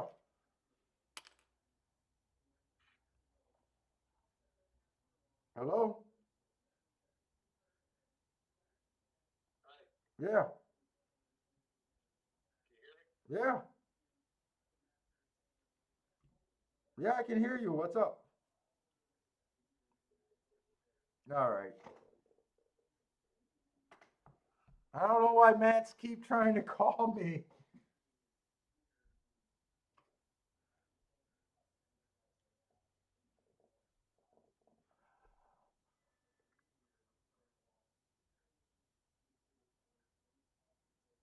And then I thought the 5 looks a little bit interesting, but you know what? I'm leaving that Oaklawn alone.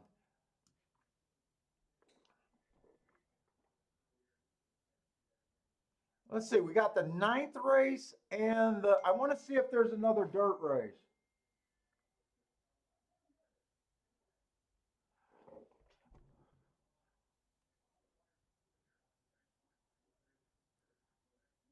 So I was hoping that the 10th race would be a dirt, but it is a sprint. So we are interested in the sprint races.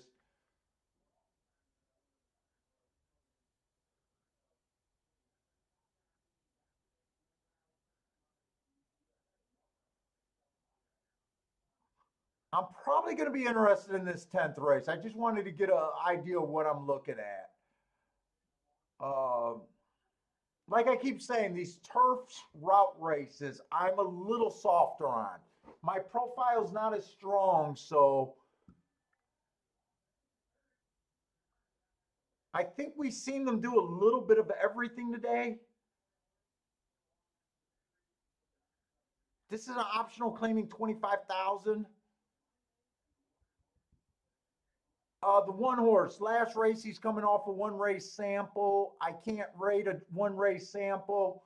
For the most part, you don't want to be a closer on the sprints at Gulfstream Park. Uh, so I think it's good that they try in this spot. 2 races ago, bad rail stalking day. He was a closer that day. He was too far back, slow, slow, slow. Didn't get in position at the top of the stretch. Uh, I have problems with these higher level of racings. I prefer the claimers and the cheaper racing. I noticed that he ran in a grade 4 races ago.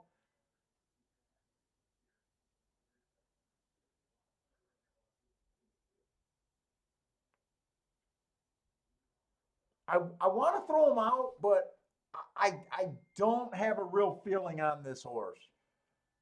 The 3 horse, average, average, average last race. He came on with a close, coming from Laurel.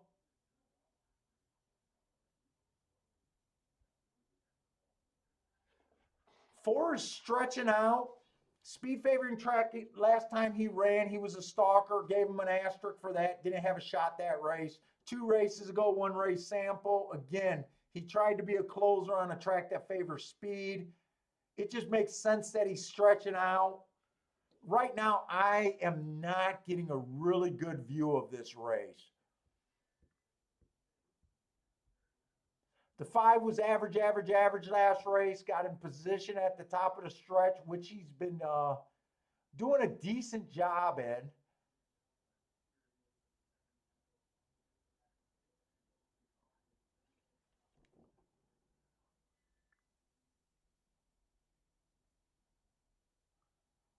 Six is the big favorite. Slow average, average last race. And then before that, he was off a year. No, that's not right. He was off from July of 21. That's not right.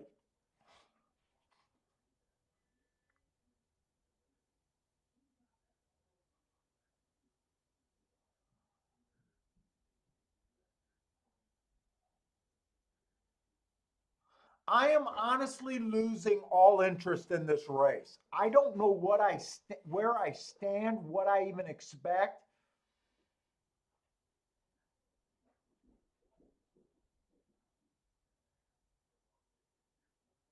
9 horse looks good.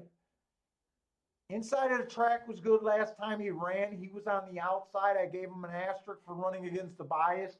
Two races ago in a stakes race, bad rail stalking closing day. He was a stalker on the outside. Uh, went too fast to win at the 6 furlong mark 3 races ago. He went too fast to win in a grade 2. He makes sense to me here. But I am not interested in this race. I don't need this race. I don't need this headache. Oh, by the way, guys, if you guys are new to the show, I do my own marks. I do all my own record keeping and everything. Parsons Euclid Racing in the chat room helps me out with a lot of the stuff. Uh, I built all of my theories over the last 30 some years of playing. Uh, when I mark a horse in a route race and I do my marks, I only handicap any route race to the first 6 furlongs. That is probably one thing that I do that I don't know if I've ever met a handicapper that only does that.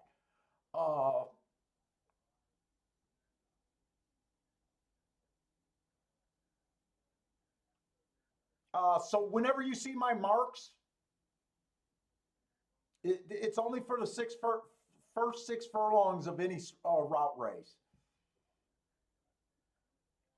But right now, the 9's interesting to me, but I am not interested in playing this race for any money. This race is just not for me.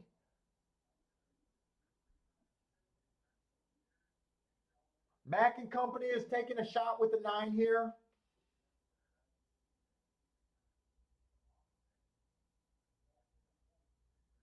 And he's playing a double.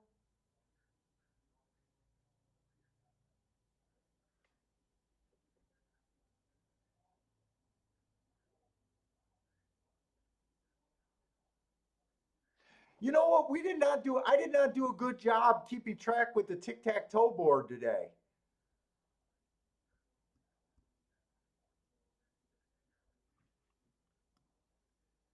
We know the 2 went wire to wire on the turf route. Let me look at the charts real quick today. I still not. It's not going to do anything to change my opinion of this race. I'm just curious.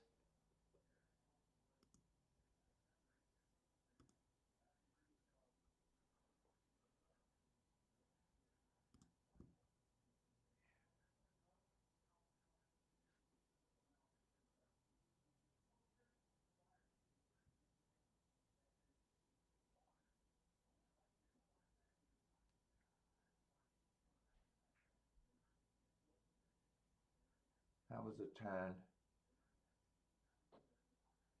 Fourth race. We got him. Fifth race was at 2. Oh, he didn't go wire to wire. He actually came from 2 lengths behind. He came 1.5 lengths off. He stalked. Not that that's a big change.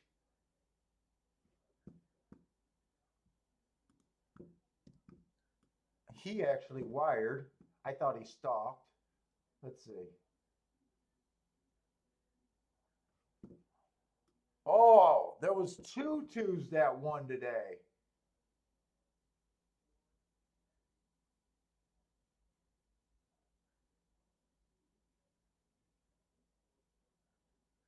No, no, no.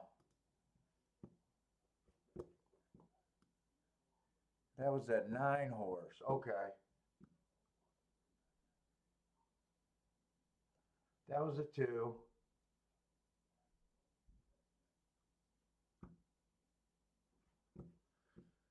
5 horse. Whoop, 5 horse stalked. Oaklawn is off. And that's all the charts. There's 3 minutes to Gulfstream. Oaklawn is off and running. The 6 and the 5 are dueling for the lead. And the 1 is sitting in third. I want to say I thought the 5 and the 1 horse were the two interesting horses, but I'm not even sure on that at Oaklawn when we looked at Oaklawn. I know I didn't bet that race, but I still trying to root for what I liked.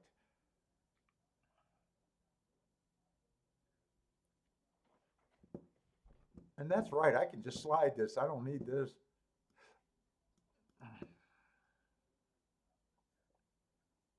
Yeah, it was the 1 and the 5. Five's gone.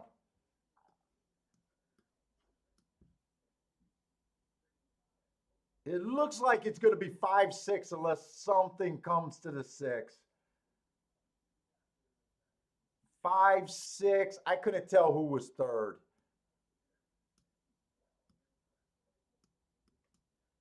Six was a first time starter. 5 was 2-1, so there was nowhere for me to bet there. That might have been 5-6-3, maybe. 1 was in third for most of the race, but he got swallowed up. It looks like it was blue or purple, but I don't think there was a 10 horse in that race. So it can't be the 10. I'm guessing it's the 3 horse. 5-6-3, I think it came.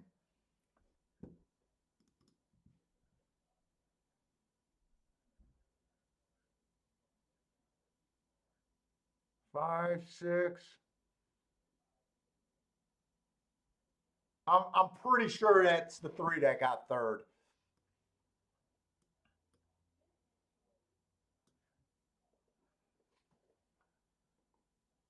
John is calling off the 8 at Gulfstream.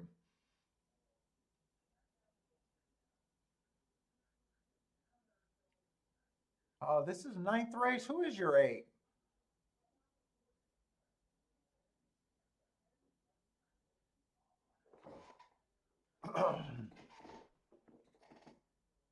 Coming out of a grade 2, hasn't raced since July 25.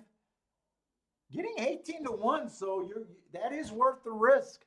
That's definitely worth the risk if you like them, in my opinion. Won his second time out. Then he tried a grade 2 race. There's some things to like about him.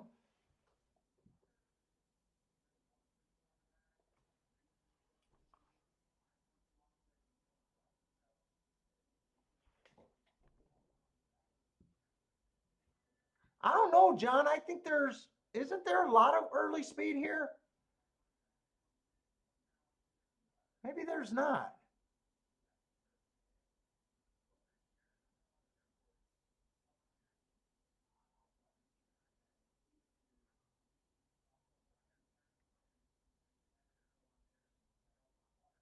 No, there's not as much speed as I thought.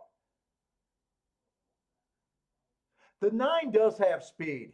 When the 9 wants to go, the 9 does have speed.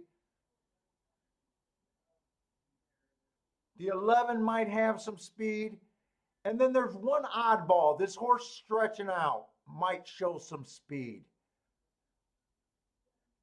The 4 horse might show some speed. He's been running a bunch of sprints. Good luck on your 8 at 18-1 though.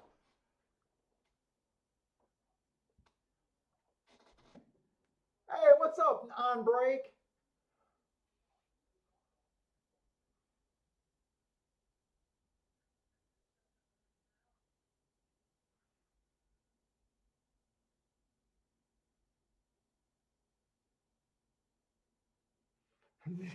These races that call for a presser closer with no front speed should be illegal. I'm a front end guy, so I love speed, man.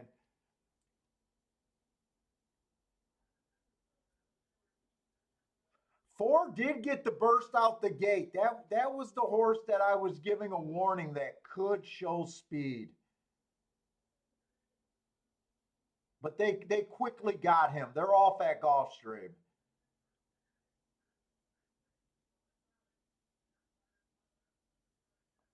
It looks like 4 and 9. 4 has the lead. The 9 is about a half a length off of them. And the 11 and 5 are sitting in the next spot. They're all bunched up in the front.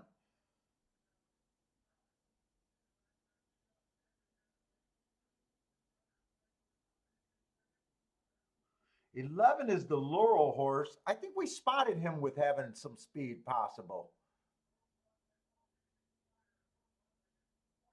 Yeah, he was the Laurel horse. Okay. The 4 gave up. It looks like the 9 and the 11 are still dueling. 9 was the horse that was the most interesting to me, but I did not bet here. I'd like to see him win. He was the horse that was the most interesting. This 5 is flying. Come on with this 8. Come on with this 8. Give it to John. Nice call, John. I don't think you were expecting that trip, but you expected him to be first at the wire. Nice call on your 18-1.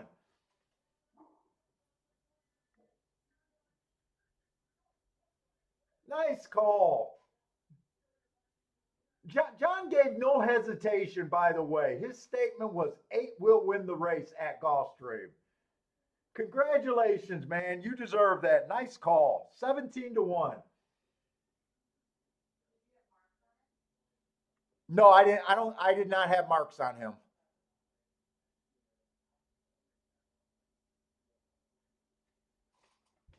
Nice call. I like the way he threw that down too. That's a guy that put up his chat with confidence there.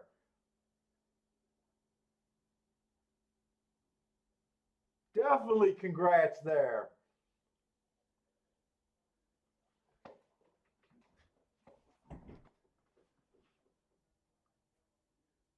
Yes, sir. Nice hit. Well done, sir. Well done.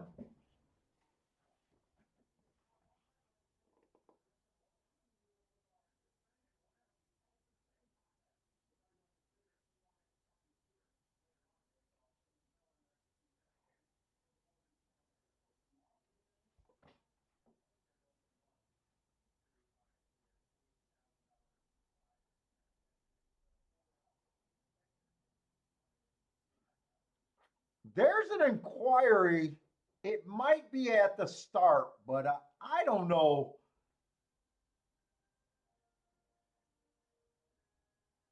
Wow. I think your 8 came from dead last.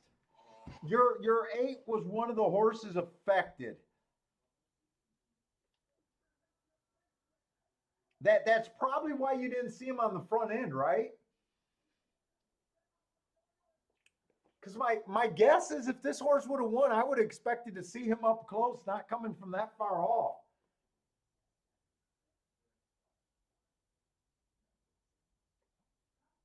Hey, what's up, Javon? Yeah, Javon, you seen him getting whacked out the gate. That's probably why we didn't see him early. He definitely lost all momentum at the start. He got whacked and then he hit the brakes. This should not affect him though. This should not affect him.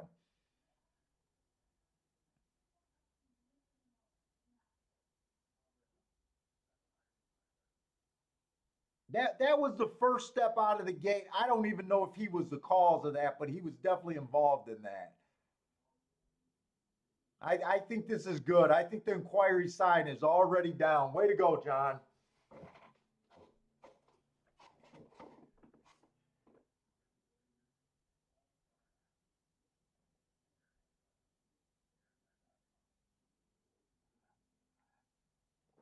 Hey, Vass, that's John's bet, man. I just agreed with him that that horse made some sense. I just agreed with him. John spotted that. John was the one that did all the hard work. I just agreed at 18-1 and with that grade 2 and them thinking about this horse. made perfect sense to be well worth the play, but that's John handicapping. And John did the big dick move. 8 will win. he didn't use 3 horses like I do. he came in there like a big dick player and just told you the winner.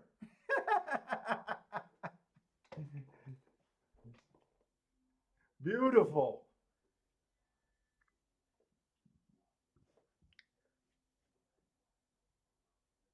Who was the 5 that got second? 5 made sense. This was one of those races where you could make a case for most of the horses in the race, and I didn't want nothing to do with it.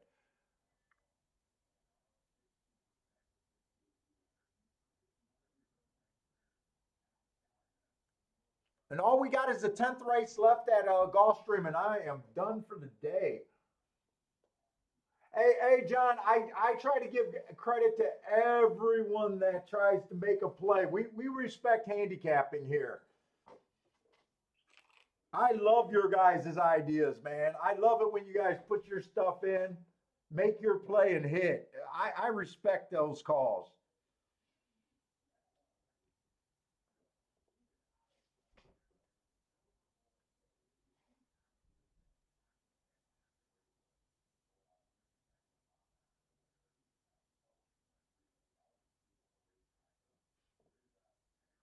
And looks like a few people jumped in with you too, John.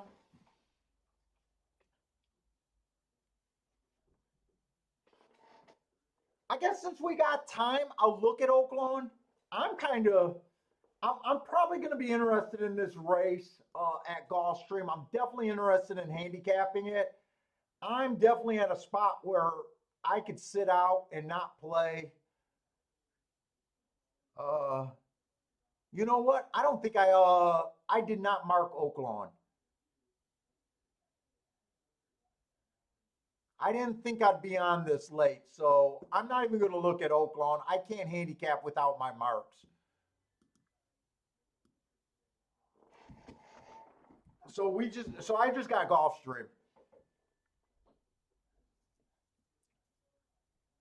Gulfstream started out chalky today, and it ended up being pretty good today.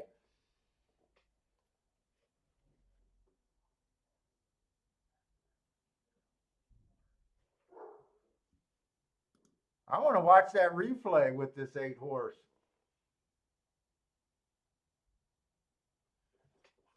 Let's see. Do I got the scratches here?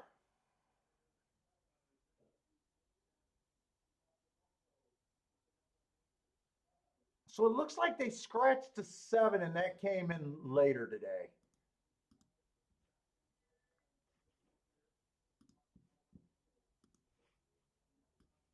Whoops, whoop, whoop, whoop. No, no, no. I just want to scratch a horse.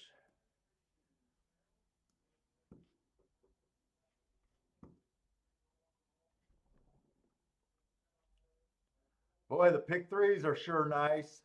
Everything has to be paying now with that horse, though. Lowest pick 3 is 110 for 50 cents. Oh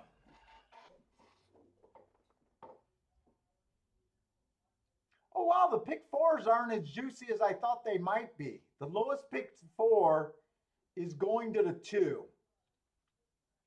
$222 for 50 cents. It looks like the 2 and the 4 is taking all the action.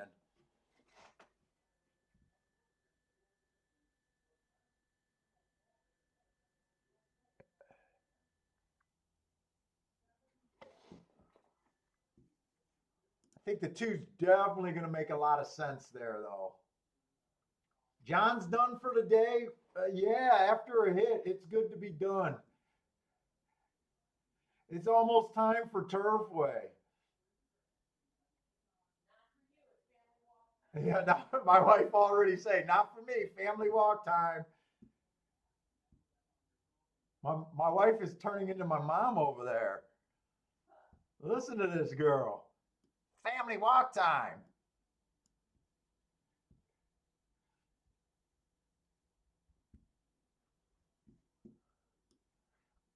I didn't play Turfway last night.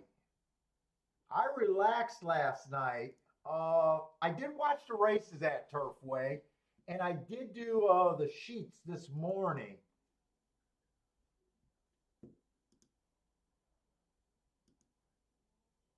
Uh, I'm probably not going to play Turfway tonight either.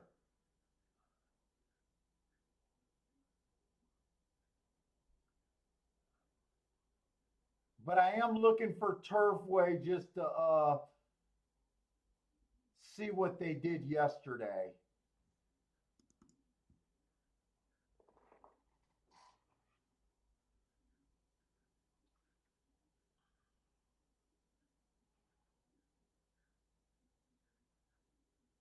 Turfway, it still looks like middle to the outside of the track. The three horse won like 4 races yesterday. But I want to say I seen those races, and I still want to say that they were pretty wide. I wouldn't hold myself to that, but I want to say that they were pretty wide. It was either the three was winning a race, or it was the nine or the 10 all day yesterday.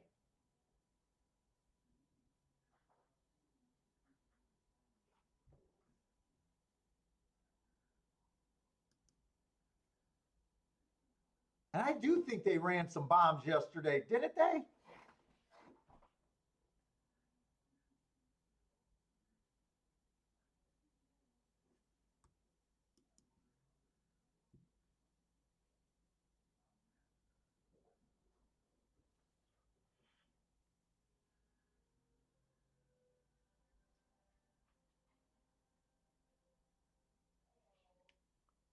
Hey Jared, are you calling the inside of the track good tonight at Turfway?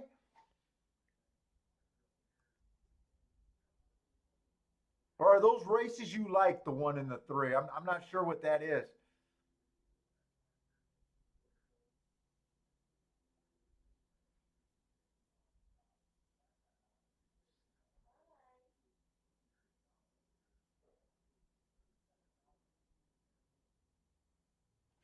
Let me see if let me just check my email here.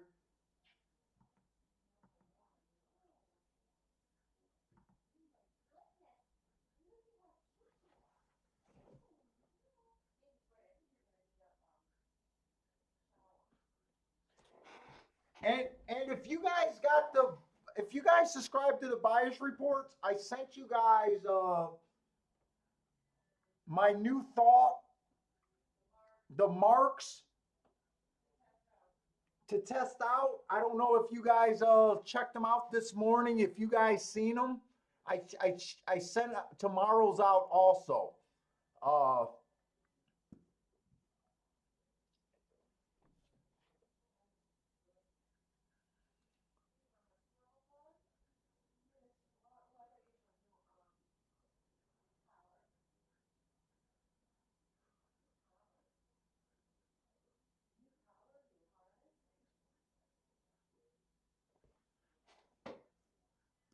Shit, today was a good day. Fucking Jared hit the pick five. It seems like a lot of people were winning quite a few bets today.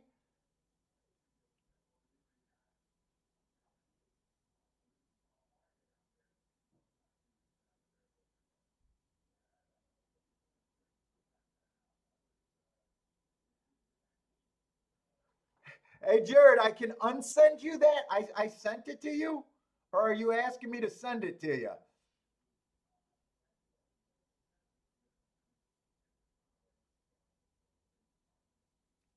Garth B is looking forward. Yeah, let me know. Let me know if you guys just like them. If that's obviously, I know some of you guys been asking about getting the marks. I've been thinking about it for a long time. I finally thought of a way I could do it without using the racing form, because obviously I can't mark the racing form and then send that to people. Uh, I hope this is a simple way to do it.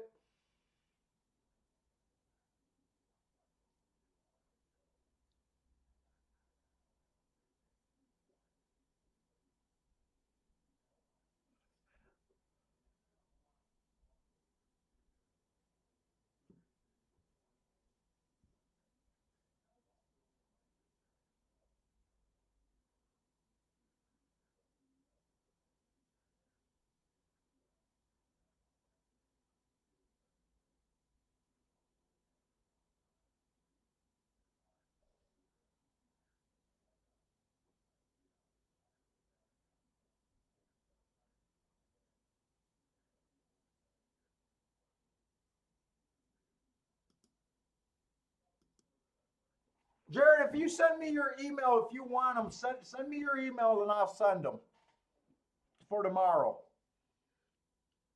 If that's what you're asking.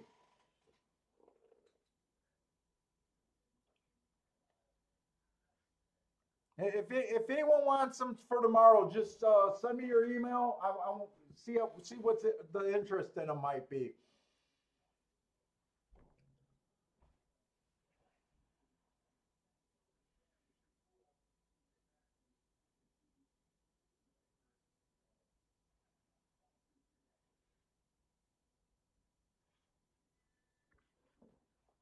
Let's see how much time we got. Sometimes I lull myself to sleep in this last race.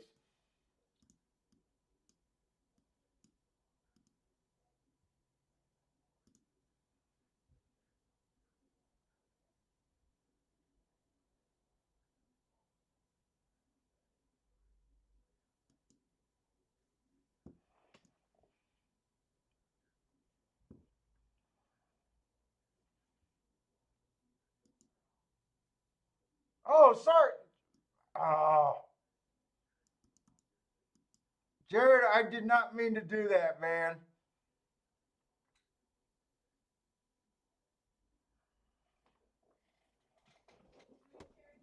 Yeah, I shared his email.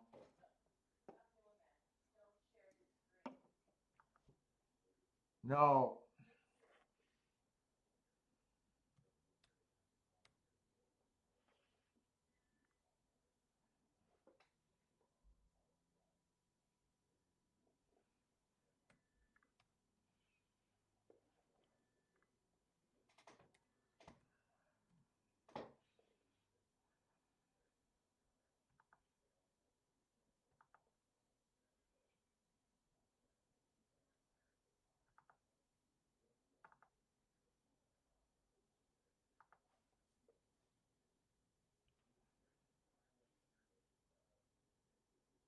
Oh, thanks, Jared. Sorry about that. I didn't mean to do that.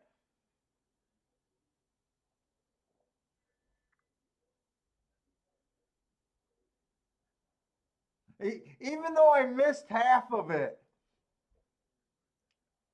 Hey, Jared, was that at AOL or Yahoo? Just tell me where I'm sending it. I got all your letters and everything. I just don't have at where.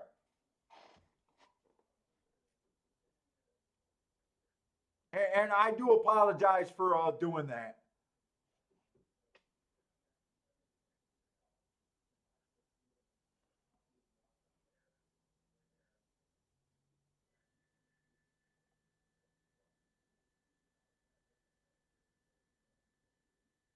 Okay. Just tell me the last half of it, Jared. I got the main stuff. I just don't have the company that I'm sending it to. I'm missing the at where. Gmail. Thank you.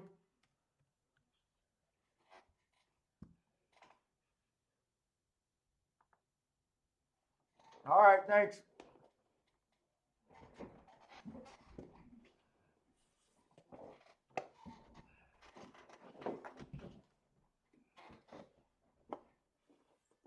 All right, I think it's getting time. We got about 12 minutes at Gulfstream. It feels like an eternity. We got the 10th race. This is our last race.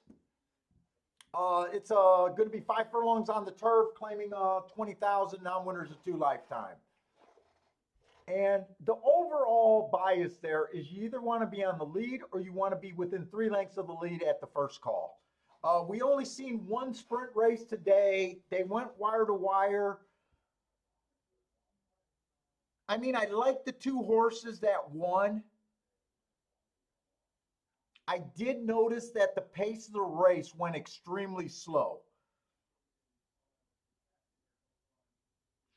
Uh, so if they go sub 22, the track, I don't know. I don't want to take anything out of that first race. Let's just assume that the horses weren't that great. The 2 horses that were the best won, and they were able to get away with a slow pace and didn't have to work real hard. Uh, Hey guys, if you guys want them, don't put your emails up here. Email me to email me and I'll get to them tonight.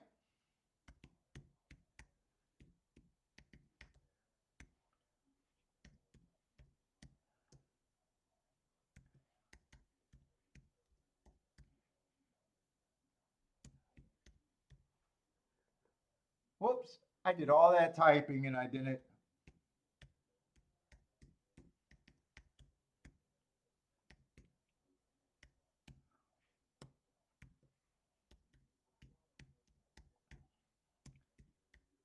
It's handicappingpaul at outlook.com.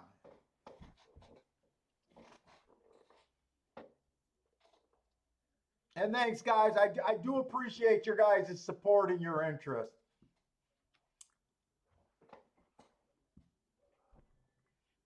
All right, so anyway, so we're looking for horses that can get the lead or be within 3 lengths of the lead at the first call. Horses that come from 5 lengths out or farther are almost always throwouts.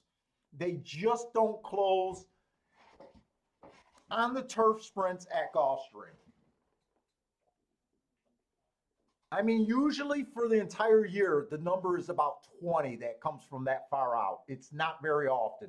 So when you get beat by a horse closing, it's always a bad beat in my opinion, unless we go through a period of time where it looks like the track changed.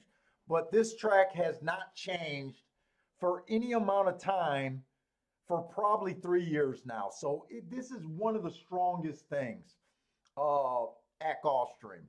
The one horse, Stalking Day, last time he ran, he came out looking like a dead nuts closer. Slow, slow, slow. I gave him an asterisk. There's asterisks where you think a horse can improve, but for the most part, this horse just runs against the track. 2 races ago was 1 race sample. It's hard for me to judge. If you notice, he managed to be within 2 lengths of the lead at the first call and was able to win. For him to win, that's basically where he needs to be. 3 races ago, speed favoring track. Again, he ran against the bias, so he came right back, paid you back at 9-1. It's all about where he's at the first call. If he's at 7 lengths back or 8 lengths back, I don't believe he can win. If he's within 3, he, might be worth a play, but that's not what I'm looking for. The 2 is the post-time favorite. Stalking track last time he ran. The one horse was in that race also. This horse went too fast. He earned a heart that day. He went too fast to win that day. He also ran against the bias, in my opinion. He was also coming off basically a year layoff. There's 2 ways to look at this horse. This horse is very nicely marked. He fits. But I do have a theory about horses running against the bias, earning a heart, coming off a long layoff. This horse almost falls in a bounce category to me. I wouldn't be surprised if he wins at 4-5. Or no, at 2-1. I'm looking at the wrong odds. And I also would not be surprised if this horse bounces completely. These are the puzzles that we deal with when we're handicapping. He's definitely not at a price that's worth me to do anything right now. The 3 horse, Early Pressing Day. He was a closer that day, no shot. 2 races ago, Stalking Closing Day. That was on the dirt. He went too fast to win.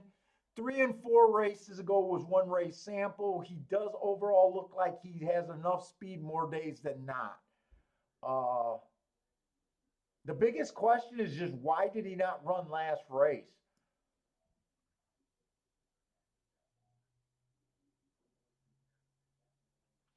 The 4 horse, Early Pressing Day, average, average, average. That was at a route. I don't like route to sprint, but overall, this horse does look like a sprinter. He looks like a stalking sprinter. 2 races ago, he ran against the speed favoring track. He was average, average, and fast, still missed. Overall, he looks like a horse that can stay within the 3-length lead requirement. But I want to find the boss first. I want to find the horse that I can count on to get the lead. I still prefer front end. The 5 horse is taking a bit of a drop in class. Ran against the bias last race. Same thing. 2 races ago, he went too fast to win at Belmont. Overall, this horse looks like he's one of the horses that can challenge this 2 for the lead. And if the 2's not right, it might open the door for him getting the lead over the 2. 6 and 7 are scratched. 8 horse has some speed.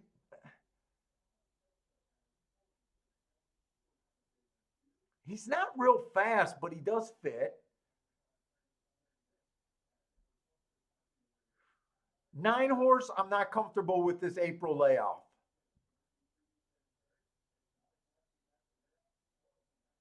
Oh, Bentley's crying.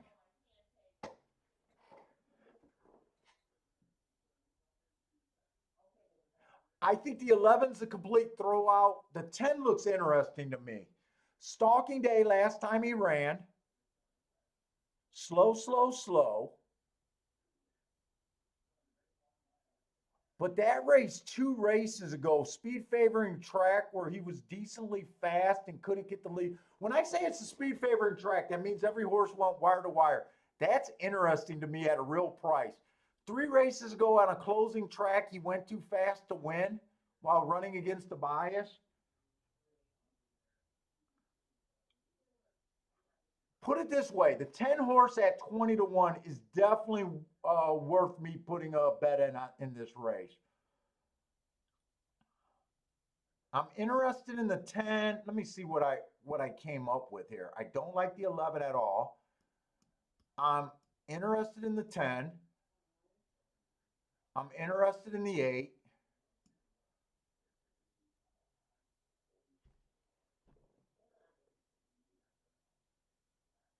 I'm still interested in the 5.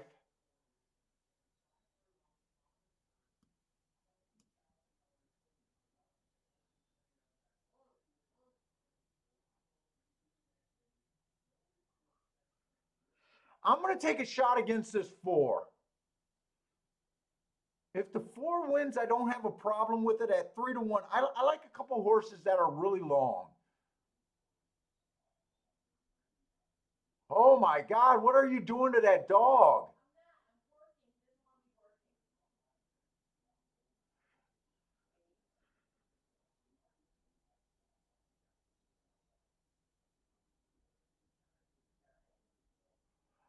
I honestly think the 2 horse is the best horse. But I got to play against this race. If the 2 just wins, I'd rather not even play. I'm still willing to play against the 4. I think my decision is fairly easy. I'm having a good day.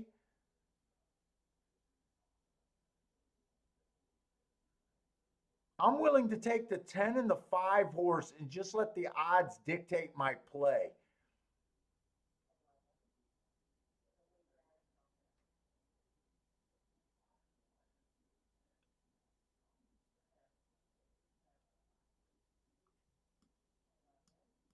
Two, three, 5, 10.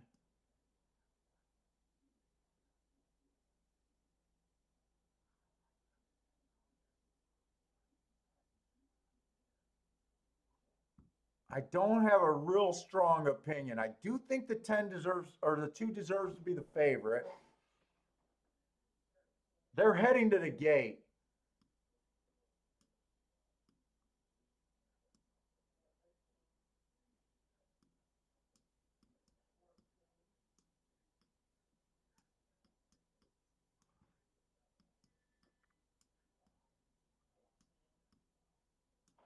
I think I'm going 10 and 5 to win. They're just now getting on the turf, so.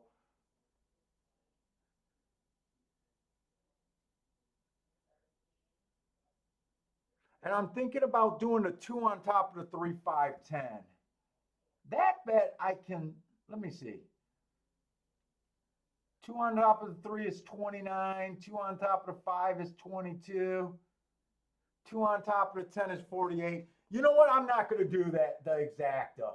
They're not paying what I want them to pay. I'm just betting the 5 and the 10 to win here. That's all I'm doing. 5 and 10 to win. I was considering that exacta. I honestly don't need it today.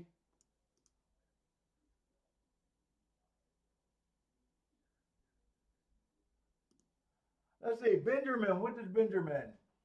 Winning place on the 8, 8 on top of the 2, 4, 8, 2, 4 exacta.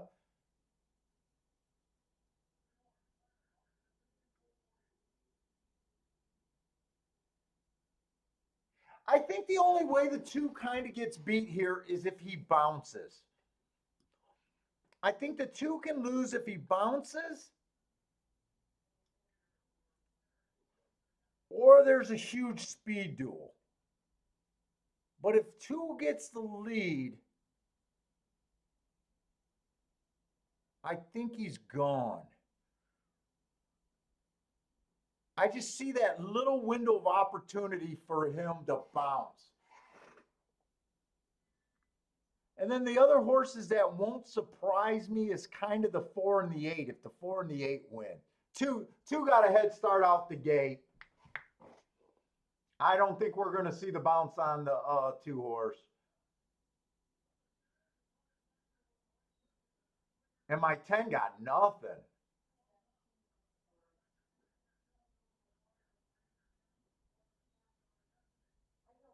Jerry took a show on the 10 horse.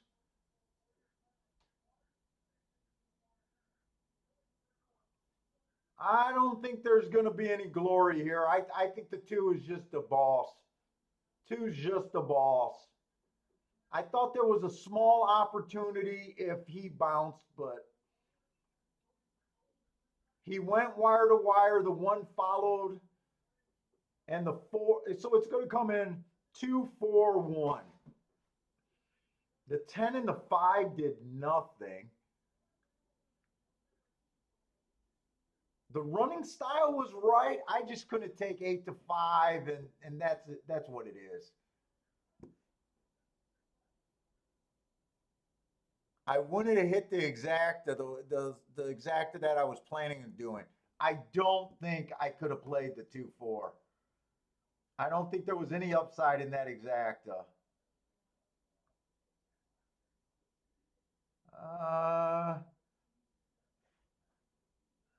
Yeah, 2-4 was paying $7 in the exacta.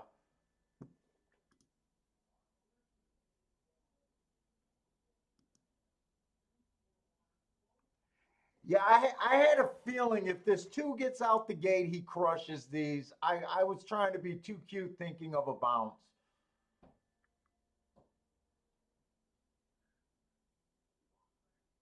But other than that, I mean, the race makes perfect sense. But that's it for me, guys. Yeah, that's not the way we wanted to end the day. We wanted one more glory.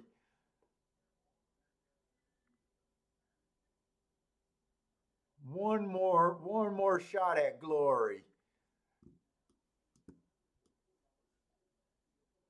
But you guys know me. I'm still happy with saying that they go wire to wire for the most part. That's what happened, and just couldn't take advantage of it. Anyways, guys, Bentley's in the other room. He's whining like a baby. But anyways, guys, thanks a lot for joining me today. Jared had a huge day. It seems like a lot of people had a good day today. I had a pretty good day. John had a beautiful single on a 17 to 1 that came through. Good handicapping. Thanks a lot for joining us. If you guys keep playing tonight, good luck. Hopefully Turfway will be outside. I plan on doing a show tomorrow with Gulfstream. Maybe I'll try to look at a second track. Right now, I'm just going to enjoy myself before I think about doing any other work. It might be New York, though, if I do something. I can't make promises, though. It goes by what I feel at the time. But anyways, guys, hope to see you guys tomorrow. Stay safe out there. If you guys keep playing, I hope to hear you guys crush something. But take it easy. Good night, guys.